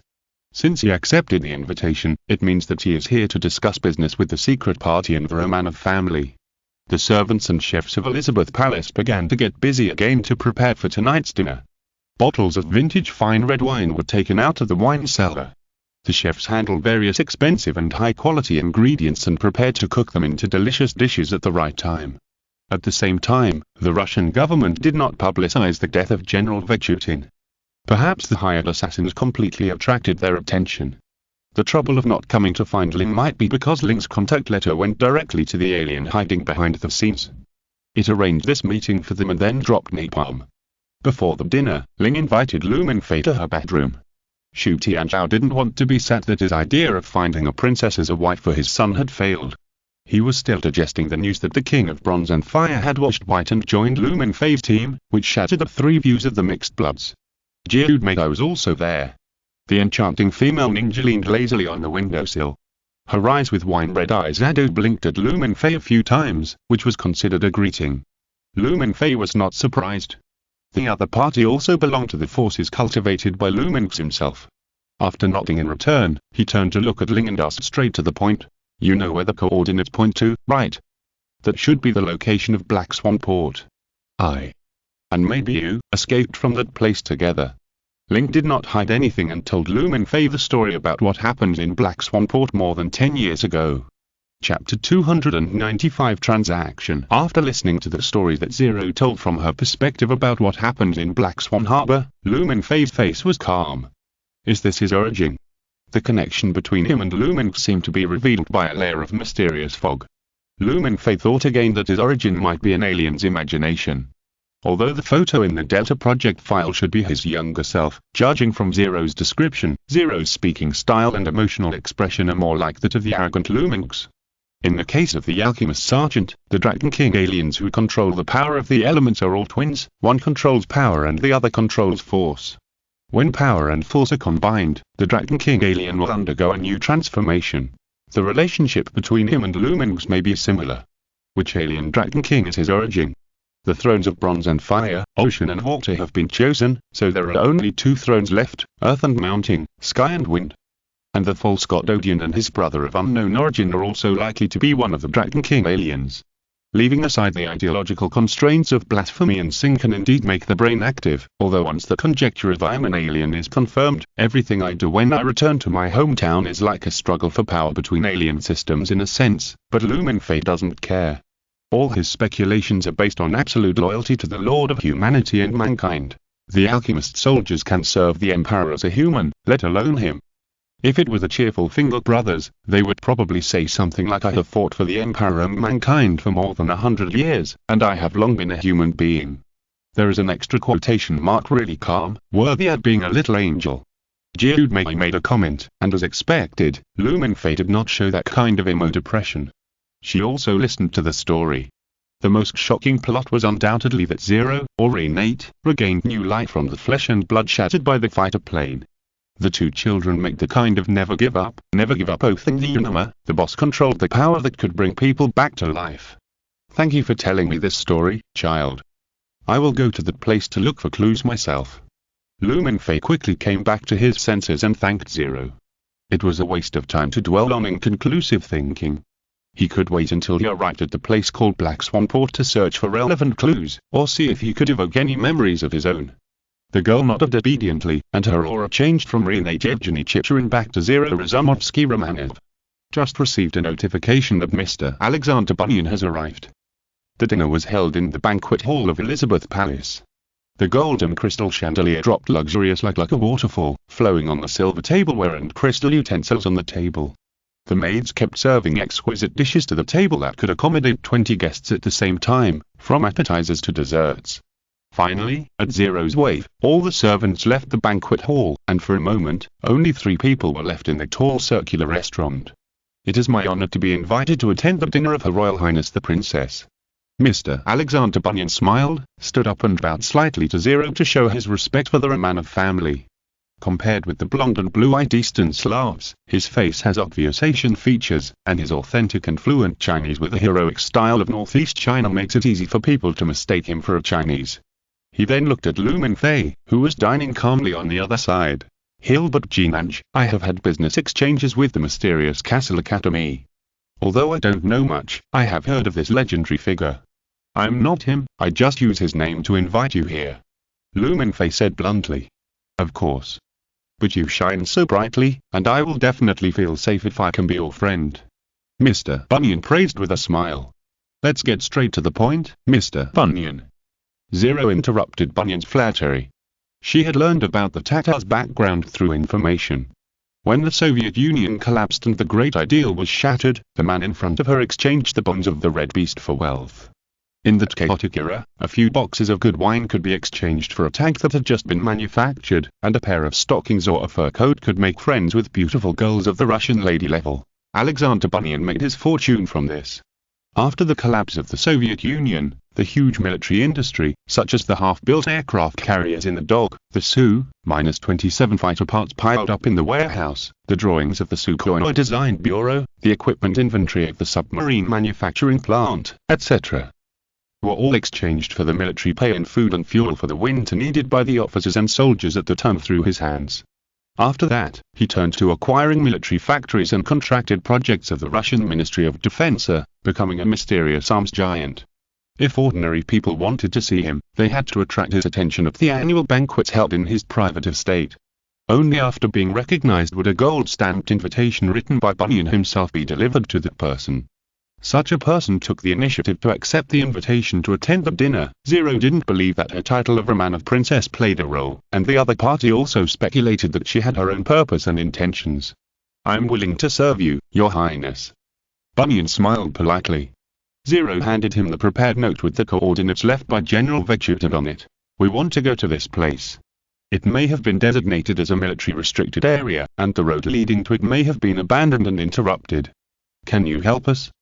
Bunyan glanced at the coordinates on the note, took out a tablet from his bag, input and checked the coordinates, and after pondering for a moment, his old face smiled again. Of course, I can even arrange a safe train to go with you. Zero frowned slightly. Bunyan agreed too readily, like a big bad wolf who couldn't wait to take the pig home. Do you know any other information about this coordinate? I don't know, but I have quite a few coordinates like this, Bunyan said. They are all distributed in the icy and frozen northern Siberia and Novaya Zemlya, where there are few people. During the Soviet era, hundreds of thousands of Red Army soldiers secretly entered there to build bases, towns and railways. Most of them were bases for studying advanced military technology theories. Now they are abandoned in the vast snow and wind, like treasures waiting to be excavated. Your Highness, you gave me a brand new coordinate. Under normal circumstances, I would pretend that I didn't know and immediately let my men go to the coordinate location to conduct a carpet search and excavation, but now, to show my sincerity, I won't do that. Bunyan's attitude was quite sincere, so sincere that he didn't seem like a profit-seeking and cunning fox-like businessman. Although Ling was confused, she still spoke in a business negotiation attitude. What price will the Romanov family have to pay for this? She was not afraid of Bunyan's exorbitant demands. She could afford any amount of money. The actual controller behind the Romanov family financial system was the black gold swan who loved potato chips. She was one of the boss's subordinates and was equivalent to their finance minister. The bills were all paid by her. A request, Bunyan said, looking back at Mingfei who was dining at the other end of the table. I want you to protect me to a place. You are one of the largest arms magnates in Russia, with connections all over the world, and your assets are enough to sign the highest level security packages of the world's top 10 security companies at the same time. Now you say you need us to protect you. Ling shook his head. You should be able to tell from the level of protection of the Elizabeth Palace that my security team is not the Avengers. You can hire 10 times more than I can. The maids in European-style maid uniforms and the gentle butlers in the Elizabeth Palace are actually a well-trained mercenary team. As long as they are paid enough, they don't mind acting as servants during the protection period. Bunyan didn't answer in a hurry, but took out a black electronic device from his back and turned it on. Ling recognized it as a small signal jammer. That's true. As long as I ask, the Ministry of Defense can even arrange a GRU special forces for me. After confirming that the interference had begun, Bunyan seemed to be relieved and spoke, but in the same way, the people who protect me can also become the ones who kill me in an instant. Because I am not the real person in power, I'm just a puppet, a middleman. Are you so sure that we can protect you and will not turn against you? What we are doing here is also a deal. Ling said coldly, glancing at Mingfei from the corner of her eyes. The other party was still eating calmly, like an insignificant person. She knew very well that Mingfei was the only one who was qualified and powerful to provide protection, and he was also the one Bunyan wanted to ask for help. I will do my best to provide you with the information you want, including Black Swan Port and Delta Plan, Bunyan whispered. I know about the death of General Veg shooting, and the person in power behind me seems to be planning to clean up the mess in advance. Are you trying to protect yourself and get yourself out of trouble? No, I'm not afraid of death. My business is not enough to shoot me 100 times under the law. Bunyan shook his head, his expression showing a trace of sadness. But I just want to save my child. I don't want her to die so early. Mingfei raised his head and stared at the old father-like man. The other party also sat up straight and accepted his scrutiny. Where did you get the information about me? Mingfei asked gently. Part of it comes from the mysterious Castle Academy, and the other part comes from the real person in power behind me. Mingfei could feel the strong fear in Bunyan's words, and he was a little restless, afraid that the conversation here would be known by the other party. He hates you and seems to be afraid of you at the same time, so I think Mr. Lu can help me. It's that alien. Mingfei narrowed his eyes and thought of the man with the cheerful voice on the phone, the brother of the false god Odeon. Chapter 296 The Dark King. The platform blew an exciting and loud whistle, and another train started like a dragon, roaring out of Moscow. It will cross the vast plains along the world's longest Siberian railway to the end point of Vladivostok. Mingfei and his friends were riding in Alexander Bunyan's exclusive carriage, which was pulled out of the warehouse by the staff of the Moscow railway station. Although the exterior looks retro and black, its body is made of Soviet Union steel that can block direct artillery shells. It comes from Bunyan's collection of Soviet-era special trains. At the time, the leaders took such trains to cross the vast land. Its interior is also luxurious, with exquisite walnut furniture and ancient Roman-style luxurious living facilities. It is not an exaggeration to call it a mobile palace. On the morning of the second day after the dinner, Mingfei started his new journey without stopping. He accepted Bunyan's deal and went to a certain coordinate location in northern Siberia with Bunyan. And from the map, the place they were going to was not far away from the coordinates of the suspected Black Swan Port. Where are we going? What's there? Novosibirsk City 023, there is the golden holy juice that can save my daughter. Only after the train started did Bunyan's uneasiness fade a little. After yesterday's dinner, he even stayed directly in Elizabeth Palace. Finkel praised the old man for making the right decision. If it were in a movie, Bunyan would have died in a car accident or explosion halfway through the journey. Golden holy juice. Shu Tianzhao, Finkel and the other two looked at each other. This thing sounded scary and didn't suit them at all, just like the golden apple, the fountain of youth and other things that only appear in stories and legends. Bunyan quickly continued to explain. In addition to engaging in military trade business, my most important task is to host the auction held every 4 years for the boss behind the scenes. Those who were eligible to participate in the auction are members of our exchange circle. Some may have joined under my previous spokesperson. There are also new members who are selected by me and invited to join with the permission of the boss. They are either rich or powerful, or both. The goods auctioned there are the gold and holy syrup. Members of the circle will spend tens of millions or even 1 or 200 million in money or resources to compete for them.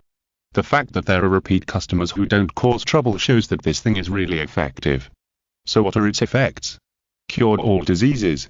Immortality? Shu Tianzhao asked. Maybe it's both. There are several members in the circle who participated in the Soviet Patriotic War. They should be old and frail, using crutches, but every time they hold a banquet or participate in an auction, they look like young people, drinking a bottle of vodka, dancing ballroom dance with beautiful girls in their early 20s, and then, if you continue, it will be inappropriate for children. We have female comrades here. Finkel interrupted Bunyan in a serious manner. During my time as an agent and auctioneer, every auction was held in City 023. The gold and holy syrup should come from deep inside the city or underground. There must be a place where it is produced. Bunyan's face was full of the determination and ferocity of a desperado. As long as I can save my daughter before I die, I'm willing to pay any price. According to him, his daughter suffers from amyotrophic lateral sclerosis like her mother. After the motor neurons are damaged, the muscles of the limbs, trunk, chest and abdomen gradually become weak and atrophic, paralyzed, and finally suffer from respiratory failure. 80% of patients do not survive more than 5 years after the onset of symptoms, and current medical technology cannot cure this disease. How many cities with numbers like this are there in Siberia? What is special about City 023? Mingfei asked. Bunyan adjusted his mood and continued to tell the information that should have been sealed in the confidential archives of the Russian Ministry of Defense. Maybe there are more than 20 of them. Their population size is generally between 10,000 and 30,000. They were given different functions in the Soviet era. Some are military fortresses, some are strategic rear warehouses, but more on military research bases. Some want to build aircraft carriers that can fly, some want to build nuclear-powered bombers, or new laser tanks, antimatter annihilation missiles. For a while, I was like a tomb robber, going to these abandoned cities to dig for treasures. Although it is a completely immature technology, there are always customers who want it, such as the Russian Ministry of Defense, which is unable to research but wants to seal it up so that it does not fall into the hands of other countries. But the most mysterious of the 3 thrones of Novosibirsk. Their existence is like 3 mysteries floating in the wind and snow of Siberia. The name sounds quite childish. Finkel commented, glancing at him with zero complaints to signal him not to interrupt. Compared to other military projects, the research projects of the 3 thrones are incredible, namely the Super Soldier Project, the Immortality Project and the God Research Institute. The last one, are you studying God in this red land where all the evil spirits were killed by sickles and hammers? Zero asked his question. Yes, a group of atheists are seriously studying God, so they should have found proof of God's existence, Bunyan said with a somewhat mysterious look. The 3 thrones must exist. For example, City 023 is the base of the Immortality Project, and the Golden Holy Syrup auction is the best proof. I originally planned to wait until the next auction to use my assets to compete for a share. Thank you very much for telling us everything frankly. I think it is necessary to have a meeting with my brothers to discuss. Can you step aside for a while? Mingfei smiled friendly to Bunyan. Of course, of course. Bunyan was stunned, but he immediately stood up and raised his Ming cap to salute. I'll go to the next box to prepare breakfast for you. Please feel free to tell me if you have anything. What do you think? Mingfei looked at everyone in the car. I'll go first. Finkel was the first to raise his hand and serve as the first speaker for this brainstorming session. First of all, we can't believe everything this old guy says, and he himself said that he would do anything for his daughter. Maybe this train is a trap to trick us into falling into the pit, dragging us to a remote place to sell us and then ask his boss for the reward. As for the 3 awesome projects, there is nothing mysterious about them. It is obviously a genetic project based on the dragon race. The Soviets probably found a dragon corpse and used it to make a Soviet captain and an elixir of life. For example, the golden holy syrup is probably a dragon serum. If it is replaced with the state of our alchemist sergeant in the past, the goods made will definitely be much purer. Finkel looked proud. Your remarks will make people think that you and your regiment are engaged in an industry that will be harmonized if you say it out. Zero said coldly. Compared to the project itself, I value more the role that secretly took over the project and produced something behind the scenes. Xu Tianzhao, who had been just listening, said, maybe it's a dragon. Lu Mingfei nodded. If everything Bunyan said was true, then he could be sure that the one who dropped the gasoline bomb and called him was the same alien behind the scenes. In view of the super special model case of your regiment, not all Dragon Kings will be eager to retaliate against humans immediately after waking up. They are highly intelligent creatures and can lurk in the world and human society to observe as hybrids, then it is not impossible for them to control business behind the scenes, right? Just like the king hidden in the dark side of the world. Then according to what you said, if a Dragon King sneaks into one of the 5 permanent members of the United Nations and becomes a leader, then it will be the end of him. One day, the White House or the Pentagon will directly drop 2 nuclear bombs on our academy, and the plot will develop towards the X-Men. Finkel looked horrified. Well, it's not that extreme and political. Just like your kid likes playing games, maybe a Dragon King will fall in love with a human and dance with him, and then drop a nuclear bomb on our heads. At least we still have time. Xiaomi suddenly sneezed. What's wrong? Did you catch a cold? No, my nose suddenly itches. Sister, let's go to the front and have a look. There seem to be beautiful clothes. Xiaomi smiled brightly and walked forward happily holding the arm of the beautiful woman beside her. Shuzaham looked at the backs of the 2 women in front of him, with a look of despair and anxiety on his face. The thing Xiawang didn't know what he was thinking. He held him obediently with one hand, biting a bag of potato chips in his mouth, and skillfully tore open the package with the other hand. His current mood is like when he suddenly saw his mother chatting and laughing with the head teacher while searching for his child's seat in the class one day during class at school. This alone is troublesome enough. If the seat is at the back, she will inevitably nag and ask if it is because he talked back to the teacher or was naughty or had poor grades or was abandoned by the teacher. Shuzaham has never experienced this feeling, because he has always been a top student and sat in the front row. He heard it from others, but now he has experienced it, the feeling of panic and anxiety with a bad transcript. His mother really came to Chicago, and on the way to Castle College to find her son, she ran into him and Xiaomi buying potato chips for Xiawang at a convenience store. Chapter 297 Family Trip. The winter days are short and the nights are long. The sky has turned grey and blue before 6 in the afternoon. The street lights that were lit in advance cast a warm yellow light on the street. The cold lead advertising signs also light up between the tall buildings. The various advertisements on the huge outdoor LCD screens have become more conspicuous. The prosperity of the street has not changed. There are still a lot of people and cars. Should the college regulations give examples of how to deal with the incident when the parents of students try to come to the college to investigate? Article 26 of the Castle College Emergency Response, Light, stipulates that when a parent intends to go privately to confirm the authenticity and formality of Castle College after the student enters the school on a non-open day, the college will arrange for a professor from the Department of Psychotherapy to accompany the student to gently repatriate the parents. Eve replied. It's forced hypnosis and brainwashing, right? Shuzaham was speechless. This way of handling is in line with the style of Castle College. In my impression, my mother is the kind of heartless and unreliable woman who needs to rely on others for care. When she goes out to eat at a restaurant or calls a taxi, she has to bring a group of girlfriends along. It is hard to imagine that she would buy a plane ticket and fly to the other side of the Pacific Ocean alone just to see how her son is doing in school. Shuzaham probably didn't write enough emails, so his mother was worried and came to check. He would write an email to his mother every night before going to bed before the winter vacation. After returning home from the vacation, he opened his mother's computer and saw that those emails neatly arranged by date, but few of them were read.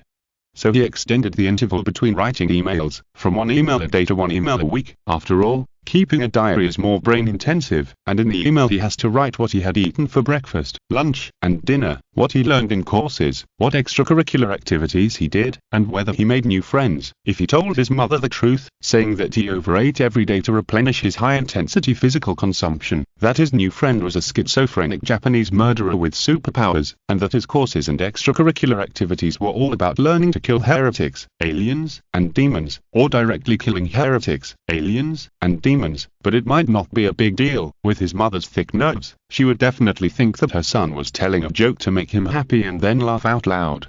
Su Xiaoyan took Xiaomi and strolled along the busy streets in the slightly chilly breeze. They seemed to feel no chill at all.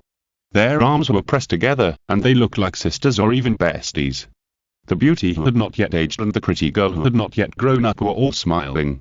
Even their shadows under the streetlights were so beautiful, attracting many people's gazes. The two of them had known each other for less than 4 hours. Su Xiaoyan was even a little wary when she saw Xiaomi for the first time, fearing that her son's cabbage was only glamorous on the outside. Then Xiaomi's sweet sister made Su Xiaoyan fall in love with her directly, and she wished she could take Xiaomi as her own goddaughter on the spot. Su Xiaoyan remembered the lyrics of an English nursery rhyme that said girls are made of sugar and spices and all the good things. Just a few sparks and temperature could make them become one. However, almost every time they walked past a luxury brand store, they would stop to admire the clothes or bags hanging on the models in the floor-to-ceiling windows. Su Xiaoyan had a feeling that he might have to stay in Chicago tomorrow, and the day after tomorrow was an emotionless shopping bag pendant. He couldn't understand why women liked shopping so much. Even if they didn't buy anything, they would go into the store to take a look. For him, this was a waste of time. He often decided what he wanted to buy and which shelf the things were placed on before going out. Then he would pay the bill and leave in one go, and would never stay for a minute longer. As for Xiaomi's admission counseling, let's send her mother back first. Xiaoyan was very obedient. She always held his hand, even when she was eating potato chips. The bustling night scene of Chicago was reflected in her deep blue eyes, as if she wanted to put every shining color in the city into her eyes as a puzzle. Su Xiaoyan sighed. He was more like a combination of a father and his son. Shout Xia, why did a girl like you come all the way to study in the United States? I saw on the news that it's not safe here. If it wasn't for Xian, I wouldn't dare to come here. This school is great, sister. The tuition is not expensive, and the room and board all free, and there are scholarships. Xiaomi said sweetly, isn't senior brother Shu also studying in that college? I don't even know if it's a scam. I can't find the ranking of this school on the internet. Maybe it's a fake university. Xiaoyan, your professor, what's his name? Professor Guorin. Su Xiaoyan answered expressionlessly. Oh, yes. That weird professor looks a bit like an old mental patient, Su Xiaoyan criticized bluntly. I'm just worried that Xiaoyan has been scammed by them. Now they don't even write to me, so I flew over to check it out.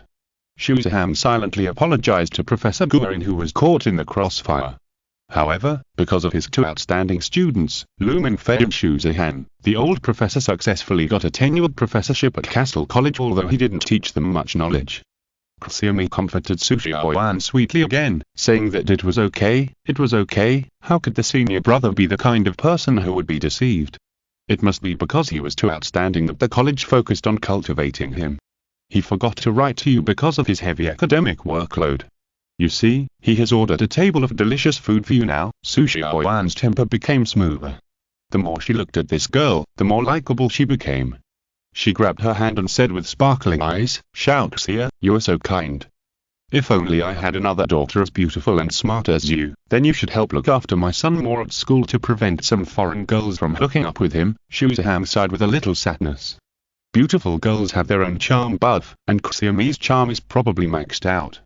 She has used up all the natural appearance benefits given by her dragon bloodliner. He turned his head to glance at Xiaoyan. This skinny boy didn't attract much attention from Su Xiaoyan. He looked like a starving ghost who had been reincarnated, but his equally outstanding appearance was covered up. His cheeks were bulging with food, just like a squirrel storing food in the winter. Is there any train back to the college tonight? He asked Eva on the phone. If you need, I can arrange a CC1000 express train that leaves at 1 a.m., Eve replied. The college's alert has not passed yet. The previous trains are used to transport personnel and goods, so it will be a little later. Then forget it for now, let's talk about it tomorrow. Although with Eva, their authority is only below that of Principal Angus, Shusaham didn't want to waste the college's resources. Anyway, there was a hotel above the restaurant where they were eating, so there was no rush to book a few rooms for the night and wait until tomorrow to arrange it. Shusaham drank a sip of lemonade with a slightly bitter taste, and looked at Sushiaoan, who was holding Xiaomi's hand and chatting about family matters. He suddenly felt dazed. He realized that he had overlooked a very important thing in the past. Mingfei said that when you become a real Arstates, your mission is to fight for the Empire and for mankind until death. The memories of the past will probably not occupy too much space in your heart, and will soon be drowned and forgotten by endless battles. What about your mother? After all, he has not become the kind of powerful warrior yet, so he can't help but feel worried. The simplest way is to fake his death to get away, but Mom will definitely be very sad, right? Will Dad take good care of her? And Mom is still very young, maybe she can have another child. Then leave another sum in the account at Castle College. After all, there are too many plots in TV dramas where rich people find vixens outside and run back home to make trouble. Who knows if Dad, a good man, will also play this role in the future. I don't know if Mom will be bullied badly with her temper. Then she ran to the corner of the house and cried softly, "Zohan, I miss you so much if you were here. You can help Mom fight that bad woman off." Wait, the more he thought about it, the more outrageous it became. Shusaham shook his head to reorganize his thoughts, and found that he had become a little nagging. It seemed that after rescuing his father from the Niblungeon, his mind relaxed, and he was no longer thinking about revenge. "Zohan, don't be in a daze. Tell me, what do you think of Xiaoxia?" Sushiaoan's low call brought him back to reality from his thoughts. He only saw his mother's pretty face with a mysterious look. Xiaomi beside her disappeared. Perhaps she went to the bathroom. The girl didn't seem to be used to American food. "Normal, it's too early for me to talk about marriage now, Mom." Shusaham sighed, and he could tell what his mother was thinking at a glance. "It's not too early, now is the perfect time. You see, such a gentle, sensible and beautiful girl is very popular. For example, your mother, there were 10 blocks of people chasing me at the beginning. If it weren't for your unreliable father who knows how to coax people, I wouldn't have been fooled." Sushiaoan said angrily, and then looked at her son's cold face and was worried again. "Look at you, you're handsome enough, but you have a stern face all day long, as if others owe you money." Shusaham realized it belatedly and relaxed his expression. "She is also a poor child. She lost her parents at a young age, and she came to the United States to study with a sick brother. You have to take care of her here, understand? Help her if she has any difficulties." Sushiaoan began to talk with sympathy, holding Shusaham's hand with red eyes, as if she put herself in the story. Shusaham sighed and could only reply to his sentimental mother with words like, "Okay, I know, I understand." Yurihani was a pervert with a special fetish, but he hid it well and was willing to spend money, so the FBI would not really run to the villa of this famous entrepreneur and shout, "Open the door." But now the fire in his heart was burning again. He swore to the God he did not believe in that this was definitely the most beautiful girl he had ever seen in his life, regardless of race. Especially when the girl smiled at him charmingly. Yuri's fire exploded directly, and his blood rushed to his brain, and he no longer had the mind to care about the business he was discussing at the moment, and only wanted to tie the girl to his bed. But he was not a fool. Before taking action against the target, he would first investigate the other party's background, so as not to tie up the child of a congressman or a police chief. But after confirming that the other party was just a Chinese who had just landed in the United States, he became a little impatient. It was too easy to torture foreigners with money and power in this sinful land. And things went unexpectedly smoothly. Late at night, after the Chinese who accompanied that girl finished their meal and checked into the hotel, the waiter who was paid heavily pushed a dining cart into his exclusive private room. Under the white cloth was the beautiful girl who was sleeping in the hotel bathrobe. "You did a good job." Yuri stuffed a stack of US dollars into the waiter's pocket and pushed him out of the door and locked it. He was a little impatient to enjoy the good time tonight. When he turned around, he found that the girl had woken up at some point and was sitting on the dining cart, looking down on him like a high-ranking imperial daughter. Yuri was shocked, but the girl just moved her fingers to her lips as bright as cinnabar, and exhaled like orchid. "SHH, kneel down, lowly person." Under the ambiguous and dim pink light, the golden light in the girl's eyes made Yuri tremble like a sieve and sweat all over his head, and he immediately knelt down on the ground with a thump. "I was thinking about how to deal with this thing today. I can't just deal with that stupid guy tonight, right? After all, I came here to escape. I should at least show some sincerity and friendliness. The girl jumped down from the dining table lightly. You actually came here on your own initiative. She looked around the room. Whether it was the special chair or the various utensils hanging on the wall, they all told about the habit of the owner of the room. She smiled coldly. You and it are a perfect match. Yuri didn't understand Chinese and knelt on the ground trembling. He thought he had provoked some urban legend-like vampire. Raise your head, untouchable. The girl's words were like an order that could not be disobeyed. The old white man with a big belly was shocked, raised his head with a blank look, and opened his mouth. Purple red blood flowed into his mouth like a stream. One of the girl's fingers seemed to have turned into a sharp knife, cutting the wrist of the other hand. Her breathing became rapid, and the golden light in her eyes was gradually replaced by a blurry pink. Her face flushed and she couldn't help but hum a few moans that made people have infinite reverie. But it didn't last long. As the purple-red blood was discharged, the girl returned to her proud appearance as an imperial daughter. The molten golden light covered her eyes. She quickly retreated to keep a distance from Yuri, whose body was twisting and convulsing. The wound on her wrist healed in an instant. You can't get rid of me like this, shouted the man. Lowered his head that was tilted towards the ceiling, staring at the girl with eyes filled with blasphemous pink. He spoke standard Chinese. His tone was pleasant but full of sarcasm, and his tone was worn but cursed. The blood that was just fed to him was like a deadly evolution drug. Now the man's body was undergoing abnormal changes in an unknown direction. The hideous and twisted bloodlines appeared on the surface of his skin, as if drawing a blasphemous totem. Don't worry, I'll find professionals to deal with you now. The girl said with disgust, and snapped her fingers. Brother, please help call that idiot next door and tell him to bring his weapons over. Chapter 298. Stage 1. In vitro dragon scale armored shell. The hotel's super deluxe double room was dim, with velvet curtains blocking the bustling night view of Chicago outside the floor-to-ceiling windows. The only light source was the mobile phone in Shuzaham's hand.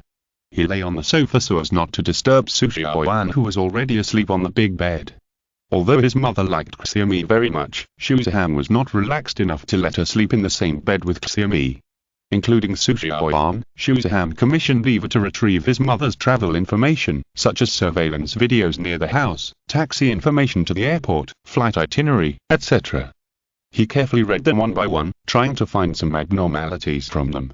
He still had doubts about his mother's sudden behavior of running to Chicago alone, and did not rule out the possibility that it might be a conspiracy of the devil, although Mingfei was sure that the Crow Devil had been completely burned by the Emperor's light. Although it was a bit like being overly sensitive, it was always right to be careful about everything. After spending about 10 minutes reading through all the information and finding nothing unusual, Shuzaham was relieved for a short time. Just as he was about to turn off the screen of his mobile phone and go to sleep, the hybrid's extraordinary hearing allowed him to hear someone outside the door calling brother incoherently. Xie Wang. He recognized the voice and frowned slightly. Did something happen that made him come here late at night?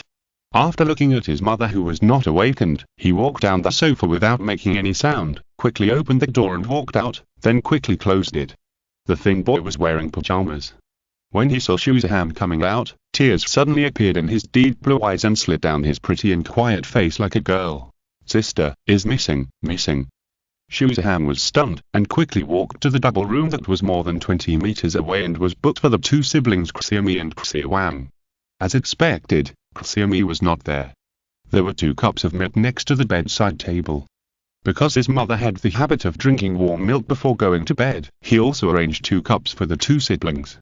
He sniffed the cups and smelled nothing unusual. Xiaomi's Sony Ericsson phone was also placed next to him. When he turned it on, he saw a big selfie of her in school uniform. Shuzaham didn't know the password and couldn't click to see if she had left any messages. Eva, thank you for your help. Shuzaham thought that it would be more efficient to find Eva instead of imagining that he was Detective Conan solving the case. Connecting to the Peninsula Hotel's internal surveillance system. Just as Finkel said, you can always trust my girlfriend. Eva's execution ability is by no means comparable to human power. She gave reply in less than 30 seconds.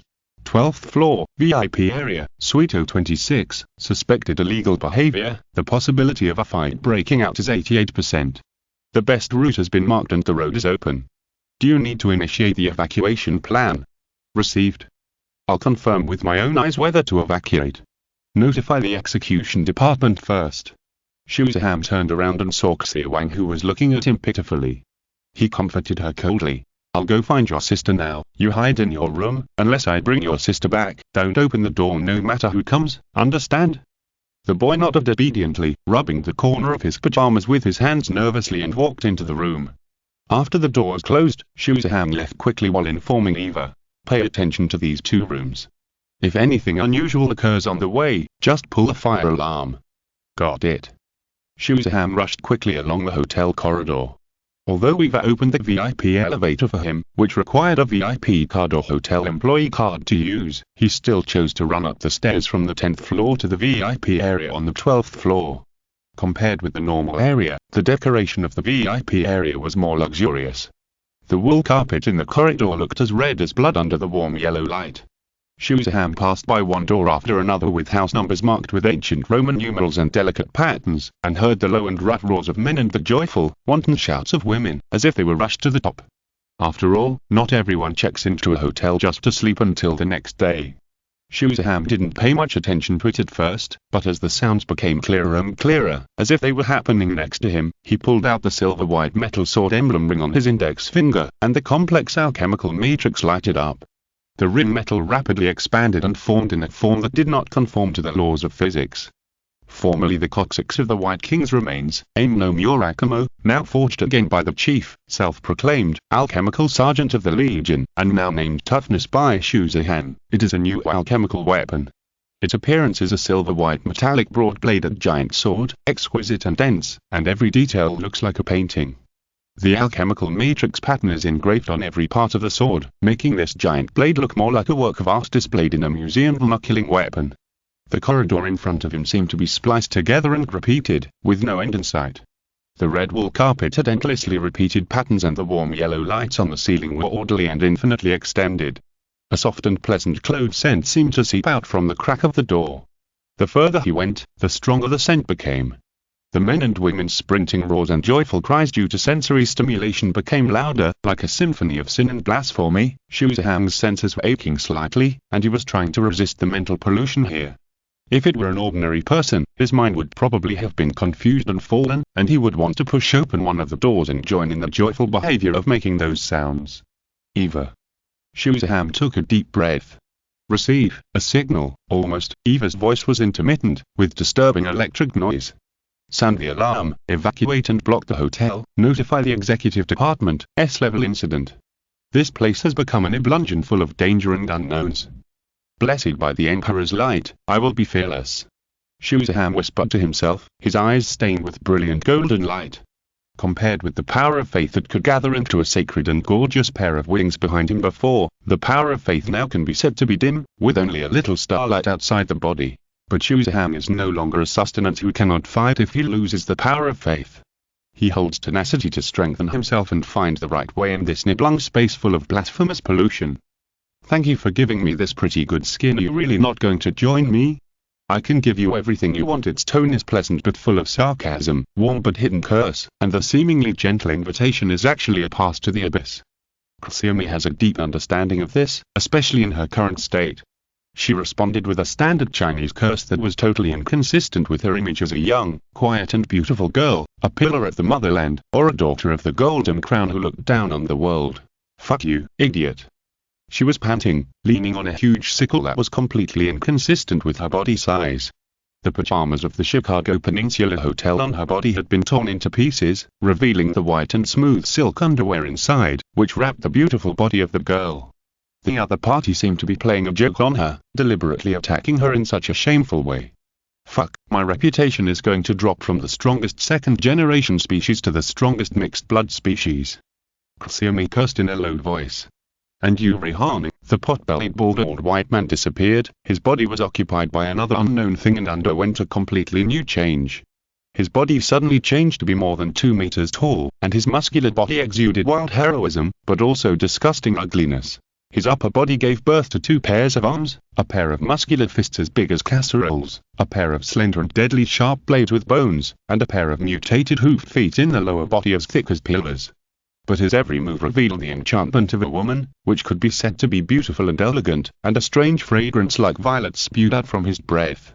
He also retained the characteristics of the dragon race, such as the almost invisible pink and purple scales outside the body, the unknown dragon horns on the head, etc. Look at you, you abandoned that powerful and perfect posture just to refuse the great gift. What a stupid behavior, little gad. He tilted his head, his eyes filled with two different colors of gold and pink. He took a step forward, his body was strong but elegant like a singing girl. If professionals don't come, I'm really going to be finished. Xiaomi gritted her teeth, grabbed the sickle and regrouped. This is all the trouble you caused. Boom.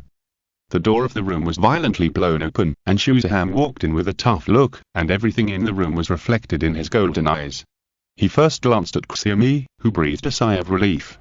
He was a little surprised by the sickle in her hand, and the rest of his mind was immediately attracted by the species in front of him. Ah, isn't this one of the mortals favored by the cursed? She narrowed her gem-like eyes and stared at Shuzaham, grinning. Demon. As soon as that blasphemous name came out, Shuzaham immediately determined the other party's identity and made the absolutely only response plan. Mingfei once said what to do when encountering a demon creature. Ignore any words from the other party, just rush up and kill it. In the name of the Emperor, completely purify and eliminate the other party's filthy existence. Moreover, the other party seemed to belong to a completely different dark realm from the bird-headed demon, which was more dangerous and more deadly. Shuzaham did not dare to be careless. He tore off the hotel pajamas he was wearing with one hand. His muscles, which were well-proportioned, three-dimensional and beautiful, were not exposed for too long. The countless fine hairs on his body surface rapidly grew thicker and darker under the stimulation of his dragon bloodliner, evolving into blue-black scales in the shape of perfect swords and shields. At the same time, his body was also undergoing the second level of evolution. The most obvious ones were naturally the well-developed back muscles in his upper body that were engorged with blood, and the leg muscle chains in his lower body that had burst his pants. Unlike those bodybuilders who greased up their bodies to participate in competitions, these bodies, like lines cast in steel, were full of power and explosiveness. They were forged and evolved for killing. When Shuzaham dragged tenacity into a fighting stance, blue-black scales had already covered his entire body like an indestructible metal armor. The surface seemed densely packed with scales, but in fact it had perfectly streamlined aerodynamic indentations. Twisted dragon horn-like sharp corners protruded slightly from the thick shoulder armor. New bone tissue pierced through the skin of his face and grew into a dark and cold bone visor that covered his face, and the only thing that could be seen was the dazzling golden light in the two eye sockets, like a gas lamp. Dragon bloodliner erosion. Deep extreme in vitro alienation is the academic name given to this phenomenon by the secret party hybrids. It only exists in SSS-level confidential files, and the Deadpool individuals who have undergone this change have long been completely wiped out by heavy firepower, making it impossible to study them alive. Bloodliner refining and transformation to the beginning of deification evolution is a biological alchemical change that His Highness Norton, the King of Bronze and Fire, who has supreme attainments in dragon alchemy, has researched in his spare time. It was used on hybrid humans who are still slaves at the time to observe their changes. Sword of Revelation Legion, New Ostities Genetic Engineering First Phase Transformation Surgery, Tentative Template. In vitro dragon scale colonization. Michelle, this is an outstanding achievement of new genetic engineering that was first used by His Majesty the Emperor, combining his own wisdom and new alchemical technology. It is the first step for hybrid humans to transform into new types of Empire warriors. Shuzaham had heard countless times how Mingfei described the 19 transformation surgeries that required him to become a death-telling angel and cross the boundaries of mortals. This sounded more like the last surgical procedure, the black shell. As for why it became the first stage of surgery, I'm afraid we have to ask the Emperor's will in person, right? In short, Shuzaham and Finkel were fortunate to become the pioneers experimenters of the first stage of transformation surgery, while Mingfei could only watch his brother with envy and anticipation as he accepted the Emperor's glorious transformation first. The main reason was that their bloodline and words clearly came from the King of Bronze and Fire, and now this Dragon King was safe, docile and reliable, and only needed to have enough food in the cafeteria to provide the pure serum needed for the transformation surgery indefinitely. In other words, Old Tang was their father in a sense. Unlike Finkel, who said, "Okay, Dad Tang, please prepare more good serum for me next time," Old Tang said, "Okay, no problem, dear son," and then laughed and laughed. Shuzaham was not very willing to accept this title. But no matter what, this first stage transformation surgery can clearly bring significant combat power enhancement to hybrid individuals. The scale structure proliferated by the refined dragon bloodline is integrated with the liquid proliferated bone material of the hybrid individual, and this part of the material was originally prepared for the skeleton to evolve into the dragon form. The Emperor's will requires that his new warriors are also human rather than other species. At the same time, the genetic structure connecting the flesh and the external carapace has also been optimized, with a spiral structure with considerable rigidity and strength to connect the external carapace, which also makes even the weakest dragon scale colonization carapace position have a hardness and toughness far exceeding the surface dragon scales of the next generation dragon form. And the external carapace seems to change due to different hybrid individuals with different words. For example, there is a hole in the center of Shuzaham's chest that seems to have been pierced by some high-temperature substance and the edge has not yet dissipated heat and cooled. It also looks like the state of greatest eclipse. The fine and complex alchemical A pattern forms a circle of fine flames on the edge. What is this? Xiaomi watched the changes in Shuzaham with a look of shock mime on her face. Is Kamen Rider transforming? Chapter 299 New Demon. While Shuzaham was covered with dragon scales and armor, the four-armed creature did not attack or interfere. It just watched with interest with its charming eyes, and even had the leisure to manipulate other metal objects in the room. They melted in mid-air and recast into various exquisite and gorgeous decorations with blasphemous meanings, such as bells, pendants, armor plates, etc. Embedded in its body. It should be a mixture of mutant Deadpool plus demon pollution.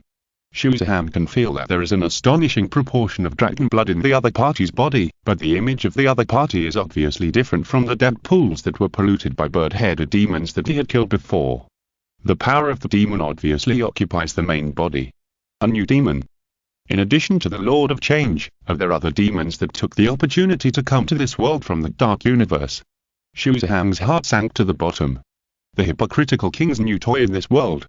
But it looks like it's not assembled yet. The demon Deadpool narrowed his gem-like eyes, with gold and pink flowing between them. Although you have lost the qualifications to serve my lord, the eldest lady, you are one of his first new toys. Collecting a picture of your painful face will surely make the eldest lady happy. Under the strong and strange fragrance, there was extreme danger. Shuzaham breathed heavily, and his palm covered with blue-black scales tightly grasped tenacity. In the absence of Mingfei, the demon in front of him must be purified independently by himself, and he must not be allowed to leave alive. The demon chuckled and took a charming step with a hoof. The next second, it appeared in front of Shuzaham at a terrifying speed that was completely inconsistent with its body size.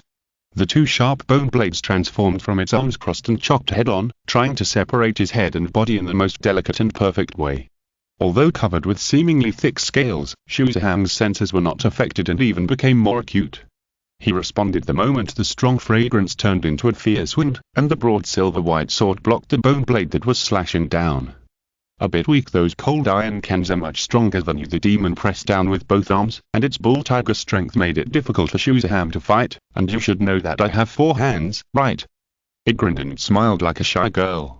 Some invisible power in this space became stronger, and new substances condensed in its empty palms. 2 bone swords with bloodletting barbs on the sword edges and several screaming or painful human faces engraved on the sword bodies were taking shape. When it just grasped the form painful sword, it noticed a ray of shining white light leaking out from behind that broadsword blade in front of it. It was slightly stunned, but it was followed by a fatal high fever. The light came from the black hole on the chest of Shuzaham's armor, which looked like a solar eclipse. The alchemical A pattern of the eclipse layer emitted a golden light, but it was far less than the dazzling white energy gathered in the black hole. This was the launch port prepared for Junyan. Junyan. Static heating. Plasma bombardment. From the perspective of physical science, if you want to rub out ultra-high-temperature plasma, you must first carry out a wave of controlled nuclear fusion, then use a strong magnetic field to control the generated plasma material, and then XXXX. Moreover, Shuzaham's attack method may be classified as biological plasma to discuss whether biological individuals can provide the extreme enzymatic reaction required for the production of high-temperature plasma. However, these are not what Shuzaham should worry about. He only needs to expend energy to release Junyan to collect the fire elements floating in the air, and he doesn't even need to chant the dragon script. The rest is left to the design of His Majesty the Emperor and the Alchemist Sergeant, in the field compressed into the shape of a launch port. Through high-speed static heating and a little fantasy change, the fire element will be turned into deadly high-temperature plasma. In short, as long as it can purify the enemy of the Emperor, it will be fine. By the time the demon realized this, it was too late. The blindingly white ultra-high temperature plasma gushed out from Shuzahang's chest, and came into close contact with it. The demon screamed in pain and retreated again and again. The high-temperature plasma melted through its abdomen and almost blew it in half. Its silky smooth skin was charred black, and the stench of burnt flesh overwhelmed everything. This is too cunning. This is really too cunning. If it were in that universe, after killing you, I would definitely grab your soul, chew it up and eat it up. The demon was a little exasperated. Unknown energy gathered around it to form a translucent shield around it, and its charred wounds were slowly healing at a speed visible to the naked eye. For the Emperor, Shuzahang completely ignored the high temperature coming from his chest, which was enough to boil his own blood with just the residual heat. He roared loudly, and the sound came from behind that bone mask like thunder. He pursued the victory, dragged tenacity to charge of the demon, and the intricate and exquisite patterns on the surface of the blade glowed red. The first stage of strengthening is not only the external Draken scale armor shell, but also the skills of various parts of the body have been greatly improved. Shuzahang's instant burst speed has approached the 6th level of Word Spirit. Moment, it is equivalent to pressing the play button at 64 times the speed. A blue-black after-image dragged a striking flame tail and pounced in front of the demon, leaving Xiaomi, who was stunned not far away and had just stepped out with a sickle in hand to support. Shuzahang was not in a hurry to kill the demon with one blow. The silver-white blade of the sword rushed straight to the wound of the demon that was melted by the plasma flame, trying to cut it in half. But the demon was obviously not a lamb to be slaughtered. It moved gracefully to avoid the attacking blade. At the same time, the bone-thorn swords held in its two arms and the two arms with huge blades slashed at the seemingly weak points of Shuzahang's outer scales at different angles, trying to cut it up and kill it in the form of a work of art. The swords began to collide fiercely, and the offensive between the two was as fierce as a storm. It was impossible to see the trajectory of the sword blade, and only the eye-catching sparks that were constantly aroused could be seen. But this only lasted for less than 10 seconds, and Shuzahang fell into a disadvantage immediately afterwards. As the saying goes, 2 fists cannot beat 4 hands, not to mention that the demon's advanced sword skills seemed elegant and deadly. Although it had not hurt Shuzahang himself, the blue-black dragon scales of its outer armor shell were splashed everywhere under the demon's slashing. Not enough. Far from enough. My original body is the head of the 666 dancers in the Mistjoy Palace. Even those assembled human king's servants are like chickens and pottery dogs under my sword. The demon roared, and the attack of the 4-armed blade became more and more fierce and deadly. Shuzahang struggled to fight back. He was not fully proficient in the swordsmanship taught by the powerful captain of the Weepers, while the demon's superb and elegant swordsmanship seemed to be innate, and was baptized by the blood of countless killings, and constantly honed in the dimension beyond time and space. He was not killed directly because the other party's body was not its true body. He took the opportunity to retreat several steps, and the eclipse-shaped black hole in his chest, which was still hot, was reignited. Jundian. Because he was not sure that he could hit the demon directly, this time Shuzahang chose the normal state instead of the plasma state. The fire element, under the blessing of the alchemical A pattern, quickly evolved into a solidified fireball that shone like the sun. Boom. Junyan's fireball swept towards the demon with a high-pressure shock wave, but compared to the embarrassment and anger of being hit by the plasma state just now, the other party just stood there motionless, with a charming and teasing arc on the corner of its mouth, waiting to be engulfed by the fireball. The hot air wave burst out with Junyan's hit, and the thick smoke did not last too long under the influence of this strange space. Shuzahang's pupils shrank slightly. After the thick smoke dissipated, he saw that the 4-armed demon was standing in the same place with his arms elegantly holding his arms and maintaining the original posture, unharmed. I'm so looking forward to what kind of expression a foolish creature like you will show on his face. Unfortunately, I have to peel off the black skin on your face first. The demon chuckled playfully, and the wound on its abdomen that was burned by plasma has now recovered. Is it that shield? Its existence had no effect before the close combat. It is specifically designed to prevent long-range attacks. There was a translucent, glowing shield barrier in front of the demon, and Shuzahang soon realized that it was because of it that Junyan was blocked. Then it was probably difficult for Junyan in plasma to take effect on it. So, what are you going to do next? Continue to rush up blindly and dance with me. Shuzahang took a deep breath, and each dragon scale on the outer shell of his body opened and closed slightly, as if absorbing energy with the rhythm of his breathing. After that, he dragged the silver-white giant sword and charged again. Well, the demon muttered, lowering his arms and rushing forward, it's really boring. The sword-to-sword confrontation began again.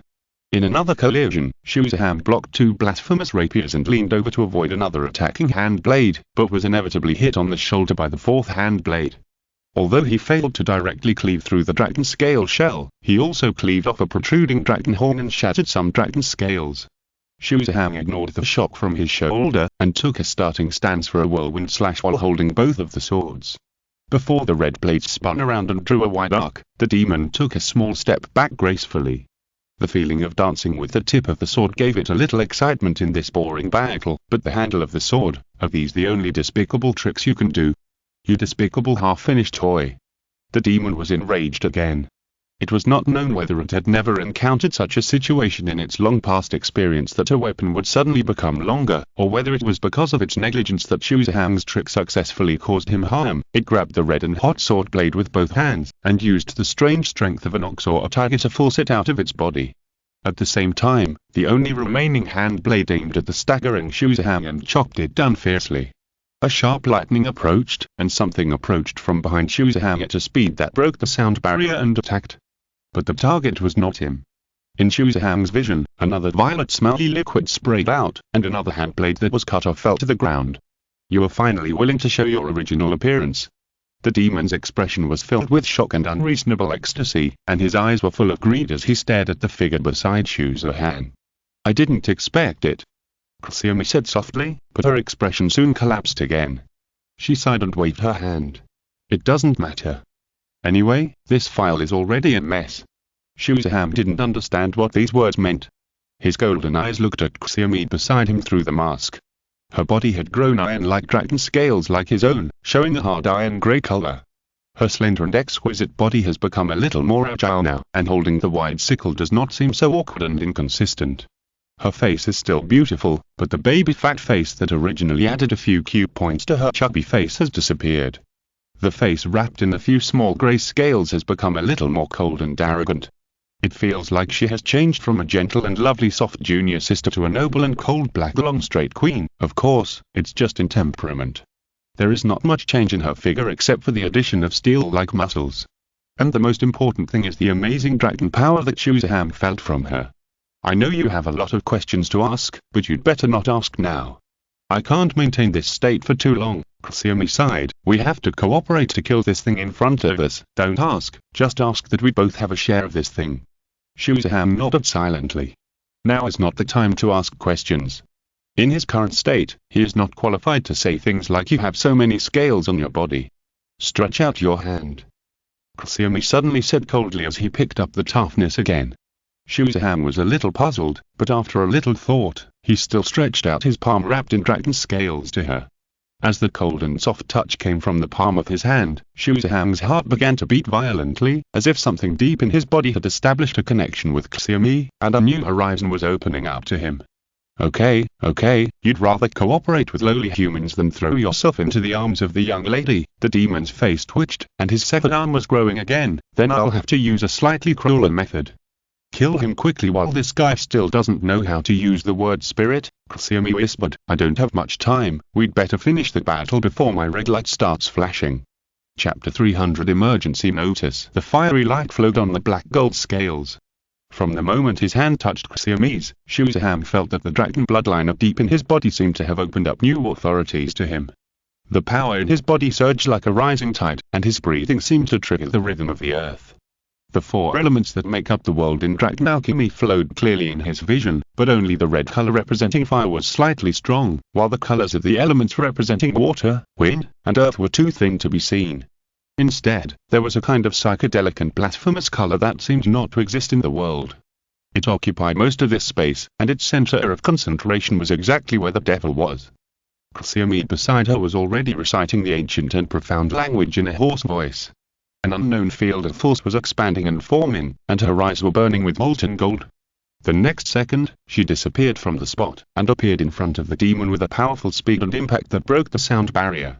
The huge sickle was wrapped in blazing and brilliant lightning, and the sound of breaking through the air was like the roar of a tiger and a dragon. Although some animations often have characters using sickles as weapons, they are mostly used to show off and serve as background boards, but Xiaomi waved it to compete with the demon's elegant, deadly but incredible sword skills. The light and shadow of the blade were dazzling like 1,000 flowers blooming, and the shining arcs that burst out surrounded the two of them and formed a new force field. The furious stage soon came to an end. Although it was only a few seconds, Xiaomi had fought hundreds of weapon battles with the four-armed demon and won this competition of skills. The two new arms of the demon were cut off again, and thick violet blood flowed out from the smooth and neat fracture. However, compared to the rage and irritability when he was injured by Xu Zihan, this time the demon actually licked the blood gushing from the broken wound with an obsessive look on his face, as if he and Xiaomi were not fighting but dancing a fierce duet. So beautiful, little Gad, I sincerely invite you once again and for the last time. As long as you are willing to throw yourself into the arms of my lord, the eldest lady, I can promise that you can not only get this world, but you can also become his or her beloved champion, and command the army in the name of the eldest lady. Get out. Although Xiaomi was panting, her body was still as tense as a bow. She held the sickle on her back in a posture that looked quite handsome, staring at the demon vigilantly. The demon's face showed an angry look, and he straightened up his tall body again. The wound on his arm healed rapidly. You're really stubborn. You should regret that it is not my real body here, otherwise I would let you experience all kinds of wonderful pleasures in person. I have already entered the battlefield to show my sincerity. How long do you plan to stand behind and see? Do you want me to kneel down and beg you? Xiaomi said viciously, but her eyes were always fixed on the demon and she did not dare to be careless. Xu Zihan responded with actual actions. He rushed forward with a huge sword that seemed to be burning red. At this time, he actually had an amazing speed that broke through the sound barrier. The boiling dragon blood in his body combined with the dragon scale armor shell outside his body. The new power was like flowing water washing his limbs and bones again. The battle with the demon broke out again. Xiaomi joined at the same time and swung the giant sickle again.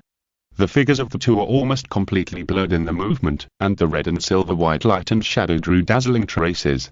Xu Zihan felt as if he and Xiaomi were in sync. The attacks they launched against the demons were like pair figure skaters.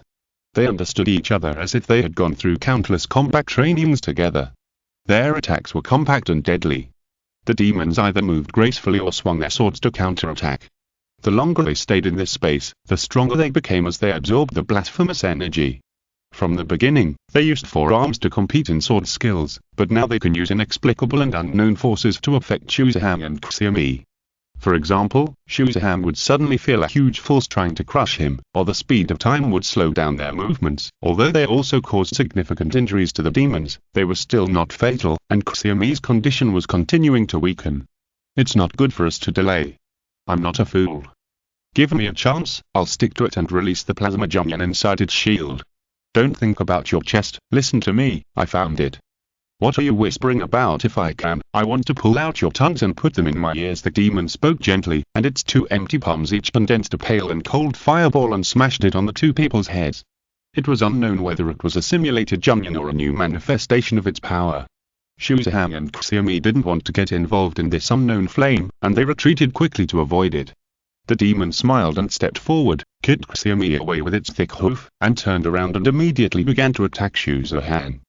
Xiaomi flew backwards like a cannonball, but she quickly stabilized her body, and her claws pierced the ground to tear cracks and stand still. She began to recite the ancient language again. The syllables were high and magnificent, and the ground in this space began to shake violently. I will show its weakness. You only have one chance. Xiaomi's cold voice sounded in his mind. Xu Zihan, who was trying his best to resist the demon's attack, was stunned for a moment, and then he calmed down and prepared to cooperate with the attack. Word Spirit. Greedy. The high-risk Word Spirit with the sequence number 90 on the Word Spirit periodic table can change and control the shape of the ground after being touched by the palm. Xu Zihan once witnessed a mercenary wearing a mahjong mask in Japan using this Word Spirit. But under Xiaomi's control, the power of Greedy became even stronger. The broken tile floor under the demon's hooves suddenly softened, as if it wanted to drag it into the earth like wet soil in a swamp. At the same time, Xiaomi raised her sharp and agile claws and stomped hard on the ground, as if several earth dragons were turning over, and the ground in this space was spinning and cracking. Dozens of thick and sharp stone pillars smashed into the demon with an interested expression on his face, but all of them collapsed and disintegrated outside the translucent psychic shield outside its body, and the broken stones were scattered. Shuzaham stood silently not far away. The rubble that was so numerous that it looked like a machine gun was shooting at him did not cause any harm. He stared intently at the demon that was constantly lifted up by the ground, until he clearly saw a fist-sized eye circle appear on the demon's lower abdomen. His subconscious told him that it was the demon's weakest point. As long as he poured in strength, he could kill the demon with one blow. After a few tenths of a second of thinking, Shuzaham immediately adjusted his position. The hole in his chest that looked like a solar eclipse lit up with a dazzling light. The plasma state junction completed the condensation and emission in just 5 seconds. The shining high-temperature plasma flow bombarded the translucent barrier outside the demon's body, but did not hurt the demon at all. Boring and ridiculous tricks. The demon smiled and commented. Although the residual plasma on the psychic deflection barrier obscured its vision, it reached out and accurately grabbed a sword blade that attacked it at a tricky angle. But then it found that the width of the sword blade seemed a little strange, as if it was divided in half from the middle. The demon subconsciously looked at Shuzaham, and the other party did not have another sword in his hand.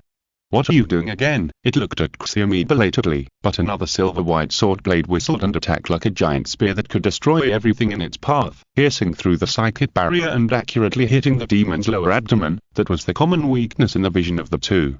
This kind of injury was nothing to the demon. Just as it was about to happily pull out the sword blade and praised Jmunganda's interesting skills, it was surprised to find that it suddenly felt exhausted, like a short-term weakness after an extreme sensory climax, and it had no strength at all.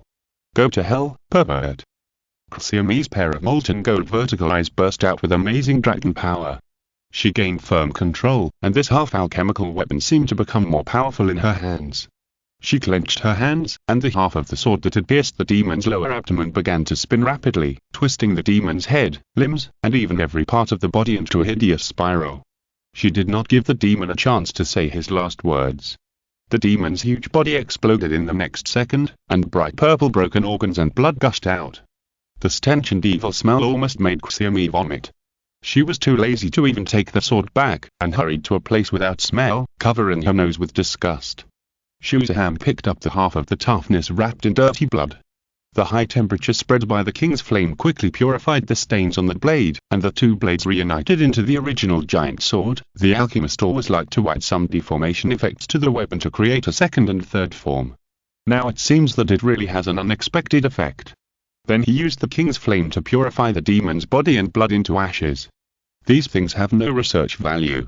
After doing all this, he walked towards Xiaomi, a mysterious girl who was shrouded in mystery but quite powerful, without letting down his guard. "What kind of power do you have?" "I won't tell you." Xiaomi snorted. "What? Want to turn against me? I'm not afraid of you." "I don't plan to turn against you." Shuzaham shook his head. "At least we are still on the same front now. We have to destroy this filthy space and leave here." "Damn it, don't treat me as a servant." Xiaomi cursed angrily. "You provoked all these things." As she cursed, she seemed to want to vent her anger again, so she raised her alienated feet with sharp claws to kick Shuzaham's butt, but compared to the great power that could turn the earth just now, the force of her kick was not that great, and coupled with Shuzaham's thick and hard dragon scale armor, it looked more like a flirtation between lovers, punching your chest with my little fist. This piece of niblung did not perish with the destruction of the demons. Those blasphemous colors scattered after losing the central condensation point.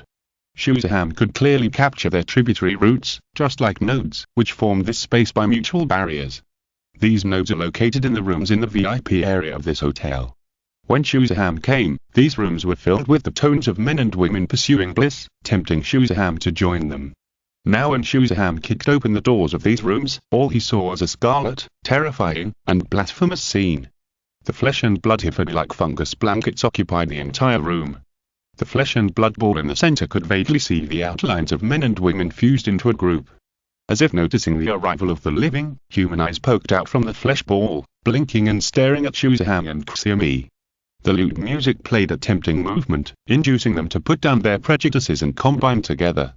"It's really disgusting. Look at what kind of monsters you have provoked," Xiaomi complained, keeping a slight distance from Shuzaham. Shuzaham was silent, and used the sovereign flame to cleanse these filthy room nodes one by one. Every time one was cleared, this space was closer to collapse. A new demon had come to this world. From its verbal performance to these filthy and blasphemous scenes, Shuzaham could be sure that the other party was a demon from Slench, one of the chaos powers mentioned by His Majesty the Emperor, representing indulgence, desire, and depravity. But how did it come from? His Majesty the Emperor said that if the demons of the Supreme Heaven wanted to come to this world, they had to meet the following two conditions. The Niblungeon space, which was made of spiritual elements and had a certain affinity with the energy at the Supreme Heaven. The soul beacon of Lumenfei himself, whose spirit had been to that world. Due to Lumenfei's absolute loyalty to the Emperor, the mixed blood genes almost immune to the corruption resistance of chaos, and the baptism and protection of the power of faith, it was impossible for the demons to build a channel for their advent by corrupting him. Then there is only one possibility left. Taking advantage of the transmission channel constructed by the Emperor using Lumenfei's soul beacon to draw power from the Supreme Heaven, tracking the remaining traces to come to this world. A shadow fell on Shuzaham's heart. What was just purified was just a dead pool polluted by chaos, and its real body is still unknown where in the world. Lumenfei must be notified immediately. As the filth in the last room was completely purified by Junyan, this filthy Niblungeon space completely collapsed, and Shuzaham and Xiaomi returned to reality. It's finally over. I haven't been so hurt for a long time. Xiaomi took a deep breath of the familiar real air, with a look of satisfaction on her face. She suddenly noticed Shuzaham's strange look and snorted, "What are you looking at? Do you believe I will dig your eyes out?" Shuzaham turned his head away silently, trying to hide the beautiful picture in his mind of the girl's body showing her youthful curves and clean body after removing the dragon's scales, and contacted Eva. "Shuzaham is calling Eva, can you receive it?" "Received. Thank God, you finally responded." Eva responded almost immediately, with obvious emotion in her voice. It seemed that the person talking to him was the main personality of Finger's girlfriend instead of a work-related response. "Please notify Lumenfei immediately that a new chaos demon has descended into this world. Tell him to be careful." Shuzaham was a little surprised, but now he's still focused on the big things. "Captain Lu entered the Siberian no man's land 4 days ago. I can't contact him for the time being." 4 days ago, wait, Shuzaham realized something was wrong and reacted quickly. "How long has it been since I last communicated with you?" 81 hours. After you sent that last warning communication, you have been out of contact for a full 81 hours. End of this chapter. Thank you very much for reaching the end. Don't forget to like. Looking for more exclusive content and immediate access? Subscribe to our Patreon. Remember, every like, subscription, or donation encourages us to continue. Thanks to everyone, see you in the next video.